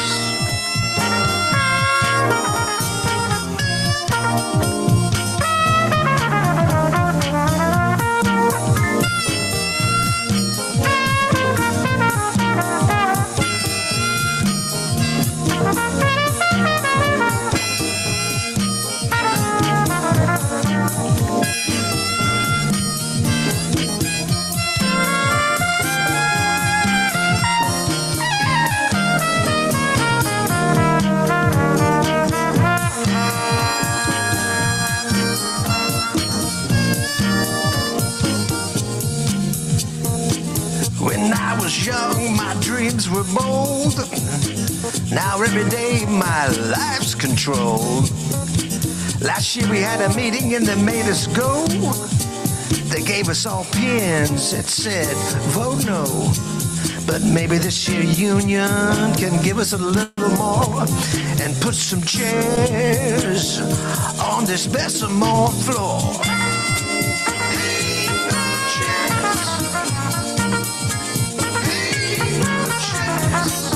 I'm hoping the union might make things right.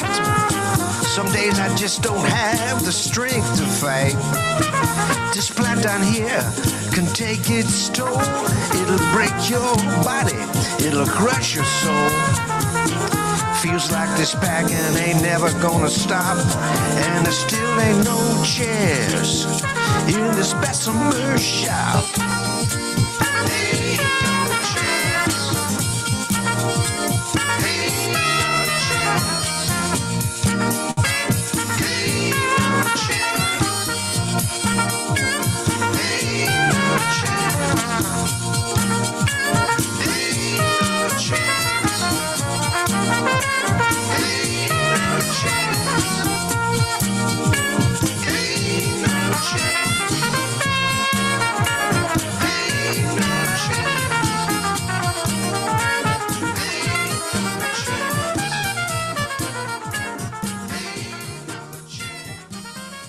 That is Professor Mike Steinel. Ain't no chairs. I think my truss is a little too tight right now, but that's okay. We will continue. Sorry. It's August. It's August. Let me just loosen my truss. All right. Welcome back. office hours every Friday night at 8 p.m. Please join us for that. Go to my website to get an invitation while you're over there. Sign up for my newsletter. And I don't think we have Professor Mary Ann. So I think she's in Albuquerque. I think not saying, not going to make any accusations. But joining us is Professor Ann Lee. You can read her over at the Daily Kos at Annie Lee. Hello, Professor Ann Lee. We have Professor Jonathan Bick, who will be teaching Star Trek and The Twilight Zone at office hours. Professor Adnan Hussein is back. He is chairman, let me start you up there. There you go. Chairman of the Religion Department at Queen's University in Kingston, Ontario. And Joe in Norway is in Spain. Let's find out what your ASMR for the eyes is. What are you cooking today? You have to unmute. Okay. Am I unmuted? There we go. Yes. Hey, David. Yes, I'll be cooking some Andalusian recipes, southern Spanish dishes. The first one I'll make is a fried eggplant or aubergine with a reduction of dried sugar cane and vinegar with toasted sesame seeds. It's a very traditional dish here in Malaga. And then I'll be making a winter dish, but more summerified, garbanzos and stewed spinach. And then I'll be making not so poor man's potatoes, kind of confit potatoes with onion and capers tonight. Is my lighting okay, or is it a bit dark? Yeah, no, this is going to be torture because I'm hungry, and this is not going to be easy. The lighting is better now. Where were you yesterday? Where were you swimming yesterday? Just down on the sea, down the road here, in the Mediterranean. You were in the Mediterranean. The moonlight shining across the sea, and we were across from a old Roman bath. It was quite special. I wonder what that's like to be happy. Well, let's find out. There's no time for it. I was talking to my sister yesterday. I mentioned this earlier. The dentist wanted to give her a painkiller. She said, "I'm worried, I can hear you can get addicted to these things." And I said, "What do you want to be happy for? Why would you take a pill that could make you?" It is terribly exhausting. To be happy. Indeed. Yeah. Professor Ann Lee, I'm happy to see you. What would you like to talk about tonight? Well, it's a very busy day today. What with the and you've talked about it earlier, the Attorney General Garland and those search warrant for the materials. And I know we've been talking about it constantly, but what seems interestingly coincidental, and of course, do we really know whether things are always, there's no such thing as coincidental. But I wrote a brief little thing just because it's been finally resolved. And the guy in Ohio who decided that he would attack the FBI field office outside of Cincinnati. And apparently, and we discussed this actually or I occasionally troll Professor Bick on the issue of psychotic breaks in Twilight Zone. And they managed to get the Truth Social tweets or truths or whatever from this guy who tried to attack the FBI office with a nail gun. And if you know a little bit about nail guns, they're essentially the power of a .22 caliber rifle or a handgun. and it's essentially the equivalent of a small handgun. And he was trying to essentially bust through bullet-resistant glass at the in the entry area, the visitors area of that place. And for some reason, he hadn't done any empirical testing on similar types of material and apparently failed, and then fled. The Ohio State Police, or the Highway Patrol, tracked him down, cornered him, and as we have just discovered, shot him to death because he, quote unquote, refused to surrender, or he refused to negotiate, which I think is an interesting way of putting it. More interesting, of course, are these there is some speculation that he was actually tweeting or communicating on social media. Yeah, over Daily Kos, you posted some of them. Yes, well, supposedly there are more, and some of them he posted from the field itself while he was surrounded by Ohio police with a helicopter and everything. And it's just very interesting, that's all.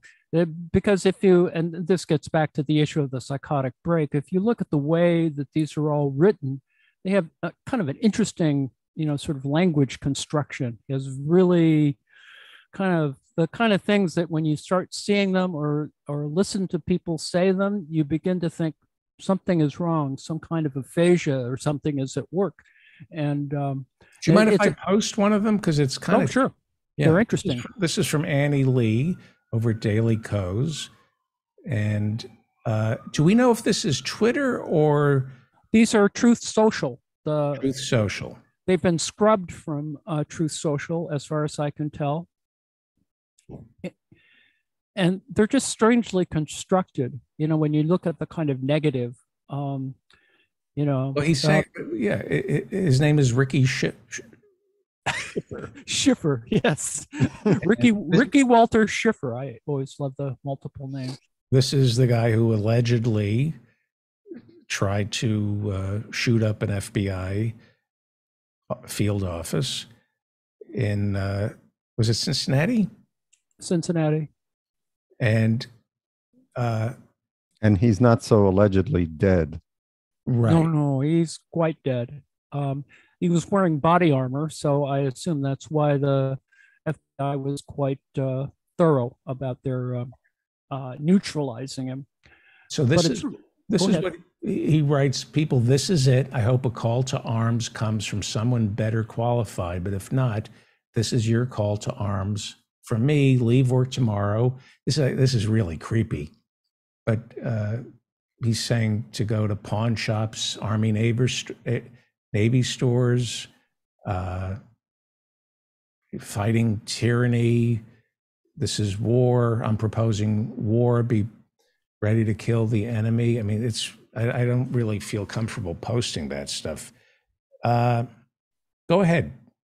Well, it's just interesting that he responds to someone who asks him, "Are you proposing terrorism?" And he says, "Very important question. No, I am proposing war.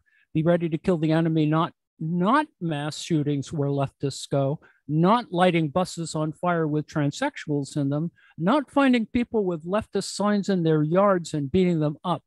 Violence is not," and in parentheses, "all terrorism. Kill the FBI on sight and be ready to take down other active enemies of the people and those who try to prevent you from doing it." You just see how constructed that is. It's a little bit out there. And this is, as in terms of the timestamp, this is before he goes in. This is just before he goes to the FBI office. So right. It's just interesting. This is Sebastian Gorka. For sure. This act by the FBI, by Merrick Garland, the DOJ, and the White House that had to approve all of it is a declaration of war against peaceful American citizens. 74 million. It's funny, like you don't take these people seriously, but this is what you're hearing on Fox News and talk radio all day, right? Oh, it's normalizing all kinds of strange things. There was a session at CPAC declared, and this was in reference to resisting school boards and stuff, but the title of the session was "We Are All Domestic Terrorists." Right. And, this time around, this is what they were saying. Yes. It's just, to me, it's quite fascinating. And of course, everyone is trying to take advantage of the kind of synchronicity of it, that one thing begat the other. That is the FBI raid, quote unquote, on Mar-a-Lago may have prompted this. It's certainly clear that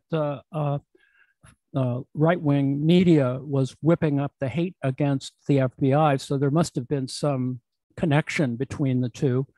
Now, some people may call it so-called stochastic terrorism. The word stochastic, I think, is relatively... What does that mean?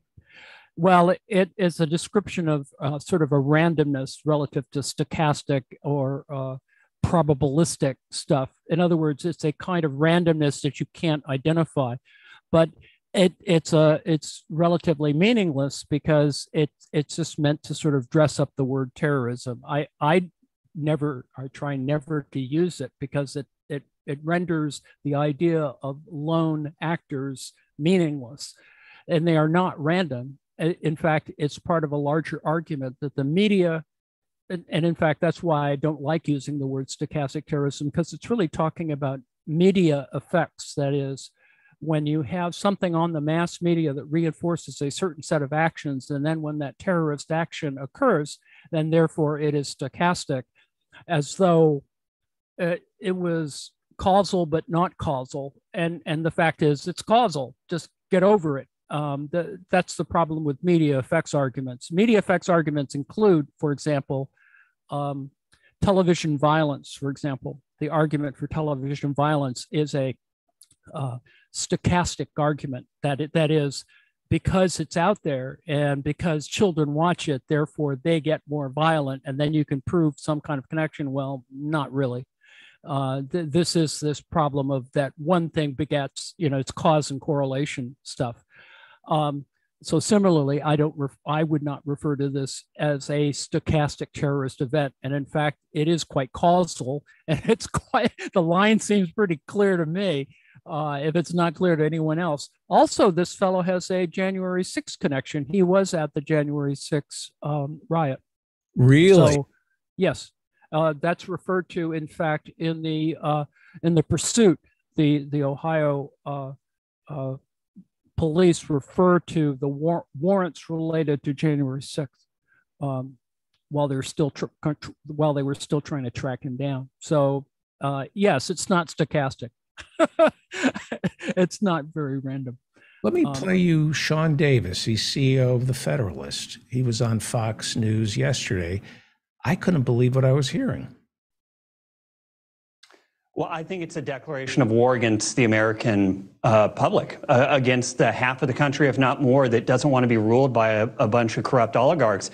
It's easy to look at what happened and say, oh, it's just about Trump. It's just about, Donald Trump, and, he's kind of different. It's not about anything else. No, this is about the ruling elites, the deep state, whatever you want to call it, the oligarchy, deciding that it is up to them to pick who we get to vote for, and that it's up to them to decide who gets to be on the ballot when Republicans vote. This was a declaration of war against the American public for having the audacity to think they get to decide who represents them, because it is obvious what this was about. This was about disqualifying Donald Trump from ever running again. This is their kill shot to take out Donald Trump's political career. And unfortunately for them, I think it's going to backfire, but it's not going to undo the damage that they've done with these Stasi tactics. No, and the damage won't require a conviction. It will simply require a fight. It will simply require I just want to play this. Sean Davis. Yeah, one more time. This is their kill shot. So, your reaction? Oh, life is a racquetball court, I guess. Anyway. So are they playing with language? Do they, when you talk that way, saying this is their kill shot, this is war, in their mind, what are they doing? We can't. Go ahead. It's media framing. It's all the same media framing. And at some point, speaking from sort of a deconstructing language point of view, they still need to tell me to prove that a deep state exists when they're constantly contradicting its reality, and then we should start proposing a shallow state. I'm all in favor of the shallow state myself. It's kind of has the wading pool of state power. Maybe we can have a deep the undertow of state power. Maybe we can have a deep state, but then we can blow a whistle and have, like, for the kids, a kiddie. Okay. Any response?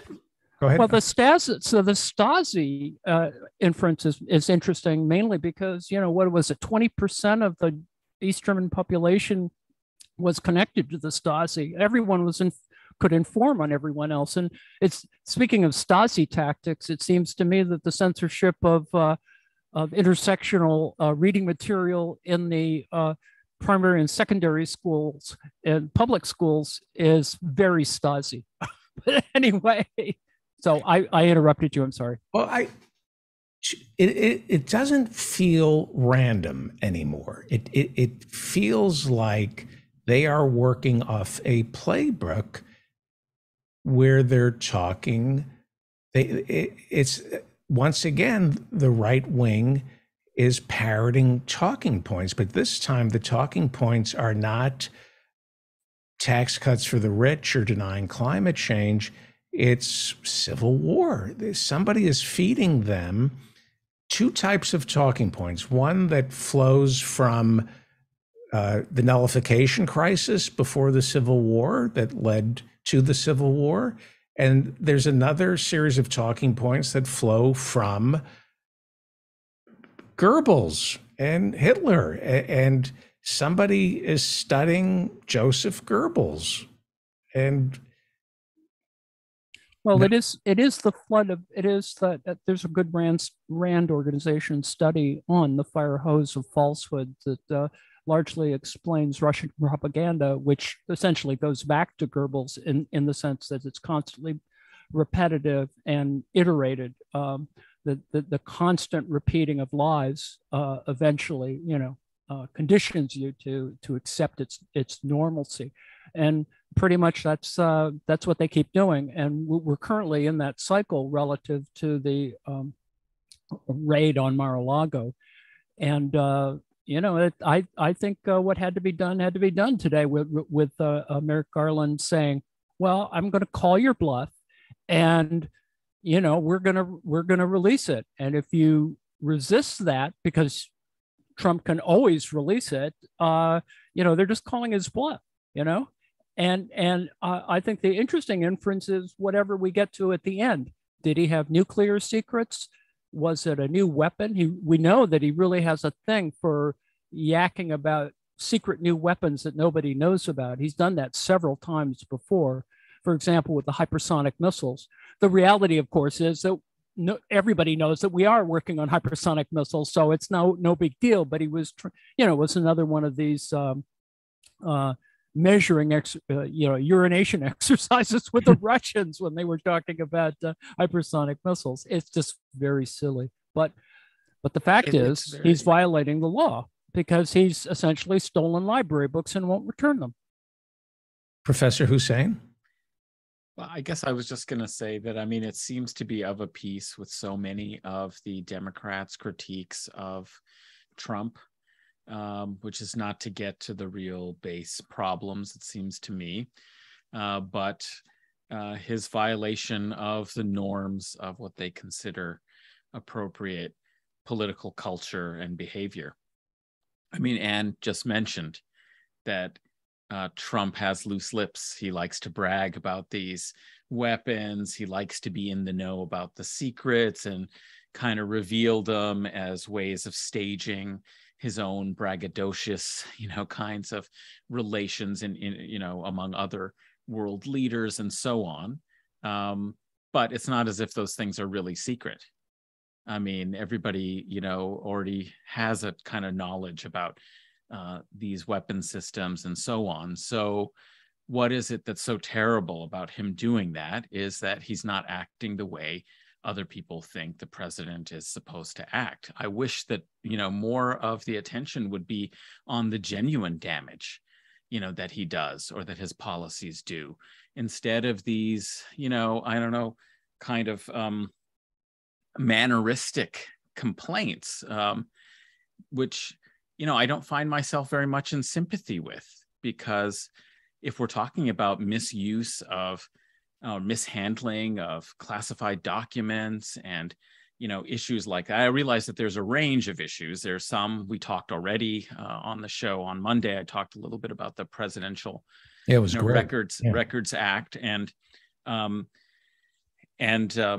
think Reverend Barry might be right that the one key provision that they're interested in the Presidential Records Act is the provision that suggests that if you violate this law, then you can't run for president. But that probably is, this is like a back way.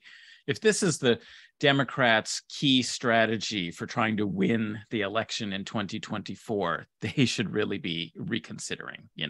This is not the kind of thing that's going to work, and it probably is unconstitutional. But when it comes to this, secrecy issues, the mishandling of classified documents, I would much rather be taking the position not of defending the permanent state or the deep state and their logics behind security, surveillance, government, emergency, or ways of derailing transparency for reasons of national security or, raison d'etat.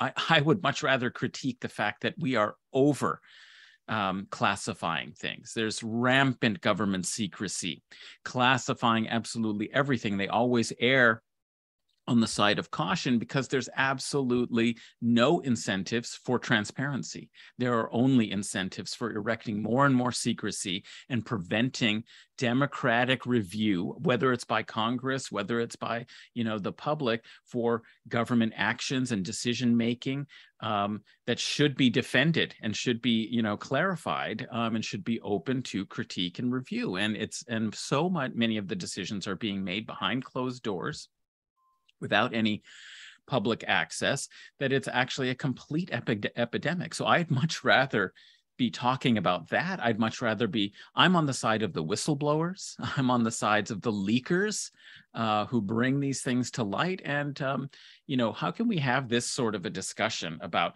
trying to bring down Trump because he may have, taken documents that are supposed to be classified, to Mar-a-Lago and mishandled them, when, we're pursuing this extradition of Julian Assange? I'm much more concerned about the fact that those who have actually exposed some of these secrets are being viciously prosecuted under the Espionage Act. Obama was as bad or worse. I think there were 9 or 10 times as many prosecutions under Obama of people government employees who leaked information, who were whistleblowers under the Espionage Act. That seems to me the real problem. And it's really unfortunate that the Democrats are trying to, it's kind of like how Obama tried to run to the right of, his Republican opponents on the war on terror by saying, well, Iraq, was not the war that we should have been fighting. They took their eye off the ball. And that's the real critique that I have of the Bush administration, is that they took their eye off of Afghanistan. And that's where we really need to be, and I'm going to prosecute that really fully. Right. This was this kind of democratic logic of trying to kind of play, on military and security policy, the right-wing Republicans. It's a failing strategy. I don't think it works. And we're seeing the same kind of logic now. I think the other issue about this fascism, I think this conference is really quite interesting. I've been following all the details, but the fact that it was opened by Viktor Orban and the comments that he made and has recently made about Europe becoming a mixed race society that has to be guarded against. I don't want to go on to this right now, but when I get a chance to talk about it. I mean, I'm very interested in this whole question that Steve Bannon's kind of imagination of a new kind of Western alliance that could be forged culturally to bring actually the Russians into the right wing as part of this kind of fascist or far right and nationalistic alliance against basically the Middle East and Asia, which is the Huntington playbook. I mean, this is what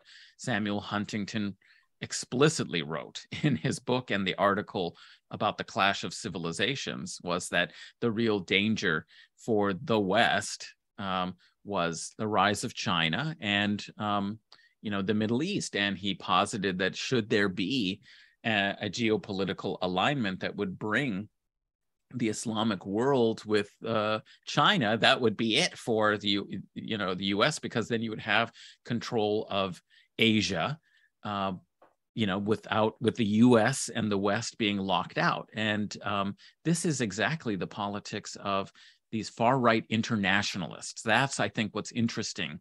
We've talked about it in the past, that Bannon wanted to forge a kind of far-right internationalism and bring together the particular movements that seem to have been surfacing over the last decade or so in Europe, where far-right parties have been winning elections, most notably with, Viktor Orban's electoral success in Hungary.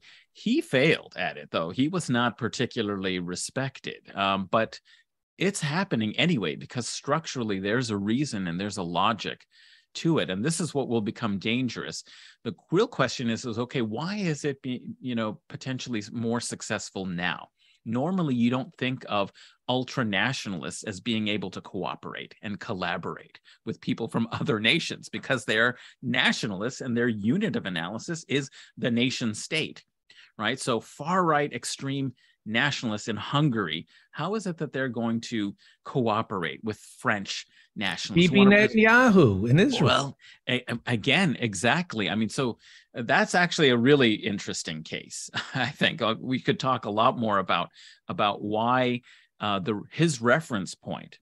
In fact, actually, Orban mentioned in his speech at CPAC that there needs to be an alliance of these groupings that includes like Le Pen and Netanyahu and Likud, right? I mean, so let's bracket that for a moment, because that's very interesting. That's the question of what does Judeo-Christian mean? I think that's really the question when they're defining the West as a Judeo-Christian civilization. And that's something he also referred to, is that when Europe and the West has departed from its Judeo-Christian roots, then it has, faced calamity. So we need to go back to that.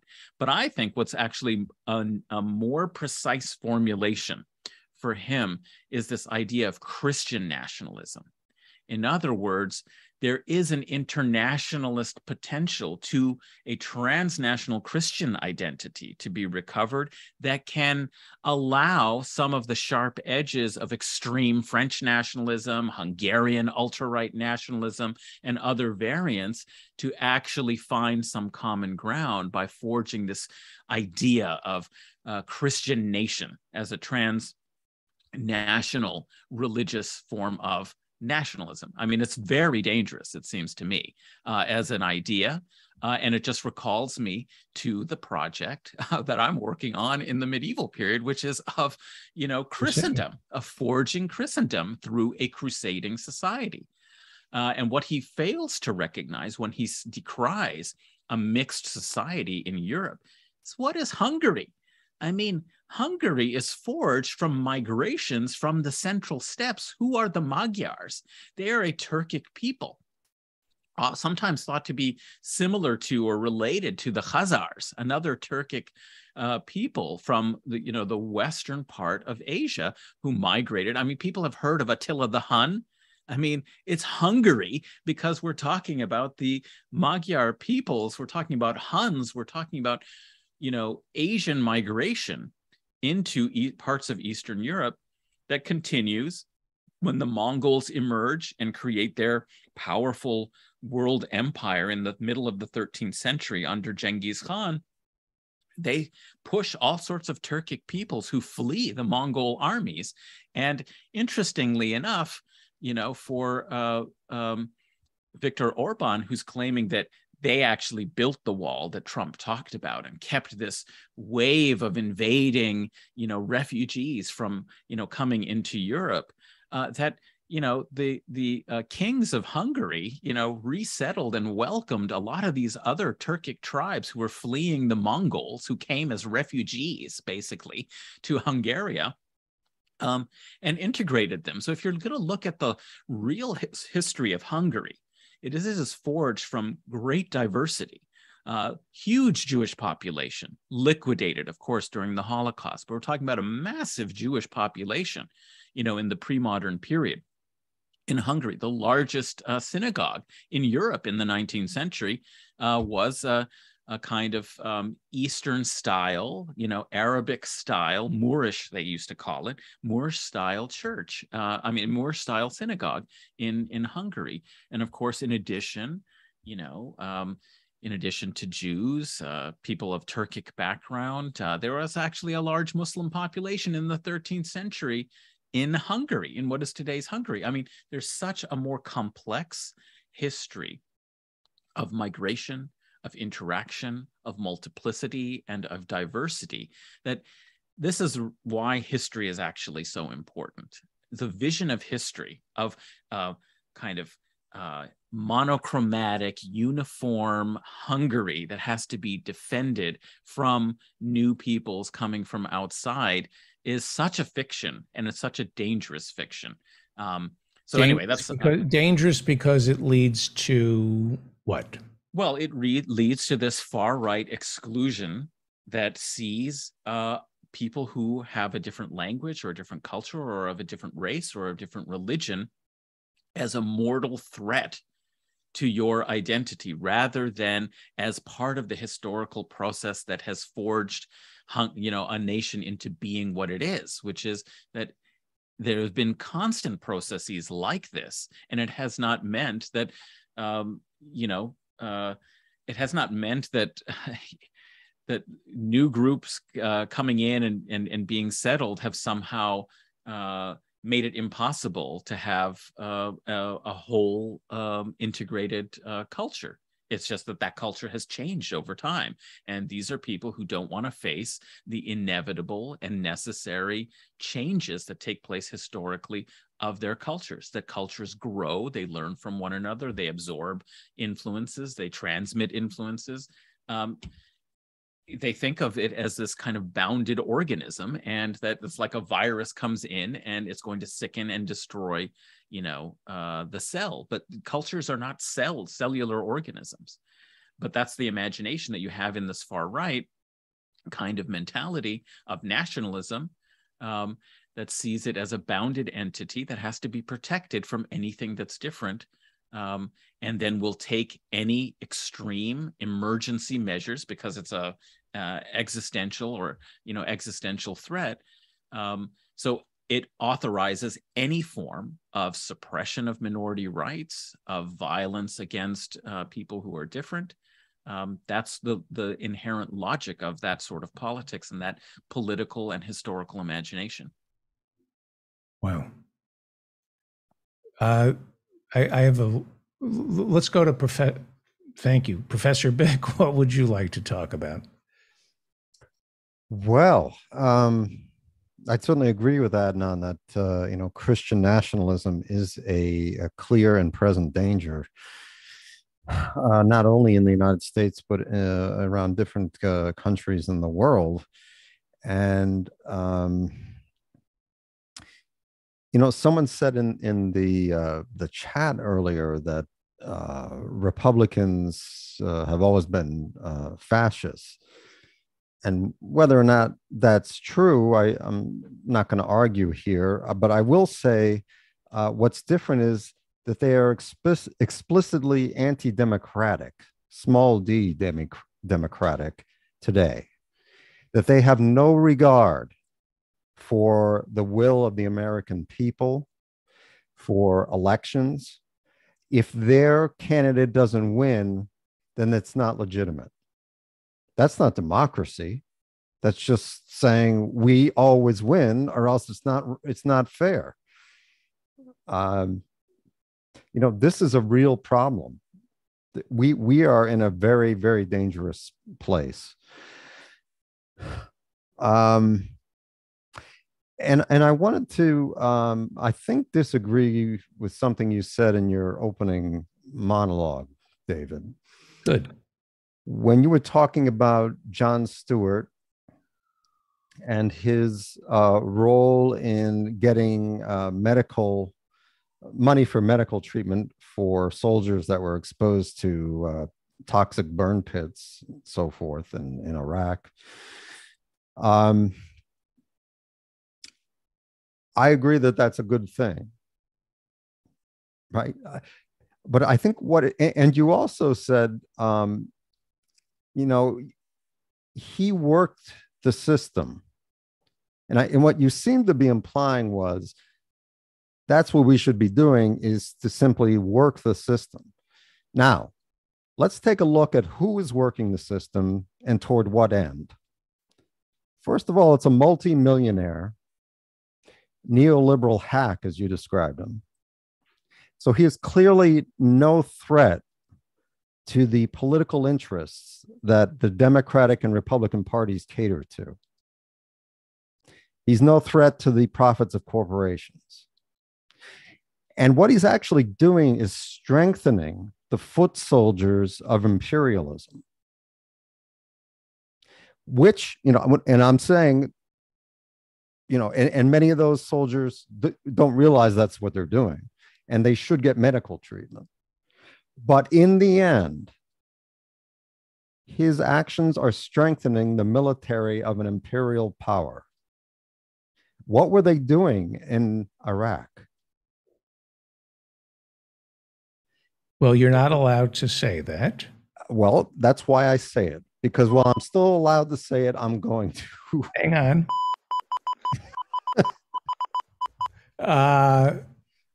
And the other thing was that. Well, hang on. Let me respond to that, because they are victims, and some of them are, no doubt. Right, and you cannot. Some of them know what they're doing.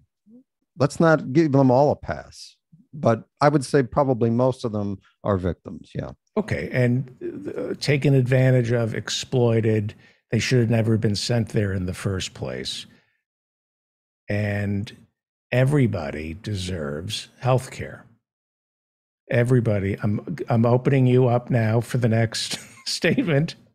You cannot fault John for wanting these soldiers to get the health care they deserve. Therefore, you should say, we should have health care for everyone in America, not just soldiers. Right. Certainly, we should take care of soldiers of the military. But what the military principally does and has been doing for at least the last century is not in the interest of the American people as a whole. And we should recognize that. And the people who serve in the military should recognize that. With the exception of World War II, it's kind of hard to make an argument that the deployment of U.S. military forces is to protect democracy and do what's best for the majority of American people. Crushing democracies in Central and South America, in the Middle East, I think Iran, in Asia, all over the world. That's not in the interest of Americans. Not the majority of Americans. The few that own the productive capacity of this country, maybe, but not the majority. So, and the other thing I wanted to push back was, by the way, and the VA is the other tragedy. The VA is single payer. The VA has been gutted by the Bush administration, going back, but it used to be the gold standard of medical care in America. The VA used to be an example of. Well, the VA is not single payer. The VA is socialized medicine. Right? It's a step beyond. Right. It's the government providing, the doctors work for the government. That's correct. It's more like the service in the UK, the National Health Service. And if you ask veterans, but only for veterans. If you ask veterans, do you like the VA? As much as they complain about it, they would never replace it. They don't want it privatized. The other story about the VA is this is the best America has to offer in terms of health care, is the VA. As bad as we've treated our soldiers, it's better than most people get in this country. Yeah, I agree. And you know, the other point I wanted to return to is when you said he was working the system, but this whole episode displays how sick this system is. I mean, the hegemon of the world won't even take care of the soldiers that make its hegemony possible. Right. Wow. Which he pointed, but he pointed. What the hell? You know, they treat them disposably. So Jon Stewart, in effect, is trying to rescue the Imperium in that sense. Listen, nobody wants to beat up on Jon Stewart. Trust me. I know he wasn't thinking that, but in reality, that's what he's doing. But he did when he was cursing on the Capitol steps. He kind of said that. He kind of attacked American exceptionalism and said, if this is American, we're effed. And he said you couldn't wait to send these soldiers off to war, but now when they come home, he didn't go as far as you did. But you again, you can't. He worked the system. Yes. And, you know, it's amazing that the system would have to be worked to result in this outcome. You would think that an empire would take care of the military that makes its empire possible. But he had to do extraordinary things in order to get them to actually take care of the soldiers so that they can recruit new soldiers. Right. And that those new soldiers can believe, oh, yes, the government's going to take care of me because I'm taking care of our country. We needed Jon Stewart to be a hero so our government would perform human decency. It takes a hero to get the government to do the bare minimum. Yeah, and that is exposing how sick the system is, right? It can't even function to do what most of your audience doesn't want it to do, which is to be a global empire. What would happen if we had more people like Jon Stewart? If we had more people like Jon Stewart. If we had more rich celebrities who stormed the Capitol the way he did. And he has the resources to do that, I understand. But we also have George Clooney, and we have Matt Damon. We have people, although Matt Damon is doing cryptocurrency commercials, but if Bruce Springsteen, if more people did what Jon Stewart did, would there be working the system for the 99%? Would there be more guardrails for capitalism? You asked me if we had more people like Jon Stewart. Well, clearly he's not pro-union. He is not pro-union. So if he's not pro-union, at least not when it affects his bottom line. But he got this bill passed.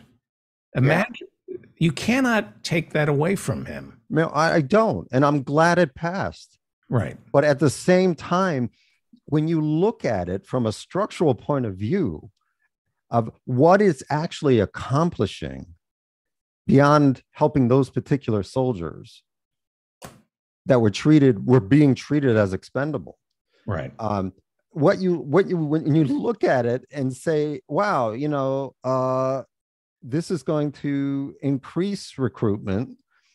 This is going to continue the fiction that the U.S. government is taking care of. Aren't they having trouble recruiting now? And they are, yeah. Even in that reality, they still wouldn't pass this bill to take care of the health of soldiers that put their lives and health on the line for their imperial endeavors. Right, but now, but by pointing this out, by drawing attention to this, John has maybe inadvertently or on purpose reduced the number of people who enlist.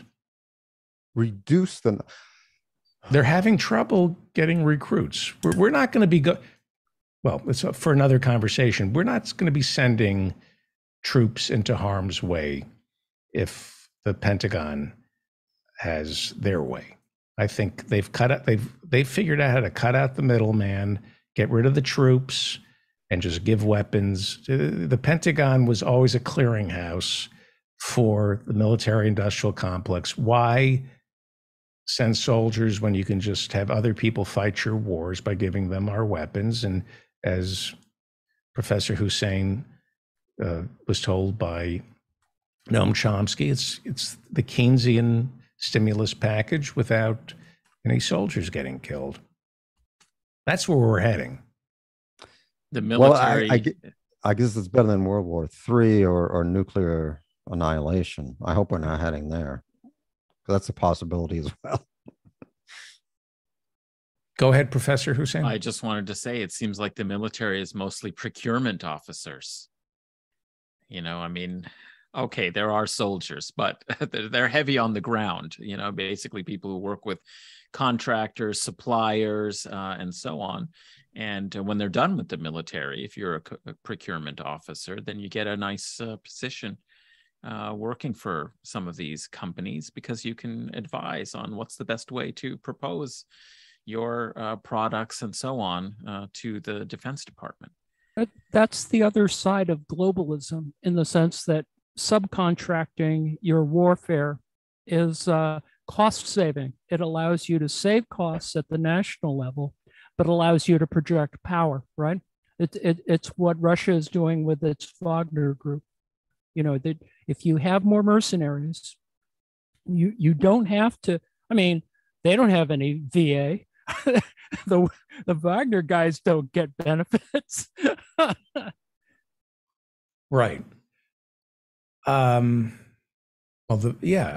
looking at the Wagner group, Putin's private army, it's terrifying to think this is what Steve Bannon and Donald Trump are talking to Betsy DeVos's brother, Eric Prince, about from Blackwater. This is, how many steps away are we from a palace guard that will be, Donald Rumsfeld wanted to fight this war on the cheap, Iraq. No body armor for our soldiers, right? Then they used Blackwater, who made billions, and they're not giving that up. Eric Prince wants to stay in business. This is terrifying stuff to think of. They're pushing now the idea that Donald Trump is in danger. Steve, I played at the top of the show, Bannon and Bernard Kerik both talked about the Democrats wanting to, to Donald Trump. I don't even want to say the words. This is what happened in Nazi Germany, where Hitler needed his own security because the German government couldn't protect him, and then they absorbed his police into the army, and into the government.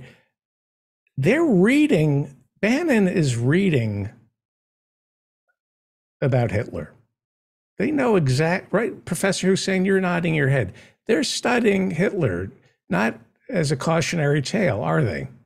No, as the how-to manual, but also, okay, what they did right, what they did wrong kind of thing. How can we improve, and be more successful? And I think what we're seeing is this very clever way of reframing. This is why I said Christian nationalism as the way to develop Christian fascism is very, very useful, because they can try to use that to distance themselves from Nazism and claim Nazism was a different kind of ideology. It was more about this kind of pagan ethno-national heritage, and that there were church figures who opposed him, and that he wasn't necessarily that keen on Catholicism, et cetera, et cetera. There are ways that they may try to divorce fascism. Orban specifically said that. He said all the world's horrors come from people abandoning Christianity.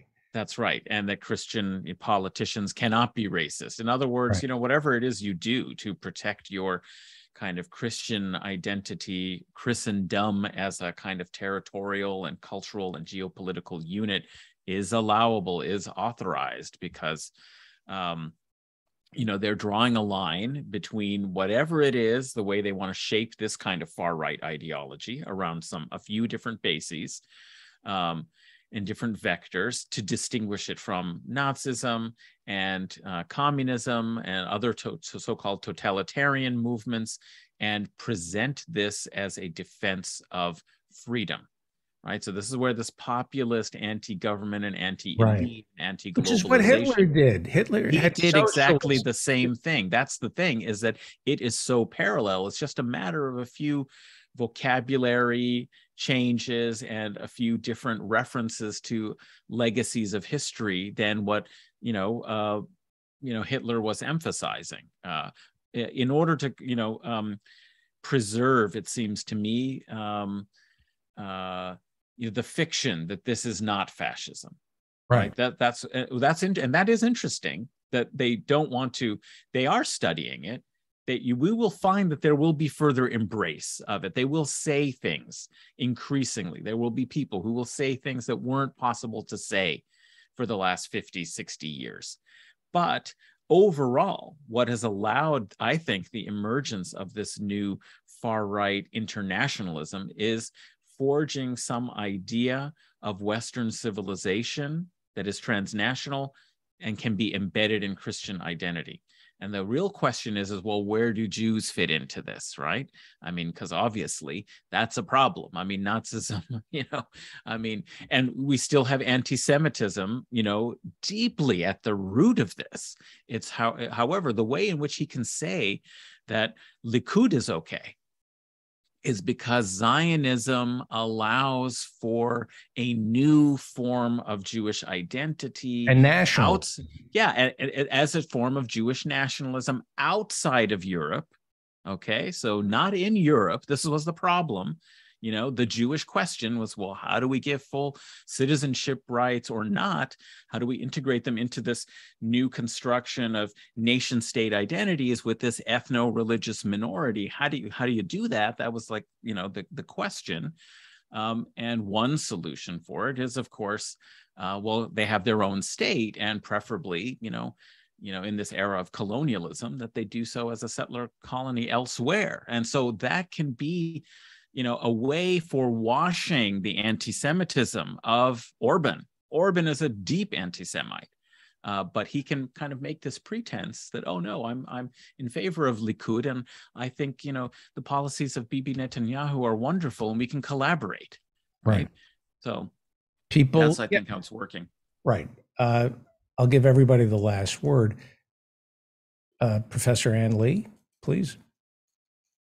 I wholeheartedly agree with this degree of discourse, because we're reaching that point where it's possible we're in a current propaganda battle, and you can see how they've been flooding. The entire field is flooded with this kind of messaging, and fascism requires that kind of flooding, that it dominates or pushes out diversity of discourse, and I think that that's what we're seeing now, where it pushes out diverse points of view, pushes out minority languages, is anti-pluralistic. In fact, we have to have a sort of renewed kind of interest in pluralism that is becoming, unfortunately, closed out by this kind of nationalism. So anyway, that's that's my take on it.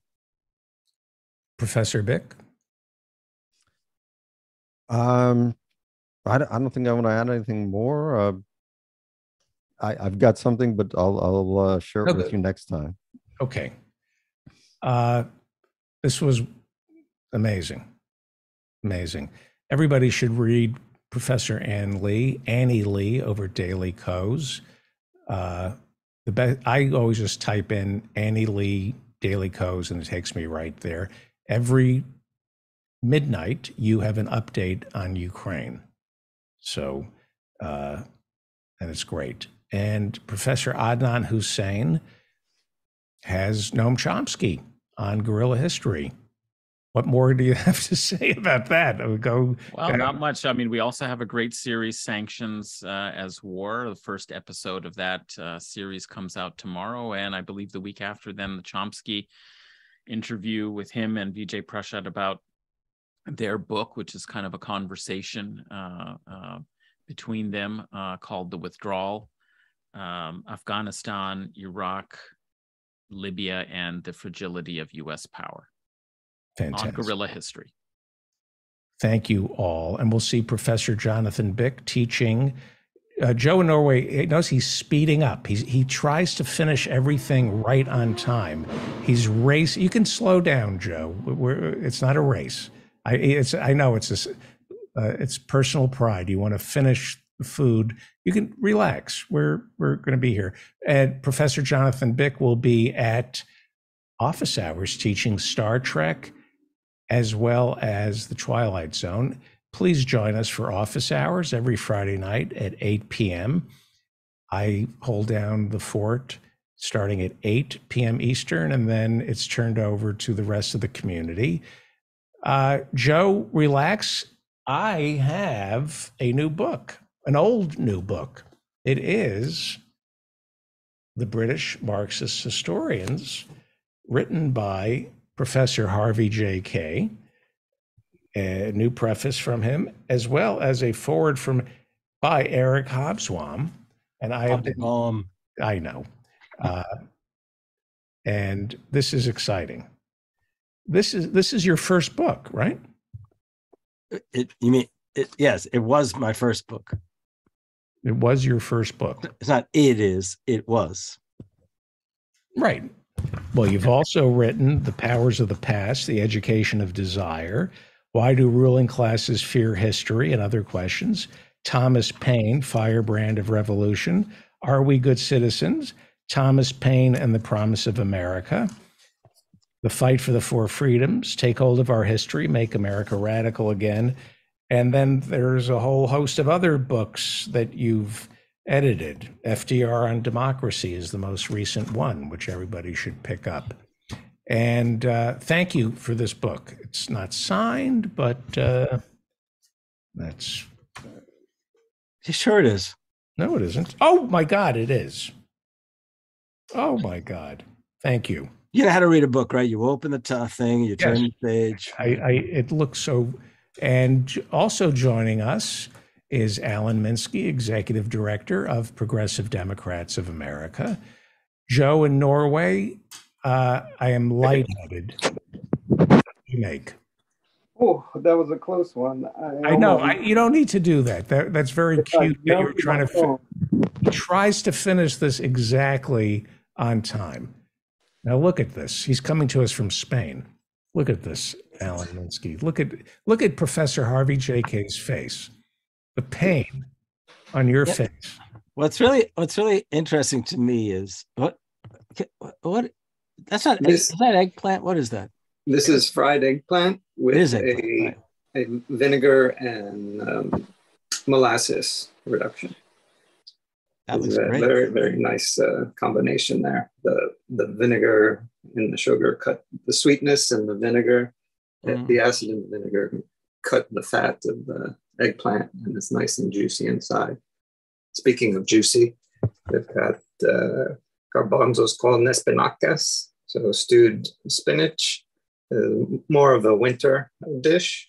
And then not so poor man's potatoes is the confit, shallots and potato. Nice little snacks. And now I forgot to check on my phone because it overheated while I was deep frying and shut off. That's why we lost a little bit of the connection. Unbelievable. You're a monster. We're going to have to do you're going to have to do a cookbook and your own cooking channel. It's intoxicating. Thank you, Joe in Norway. We'll see you tomorrow for office hours. And ASMR for the Eyes continues. Let's go to Dave in PA. And Chad. Hello, Dave in PA. Hi, Dave. Chad's buggered off. I can't find him. I was just looking for him. Well, buggered off. I'm gonna have to fly solo. Easy on saying Chad and buggered off in the same. Well, he brought it back with him from the Slammer, so yeah. What will you be today? I'm doing a staircase next week, and I'm going to. By the way, how were the cherry? You went to a wedding. You made some cherry goblets. How were they received? The wedding was great, and when I finish those goblets, I'm sure they'll receive them with grace. I didn't finish in time, but I enjoyed the wedding, and I enjoyed breakfast with Professor John. Brunch, I should say. Oh, you had brunch. Look at that. Yeah. Now, Professor K, you are you're the founding father of Office Hours, and Professor Jonathan Bick and Dave and PA had brunch. Did you ever think from this little acorn of Office Hours when we first started it 2 years ago, a mighty oak of a relationship between Dave and PA and Professor Jonathan Bick would sprout into brunch? Did you really do brunch? Yes. I knew it would happen. Well, not only that, David, in 2 weeks is Shop Camp 22, the second annual Shop Camp. And this time it's in Wisconsin, or not Wisconsin. Well, yeah, Wisconsin and Minnesota instead of Pennsylvania. With Andy. Yeah, I'm driving out this time. They drove out last year. I'm driving out this year. Right. And Hannah, my daughter, was there. Yeah, last year. Yeah. Yeah. And we'll be able to watch some of it at Office Hours, right? Damn right. Okay. Is it held at Andy's farm? Part of it, yeah. We don't call him Andy anymore. No? We call him the Candy Man. Candy Andy. He's our pharmacist. I don't know. Well, we decided he's an expert. Looks like, given what I see here, you probably just call him Pussy. Yes. Yeah. Those jokes are all in Professor Harvey K's first book, The British. This is what I do. I'm like Trump. Everything I touch turns back. Go pick up The British Marxist Historians by Professor Harvey J.K. And I want to talk to you about Grace interviewing you, going over. Sure. What are you going to be building, Dave and PA? Oh, okay. Real quick. I'm doing a staircase next week, and it's got a square newel post at the bottom. And I thought about a design for the cap, and I'm going to try it out tonight. I'm going to turn it round and then cut it square, and see the combined shape. Fantastic. And the Reverend Barry W. Lynn was talking about The Staircase, which is a 12-part series about the FBI that he recommends. So it all comes together. Well, is there any relationship between the Overton window and the staircase? Yes, Okay. I was not going to do it. And how are you, Alan? I noticed you left the K out of your name tonight, or somebody did. Alan Minzy joins us. Yeah, that's really strange. I'm not responsible for that. Yeah. I probably am. Hannah is. Yeah, with Harvey J. K as a co-author, there's so many K's running around. There we go. Somebody changed it. I didn't change it. Normally, I don't have a professor, since I'm not part of the professor's team that precedes us. I'm usually just Harvey J. K. I don't think I usually have the professor in front of my name. Not part of that. I'm doing. I'll tell you, Hannah, my daughter, does the bookings, and she's off in the woods doing a vacation or camp or something that makes her happy. Which woods did she head to? She's at some camp, a performing arts camp, where she teaches. You mean like New York State, or? Well, I don't want to violate her privacy. Oh, sorry. I wasn't trying to stalk her. Like that. Yeah, but she's been going to this performing arts camp since she was a kid with the other children that I have, and I never approved of their being happy, and life is too short to be happy. I told them, you weren't put on this earth to be happy. I really did tell them that. I think happiness is a waste of time.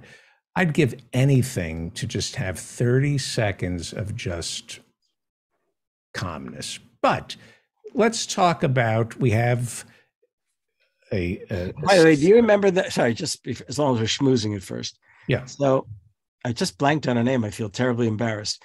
The animal psychologist, the behavior. Remember her from Arizona? It's hot in here. What? Dr. Jen. Yes, right. So I had a communication with her earlier in the summer. I meant to mention to you, but she was heading off to Africa for a while or something like that. Yeah, I haven't. There have been some people. We haven't had a falling out. Some people I have had a falling out with.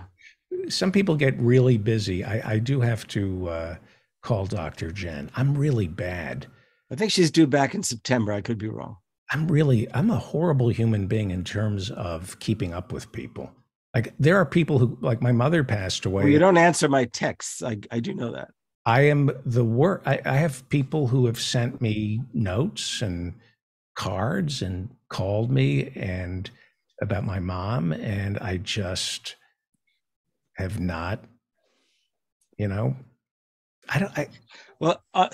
unfortunately, your mom passed away, and I was trying to communicate with you at the time, and I was in New York at the time, and we were possibly going to get together, but I'm going to be back in New York the last week of August. I will see you. And Grace Jackson is coming in next week. Hang on, whenever I mention my mom, I have to, what's good for the goose? I remember you were appalled when I did that to... Want to try this? I'm sorry? Oh, Joe in Norway is feeding. Okay, so Wisconsin. Ron Johnson, the senator, Republican, unpopular. We have an opponent. Is he good? Who is Mandela Barnes, Lieutenant Governor? Lieutenant Governor from Milwaukee, comes from a labor family. Well, both members of his family were labor. I thought he ran a mediocre campaign, but he was the best known of the Democratic candidates. And I believe since it was wrapped up, he's come out with a far more significant platform online. And right now, the polls are pretty much, even, a margin of error kind of thing, but pretty much even. I will tell you this, Johnson, and I assume that Republicans all across the country are doing the same, is running a campaign that emphasizes inflation caused by Biden and the big spending Democrats. And the Mandela Barnes has come out, for all the kinds of things you expect Democrats to come out for. And it'll be just a matter, I think, of how much people have become disgusted with Republicans and Johnson in particular, because the vote for Barnes I think will be fairly predictable where the strengths will be and all that. And the question is possibly will folks sort of at the edges turn to the Democratic camp because Johnson's just so abysmal and the Republicans are what they are. But Adela Barnes is African American. Ron Johnson. Oh yes, yeah, I should have said that. Right. And Ron Johnson has a problem with African Americans. He said something like he was grateful January 6th wasn't BLM, that he felt safe knowing it wasn't Black Lives Matter storming the Capitol. Yeah. You also have a governor's race underway, and Trump succeeded, right? He succeeded. Well, the Republican race for the nomination, the woman who I thought might actually win, Rebecca Clayfish, who I recall was maybe a lieutenant governor for Scott Walker at least one term. I'm people don't usually pay attention to lieutenant governors. All of a sudden, lieutenant governors were significant this time around. Was running against a man named Michael, Michel, and Trump backed Michael, and he won Michael. Construction tycoon. Something like that, I guess. Yeah. I mean, I already know where I'm voting, so I haven't really paid much attention beyond that. The speaker, the Republican speaker of the assembly, it's interesting. There you go. Trump and he have entered into a real battle. They're, over 2020. What? Over 2020, right? Over 2020? The speaker, the Republican speaker, wasn't cooperating. Right. He wasn't quite aggressive enough in those terms. Yeah. Right. Alan, I mean, it's just all this stuff, it's hard to keep up with it. I'm impressed you have. Well, it's only the future of our democracy. Yeah, I know. But these kinds of, the divide between Republicans and Democrats is so great that it's like in any given moment, it's going to be whether people wake up in the morning and decide to go out and vote almost. Right. Is the way I look, is the way I feel about this. I mean, the country's divided. There's no dramatic shifts and transfers. The only thing that obviously that is striking is that the Democrats, I think we mentioned this last week, the Democrats may not lose, but may in fact even pick up a seat or more in the Senate, right? Right. That's interesting, which is why the Barnes thing itself is of value. So Alan Minsky, executive director of. But can I say one other thing? Yeah, please. I mentioned this. Alan and I had a conversation about some other stuff earlier in the day, and I said to him that one of the thoughts that occurs to me here in Wisconsin is the degree to which, given the Republican control over the sort of House races, it seems to me, is that instead of coattails bringing along other seats down, lower down, it might well be the case that coat collars, I haven't used that, but coat collars might work, where at the grassroots, the Republicans may well do better than in the Senate races. And that may actually drive the Republican, Senate race here and the Senate race and the governor's race. That's what I would worry about, to the extent that however smart bubble up. Yeah, sorry, a bubble. Exactly. And I think, I said to Alan earlier that Wisconsin was always noted for smart voters. Ever since Walker, I'm not quite so sure about that. But one thing I do know is that I'd like to know how many people, when they walk into the booth, just check off or pull the lever party-wise. And if that's the case, then I'm not confident the Democrats will, because they may be walking in convinced they're going to vote for the congressperson, and as a consequence, just pull down the thing. We'll see what happens. If you live in Wisconsin, remember this question: are you better off today than you were 4 years ago? If you live in Wisconsin, are you better off today than you were 2 years ago? I remember that question. Yeah, I do remember that question. So are you better off than you were 2 years ago? Yeah, I'm prejudiced because I'm retired and I'm living better. Right, but is it fair to say, Alan Minsky, I don't know what your being prejudiced has to, why you had to share that with us. I mean, who are you? I'm kidding. Alan Minsky,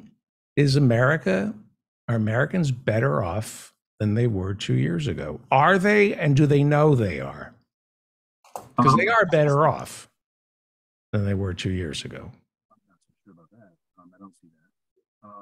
Americans, look, inflation's a tough thing. And if wages aren't going up consummate with inflation, then people are losing money. And also, it's a very disorienting thing. It's something that people haven't dealt with for many decades now in the United States, and they've heard about it as being part of the previous crisis that is often referred to, and Republicans talk about it all the time. The Fed people talk about it. Got to avoid inflation. Got to avoid inflation. It's something really to fear. And now they're seeing its negative effects on their day-to-day life. I think the election in right now, from where we sit, and I know the inflation news was slightly better in July than June. And of course, gas prices continue to go down. I do think that, of course, is the predictable prime determinant of the midterms. If inflation is high, I don't think there's anything the Democrats can do. And we definitely have a strategy that we're going to promote and start promoting publicly within the next week, that we feel is a winning hand, as strong a winning hand as the Democrats can have in this election cycle, in the post primaries, so in the general midterms, in terms of holding on to the House and winning seats in the Senate. But all of that would be negated by the increasingly high inflation rate. And the degree to which Americans were able to deleverage their debt to a degree during the high portion of the pandemic, the first 18 months of the pandemic, I think that's over now. And debt loads are returning, and wages are not keeping up with inflation, and in ways that are particularly hitting, middle class, working class people. And of course, poor people did not do well during the pandemic. Right. They don't tend to vote much, but so, you definitely have a situation where in Wisconsin, you do have an alternative situation. The incumbent, who could suffer because of the high inflation, the bad economy, is a Republican. You're talking about Evers. No, I'm talking about Johnson in particular. Oh, Johnson. I'm thinking of Evers. Senate. You said governor, I think, but yeah, Senate. Oh, sorry, I meant the Senate. And I'm thinking about holding on to these things because, look, we're in deep trouble in this country if we don't pass some kind of voting rights in the next 2 years. The Republicans are going to be very competitive in 2024, whether it's Donald Trump or DeSantis. And a victory by the Republicans in 2024 would have incredibly dire consequences for the republic, as it were, Democratic Republic. So it's worth trying to do everything we can to cut that off as fast as possible. Now, if the Democrats hold on to the House and the Senate in 2022, that would be a huge victory, and we can probably see more progressive policies coming forward. That would be really defying expectations. That's not common. It also would be a big blow to the Trumpian thing, and I think you'll have a lot of infighting in the Republican Party as a consequence. But inflation is the key. If it's high, the Republicans are probably going to take the House. And so what do you think so the moratorium's running out, weeks away on student debt? They'll at least extend that, the student debt moratorium. I don't think they have the mechanism in place to start collecting those. Yeah. Anyway. Wait a second, for 1 second, please. I forgot. There is still a moratorium on student debt. Till the end of the month. Till the end of the month. Yeah. And this has been going on since when? Trump put it in place. Trump put it in. Start of the pandemic. Yeah. So if he extends the moratorium but doesn't relieve student debt, is that the more likely outcome, that he just extends the moratorium, kicks the can? A lot of speculation, either that will happen or he'll have some kind of student debt relief that he'll announce. He's done a few little marginal things for specific groups. He might do something like that, but there's more expectation and hope that he'll declare, not for the privately held loans. Those are only about 8 to 10%, but for the 90% that the federal government holds, about a $10,000 relief is what people are anticipating, maybe a little higher. Most of the student debt, who holds most of the student debt, the federal government or private lenders? Oh, federal government overwhelmingly. 90%, 92%. It's managed by private companies. That's where the potential lawsuits come in. Oh, so they Navient and companies like that is, yeah. So they make a lot of money on fees. Yeah, and on top of that, by the way, the average student debt is that high, but a lot of people have actually seen their student debt grow, and there's a question as to whether he'd be relieving the principal, and we know what happens then to the accumulated interest for the group, for the people who've been unable to pay and have seen it gone up. And that's a big question to see what he decides. But he might not decide anything. He may just kick the can down the road. Who knows? We'll see. It'll be before the end of the month. I want to say this final point about the midterms, though, just to give a sense of that there is a lot. This isn't like a Donald Trump is going to destroy democracy election specifically. It's not a presidential election. But if the Democrats lose and the Republican main talking point is that this fiscal policy produced inflation, that could be a really devastating blow that we're going to have to really figure out how we overcome for progressives, because of course we've been pushing more fiscal spending for progressive policies. That's at the core of Bernie's agenda. And if they get back into the mix, a victory over the Democrats, and the major talking point was their fiscal spending cost inflation, that would be a significant defeat for us. Even Larry Summers has been outspoken about how government spending doesn't cause inflation. Are you surprised by Larry Summers now? We have a lot of evidence of that from the last 4 decades. I mean, this inflation is almost entirely created by the supply chain problems, plus rent. Corporations didn't make money for a couple of years. They see an opportunity open to them to charge more because of the general situation. Yeah, of course, the rent. But what is in the standard indices for inflation? It's supply chain and it's profit taking, and then it's oil. So oil obviously has a compound effect because it's not just oil going into certain things, but it's the cost of transportation. So those are the 3 components. There has been massive federal spending in the past 2 years, unlike anything we've seen. The bipartisan infrastructure bill, the CARE Act, stuff under Trump. We have this new $300 billion CHIPS bill. The Inflation Reduction Act is coming up. And they are spending money. And if what the Republicans claim is true, inflation should be double digit by now. If federal spending causes inflation with all the spending that's been going on, you would think it would be. Massive amount of spending that occurred in the CARES Act at the top of the pandemic when the society was shutting down in a completely unprecedented way didn't really recirculate in the economy. It was mainly outlays just to keep businesses afloat and to keep them healthy and to not produce, really catapulting massive unemployment. So, I don't think, and we didn't have it for the first 18 months of the pandemic. It's kicked in largely in the last 15 months or so. Maybe I'm getting my timing a little bit wrong. But about halfway through from where we are from the start of the pandemic is when inflation kicked in. What happens, Professor K, if Donald Trump goes away? It is conceivable the Republican Party is going, once he declares, they will stop paying his legal bills. So a lot of his legal bills are being paid for by the RNC and supposedly donations. If he is no longer running again, what changes? Honestly, I don't see a hell of a lot changing. It strikes me that DeSantis is as far right and atrocious as Trump. But when you see this fever of violence in the Republican Party, when you see people talking about the deep, dark state and taking on the FBI.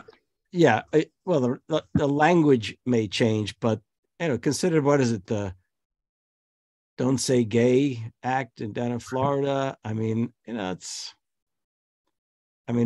already, the pattern is set. And DeSantis, it started with Gingrich. It started with the Oklahoma bombing. Was Gingrich's fault, and Rush Limbaugh's fault. Goes back.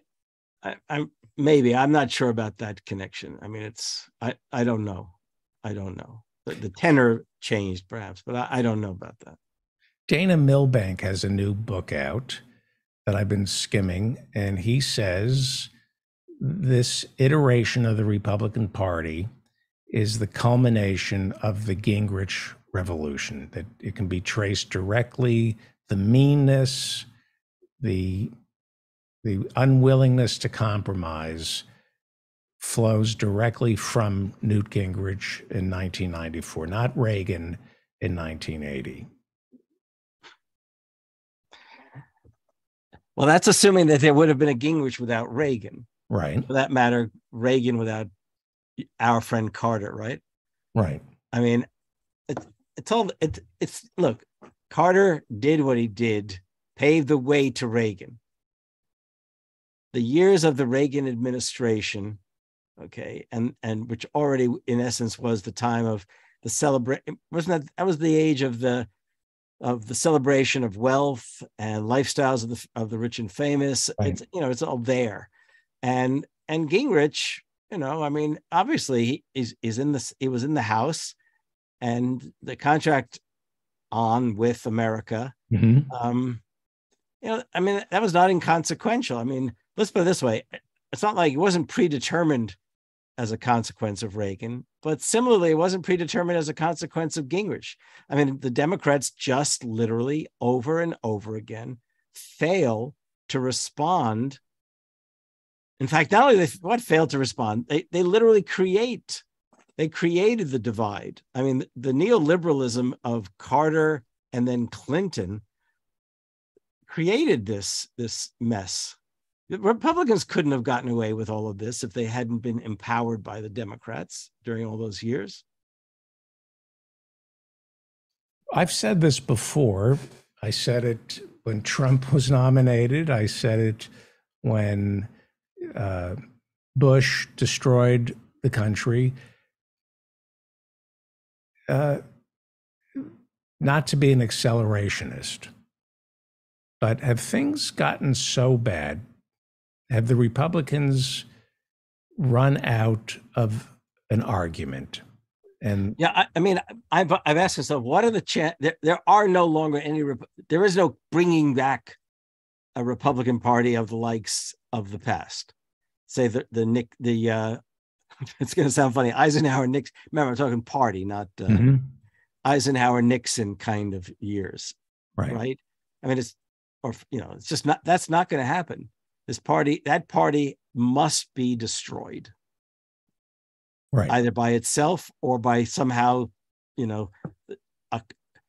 we've lost the opportunities of the crises we've seen for the Democrats to actually create a brand new Democratic Party and destroy the Republicans by way of their national programs, their reinvestments in areas of the country that have been neglected, their reduction of inequality. I mean, there's all those things that might well have happened that could have changed. I mean, 2 years ago, I don't know if I was telling you, but on any number of shows, I said 2 years ago that if the Democrats can take office, if they can actually create such things as the civilian climate? What's it called? The Civilian Climate Corps? The new CCC. If they could create opportunities where young people, can come together from around the country and get to and literally have to work together, and as a consequence, get to know each other. If you could actually change, the circumstances in which young people themselves are without solidarity into moments of solidarity, you could literally have it would have been a radical difference in the direction of this country. Over and over again, the Democrats have just turned their back on all. I hesitate to use the word lessons of history, but we have enough examples from history that show that for all of the whatever difficulties ensued as a consequence of dramatic and radical change, the country was better off. I mean, just better off. And I'm confused though why you say, I mean, we knew that Joe Biden winning, and we knew where the 180 out of the 220 members of the House Democratic caucus were coming from previously. I mean, I had no illusions that they were going to just magically be persuaded by AOC and the Green New Deal proposal that they were going to support, a strong. No, I didn't for a moment believe that Biden's election was going to be the election of Bernie Sanders and a new Congress. But there were things inside of Biden's platform that struck me as offering possibilities for changing if you like. I also believe that there's a way to regenerate the Republican Party that you described, which is that we get those elements of the Democratic Party out of the Democratic Party and have them go to their natural home in the Tory Party. right? So Jamie Dimon. That would be great, except we picked up all those, all the neocons. We picked up, the suburban Republicans who are not favorably inclined to kinds of progressive. By the way, I do agree with you. That's always a possibility, but that means you would have to have secured a progressive hold. I mean, one thing that I adore about you, Alan, is the white working class, basically. You've got to get the white working class back into the Democratic Party. Yeah, you've got to do it. Then you really do need unions, because you need an institutional backbone that's both inside and outside of, besides civic organizations like PDA, they can supplement this. But just because of the nature of contract law, you need unions. They're just much more stable as institutions. And if you get the working class organizing to try to have higher wages, and then you have strong union institutions. Now that's a long shot, and maybe in some respects it's easier to build up civic organizations at this point. That takes less effort, and people come and go. But I think again, you'd have to have a strong backbone, because you'd be going up against all of American capital. But the American political system has never been organized that clearly in terms of class lines between the two parties. And but that's always got to be the goal, I think, if we're going to use a two-party system to transform the society in the way that we need. And also, the other thing too about everything you're saying is, I do think in some ways we have history on our side. If America is going to remain this national entity, I just don't see how it can be a well-functioning society except for the policies that you were sort of leaning towards and outlining just now. So somebody's got to adopt them and advocate for them. Right.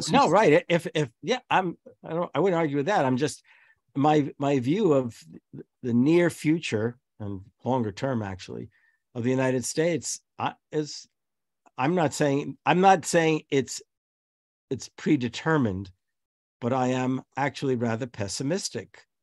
I mean, look, what the Democratic Party stood by and actually encouraged this round in this midterm elections, the bringing in of those billionaires' dollars to crush progressive candidates, and the most telling ones. Nina's is very telling given the scale of the attack, but the most telling one is that Jessica Cisneros versus Cuellar. That was to me, that was like said everything, because it wasn't just Democrats standing back, it was Pelosi and her ilk actually going to bat for Cuellar, who represents everything that the Democratic Party claims to oppose, right? I mean, right. I mean that ought to tell. I mean, he's the last pro-life Democrat. The only Democrat who voted against the PRO Act, the pro-union bill. Yeah, really. Mm-hmm. Yeah, it passed the House, and one Democrat voted against it, Henry Cuellar. Wow. I mean, it's inconceivable to me that they would have that. It's one thing to be surreptitious about it, but to be so blatant about it. So look, I know they're old; they'll be out of the way soon. But the question is, to what extent do we get nailed with what's his name, Jeffries next? Yeah. By the way, I mean this election results on Tuesday outside of Wisconsin. We did have a good pickup in Vermont. It was a good thing. The lieutenant governor there was a centrist who many people feared was going to win. And fortunately, just like Tom Nelson in Wisconsin, one of the two progressives dropped out, clearing the way for the other progressive to win, which is great. So we will have a more progressive Democratic caucus from Vermont on Capitol Hill than we've had previously, because Welch is more progressive than Leahy. And Welch is going to be the new senator. And then also Ilhan Omar, who we dodged a bullet. We would be talking about nothing else except that loss, and it was super close. But we did survive that. Yeah. AIPAC stayed out of that for some reason, right? They didn't go full bore. They were there, but they didn't go. They didn't, drop that. They spent a lot more against Andy Levin. Right. I think they, like everybody else, didn't think it was going to be close, and that they had wasted a lot of money on the last cycle there. So, yeah. And in Washington, the moderate Republican lost to a Trump that candidate. Trump did well generally across Arizona and all sorts of places recently. Yeah. Is that good or bad going into the midterms? That's something that's been bugging me. I keep asking myself. Look, inflation is going to be the prime determinant, so it could be horrible. Yeah, unbelievably horrible. Right. I mean, you just are going to pay. Inflation is not something you lose sight of on a day in, day out. Everybody notices it every day. And if the closer we get to October and it's still ongoing, it's a bad scene. So hopefully the gas prices will keep coming down and that number will go down it went down from June to July, 0.6%. We got to hope it keeps coming down. Right. Yeah. What are you optimistic about? Me? Yeah.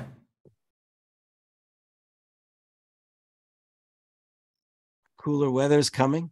It was only 75 degrees today in Wisconsin. I heard you were pretty hot out in New York, right? Yeah, another hot day? Yeah, and I can't run the air conditioner during that's real. Wow. Yeah. Oh my God, really? Well, I do it for several reasons. One is it's like Meatless Monday. If I can go 8 hours without air conditioning, I feel I'm helping the planet because it's a vicious cycle. You use the air conditioning and then it heats up the planet. Lynn, are you raising your hand? Let me see if Lynn, you have your hand? That was an accident. Sorry. That's okay. Let's invent a question for her to ask. Yeah. You've been called on. Ask a question. Come on, you got how many people are phone banking for Alessandra Biaggi in New York 17? I remember her father, Mario Biaggi. Yeah. Oh, is that really? Is that Mario? No, is it her grandfather? Grandfather, yeah. Yeah. Because I don't remember her grandfather being, he used to run for mayor in New York. Professor K, do you remember Mario Biaggi? I definitely remember the name, you bet. But he wasn't a socialist back then. He was a decorated police officer before he got into politics. Interesting life story, but he did go to prison for campaign finance difficulties. So we don't want to talk about him. What are her politics? Green New Deal, women's rights. Is she running like in Nyack? Yeah. Yeah, and she got a bit of a bad break around the redistricting, right? Things were looking better before. Actually, she switched over to challenge Sean Patrick Maloney. Oh, right. Yeah, and he switched. The head of the DCCC. Yeah, and he's taking a ton of money for himself. And I was just checking campaign finance, and she's just totally small donor funded. Nothing. He's not helping her at all, of course. It's terrible, but maybe low turnout. It may be a low turnout, and that's what we're hoping for. And so we're people powered. We're calling everybody, and I'm getting a lot of yeses for her. So I'm hopeful this time. So if you live in the Nyack area and you're a Democrat, when is the primary? August 25th? 23rd. 23rd. Yep. Couple Tuesdays from now. I always liked that area, Nyack. Yeah, Suffern. Are you in that area? No, but I knew somebody that lived in Suffern for several years. Yeah, and I grew up we lived in New York for a while, but I grew up just south of there in New Jersey. So right. Oh, interesting. Yeah. Yeah. So anyway, if anybody has time or interest, phone banking, there's going to be a rally Saturday. I forget where it is. And if you're in that area, get out the vote weekend, the next couple weekends. Lots of shifts, lots of hours. It's a great group. I invite you all. Help Alessandra. And I'm probably pronouncing her name, Alessandra. But anyway, thanks for calling on me. Thank you. And who do we want? Jerry Nadler or Carolyn Maloney? Ooh, Alan would, or Henry. Suraj Patel, not Suraj Patel. No, we don't. There was another progressive candidate in the last election that was really good. This I forget her name, but she was the progressive, and he ran against her, and he was like very, I don't know, sleazy, I might say. He teaches business ethics at NYU. He's from Stanford and Cambridge. He's, yeah. Mm-hmm. Yeah. I don't think he's very ethical. I would not support him at all. But he teaches, if you have to teach business ethics at NYU, it tells you that you're not ethical. So who do we want, Nadler or Maloney? And I mean, I don't know. I suppose over time I've appreciated some of Nadler's quips more than Maloney's, but I don't know. I don't really have a strong take on that one. You know, what's really funny about that is that 30 years ago, let's see, 30 years ago, late 90s, how many years ago? 23 years ago, not 30 years ago. 23 years ago, I was at the DSA convention. I was a delegate, and Nadler was a speaker at that convention. And I thought, wow, that's pretty good. Congressman comes to speak to the DSA. But now I don't know what the distinction is between a lot of these people, Maloney, Nadler, you know? I guess it's a choice if you like the east side or the west side of New York, right? Yeah. Yeah. What about the 10th? Is it called the 10th, the one that Mondaire Jones is in? What's your take on that, Lynn? Oh, Mondaire Jones. I totally support him. Because I like that he didn't try to fight it out with Sean Patrick Maloney and Alessandra. So yeah, I think he's been pretty good. You know, what do you think? Well, I don't know. You know, there's other candidates. I think the candidate Yulene, is that right? Yeah. Who's got a lot of left support there. Yeah, she wins. That I would vote for her. That would be good. That would be. But again, I haven't disliked Mondaire. I think it's just such a geographic leap. Yeah. I think that's not going to help him. I would have preferred if Maloney had stayed in his district and Mondaire would have held that district. Yeah, me too. Yeah, and I think Maloney's a real villain in this. And so Biaggi would be very much worth supporting. Yeah. I know politics is very corrupt. It's just the strategies that they're now you tell me. But I don't know. I see a lot of people in the chat that are very discouraged and pessimistic. And I a couple Fridays ago, I was crying actually because I was feeling hopeless myself. But then I heard a speaker talking about, can I use a foul language? Like, fuck hope. Who cares about hope? What we care about is winning, trying to win, and giving it all we have. Even if we lose, why just turn it over to these, horrible politicians that don't care about us? So I'm fighting for everything, and it's all about the fight.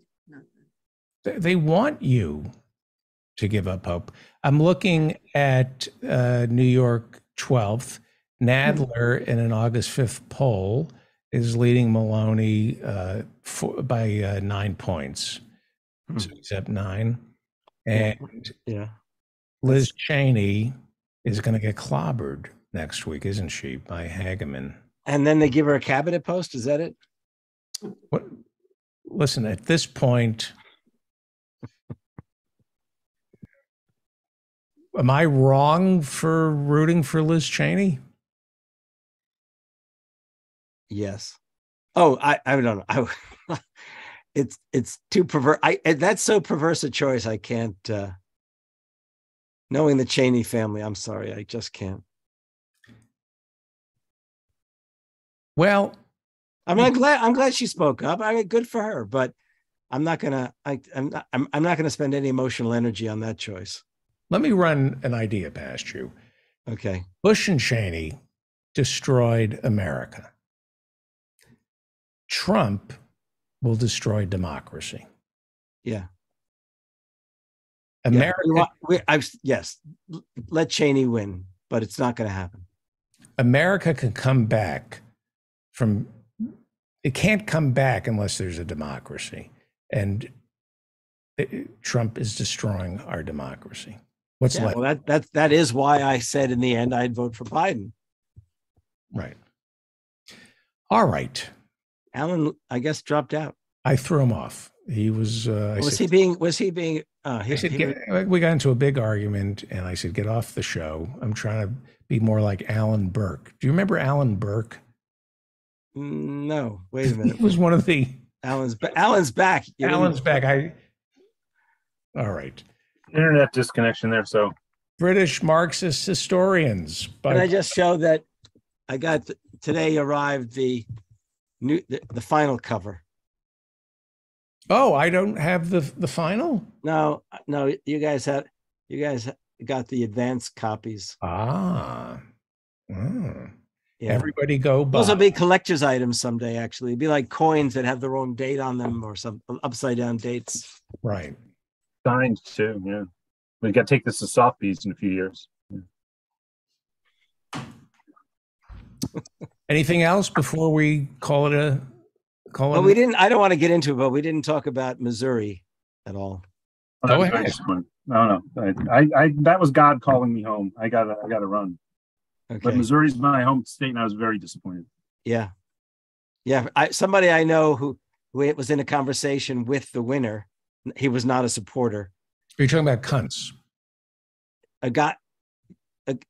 The winner is what's her name? Bush.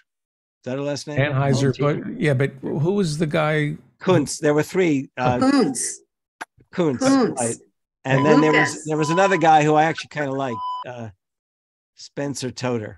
How's it pronounced? Spencer Toder should have dropped out once Bush got in, and it's a shame that we can't get discipline among progressives. Spencer Toder was perfectly great to run when it was him versus Kuntz. Fine. But once it's clear that he has like 5% of the support and he's going nowhere, and it's Kuntz versus Anheuser-Busch, the difference, the votes that Spencer Toder got were the difference between him and Anheuser-Busch. You're saying of the vote. It was Bush versus Kuntz? Hang on. You got it. Well, we started on Andy Brown as Pussy, and yeah, but mine was a lot. Andy, you know I love you. Don't take anything I say as anything less than a compliment. He's the candy man. Yeah. Andy, the candy man. All right. You know, there's a lot of lost fun there by that guy's last name not making it into the Senate. But next time maybe 6 fucking years of Eric Schmidt, who, by the way, I think the Anheuser-Busch woman at their mansion, they've hosted fundraisers for Eric Schmidt in the past. Did they really?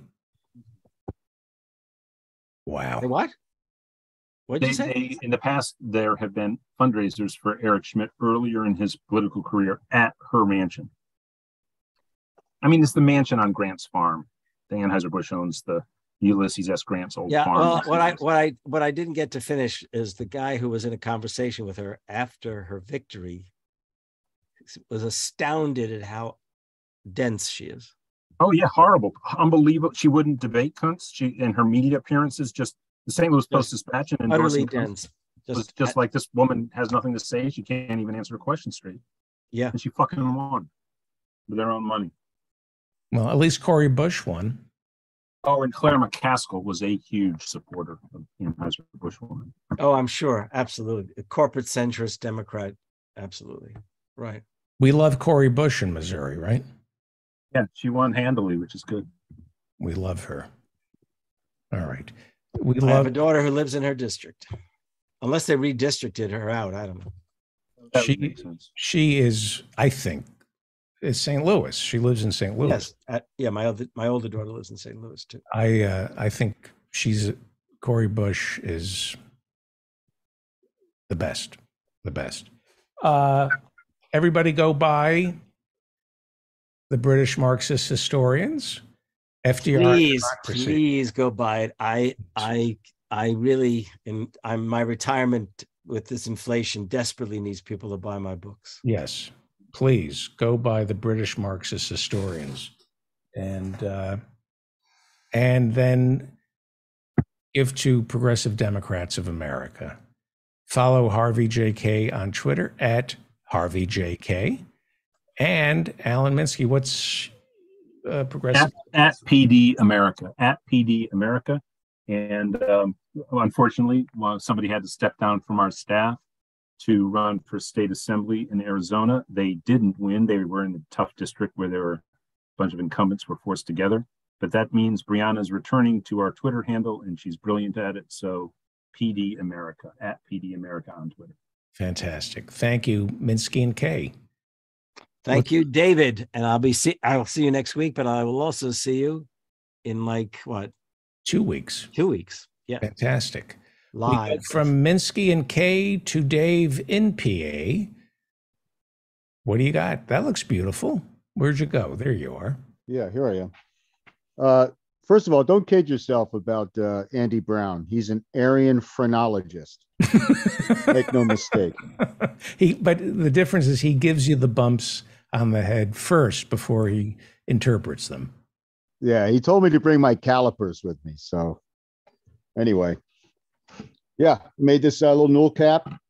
Wow. See, it's already got the molding on the bottom. Fits into this hollow post. And this is for the staircase. Yep. Beautiful. Yep.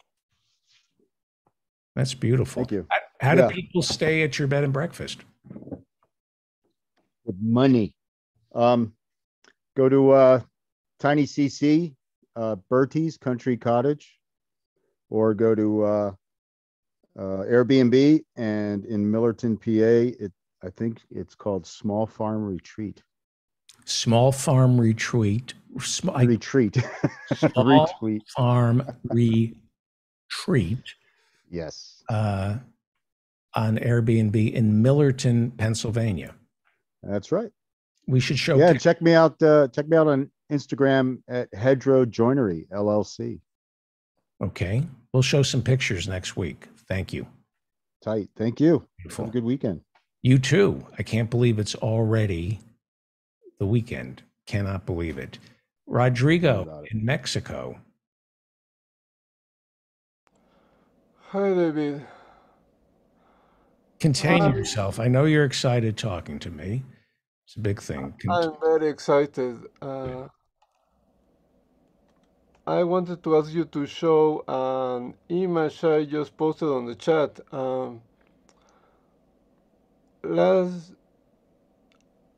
Last time I was talking about the former head of communications for the Sanders campaign, and I'm pretty sure the host of his official podcast, someone disagreed and basically said we were scared of a black woman speaking truth to power. I wanted to ask David to share an image I posted of a TV actress. Yvette Nicole Brown? Yes. I used to be a big fan of her, who was lying about people safely voting for Biden in the Democratic primaries and pretending Brianna was trying to suppress the vote when she asked for the Democratic primaries to be fully voted by mail. I've been posting that screenshot on her tweets for the last 3 years until she blocked me. And Wait, so hang on. So this is Yvette Nicole Brown, March 17th, 2020. Yes. This is in the primary season. Oh, this was right before COVID.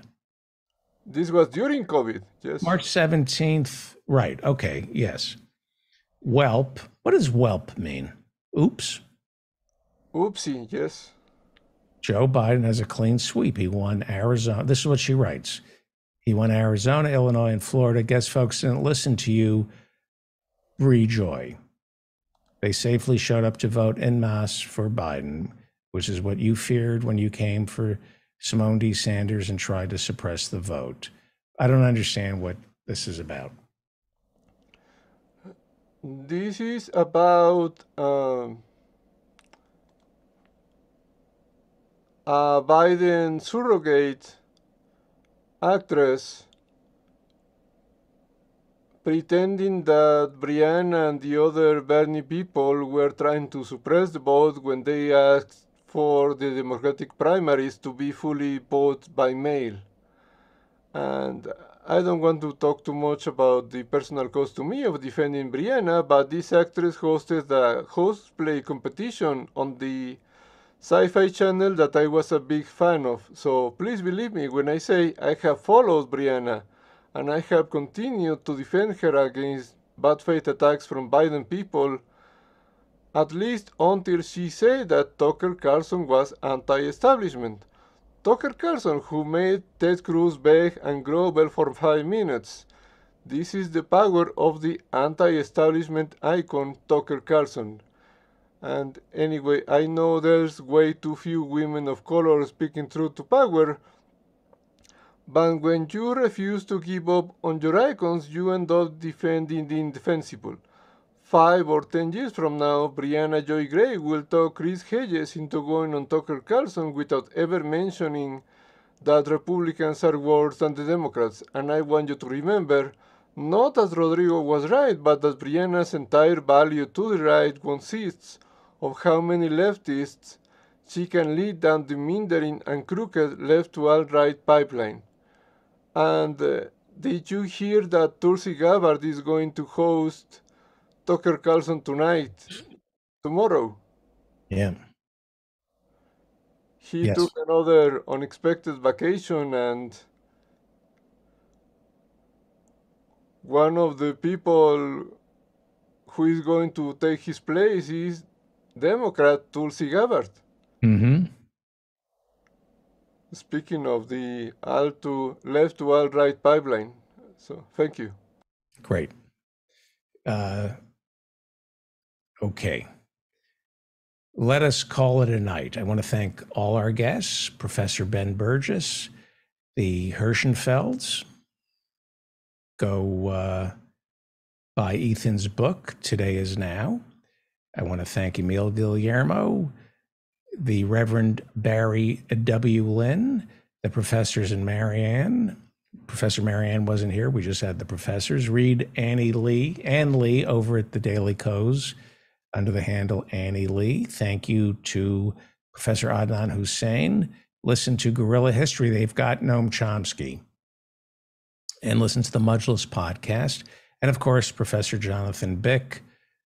We'll see him tomorrow night. Tomorrow was almost today. He'll be teaching Star Trek and The Twilight Zone. Minsky and Kay, pick up Professor Kay's first book. It's being reissued, The Marxist Historians, published by Zero Books. And of course, Alan Minsky from Progressive Democrats of America. Please join me for office hours every Friday night at 8 p.m. I host the first hour, 90 minutes, and then the community takes over. Join our community.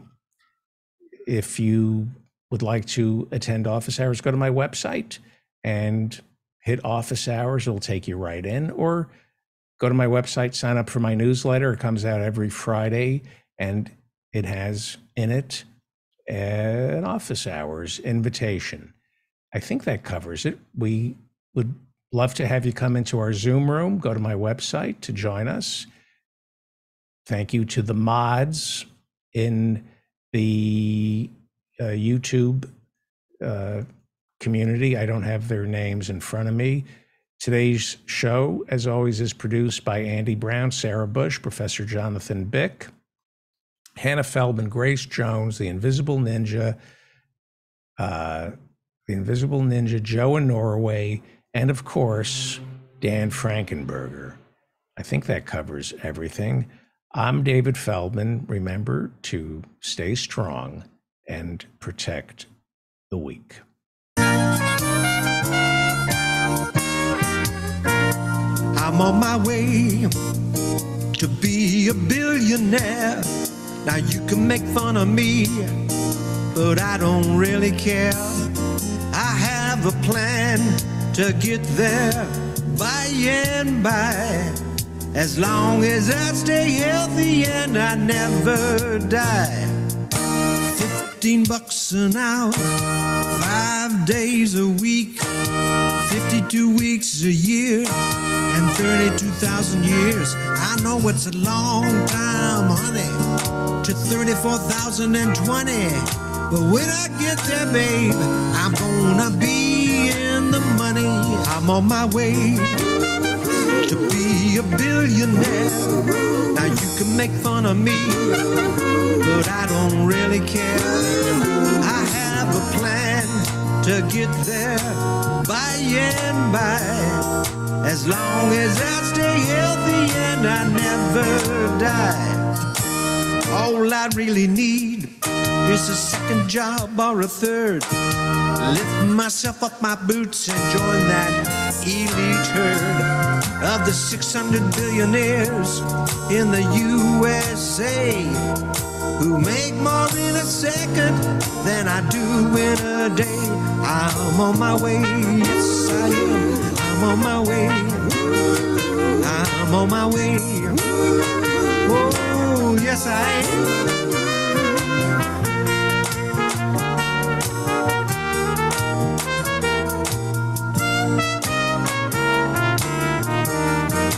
I'm on my way to be a billionaire. Now you can make fun of me, but I don't really care. I have a plan to get there, yes I do, by and by. As long as I stay healthy and I never die. As long as I stay healthy and I never die. As long as I stay healthy and I never die.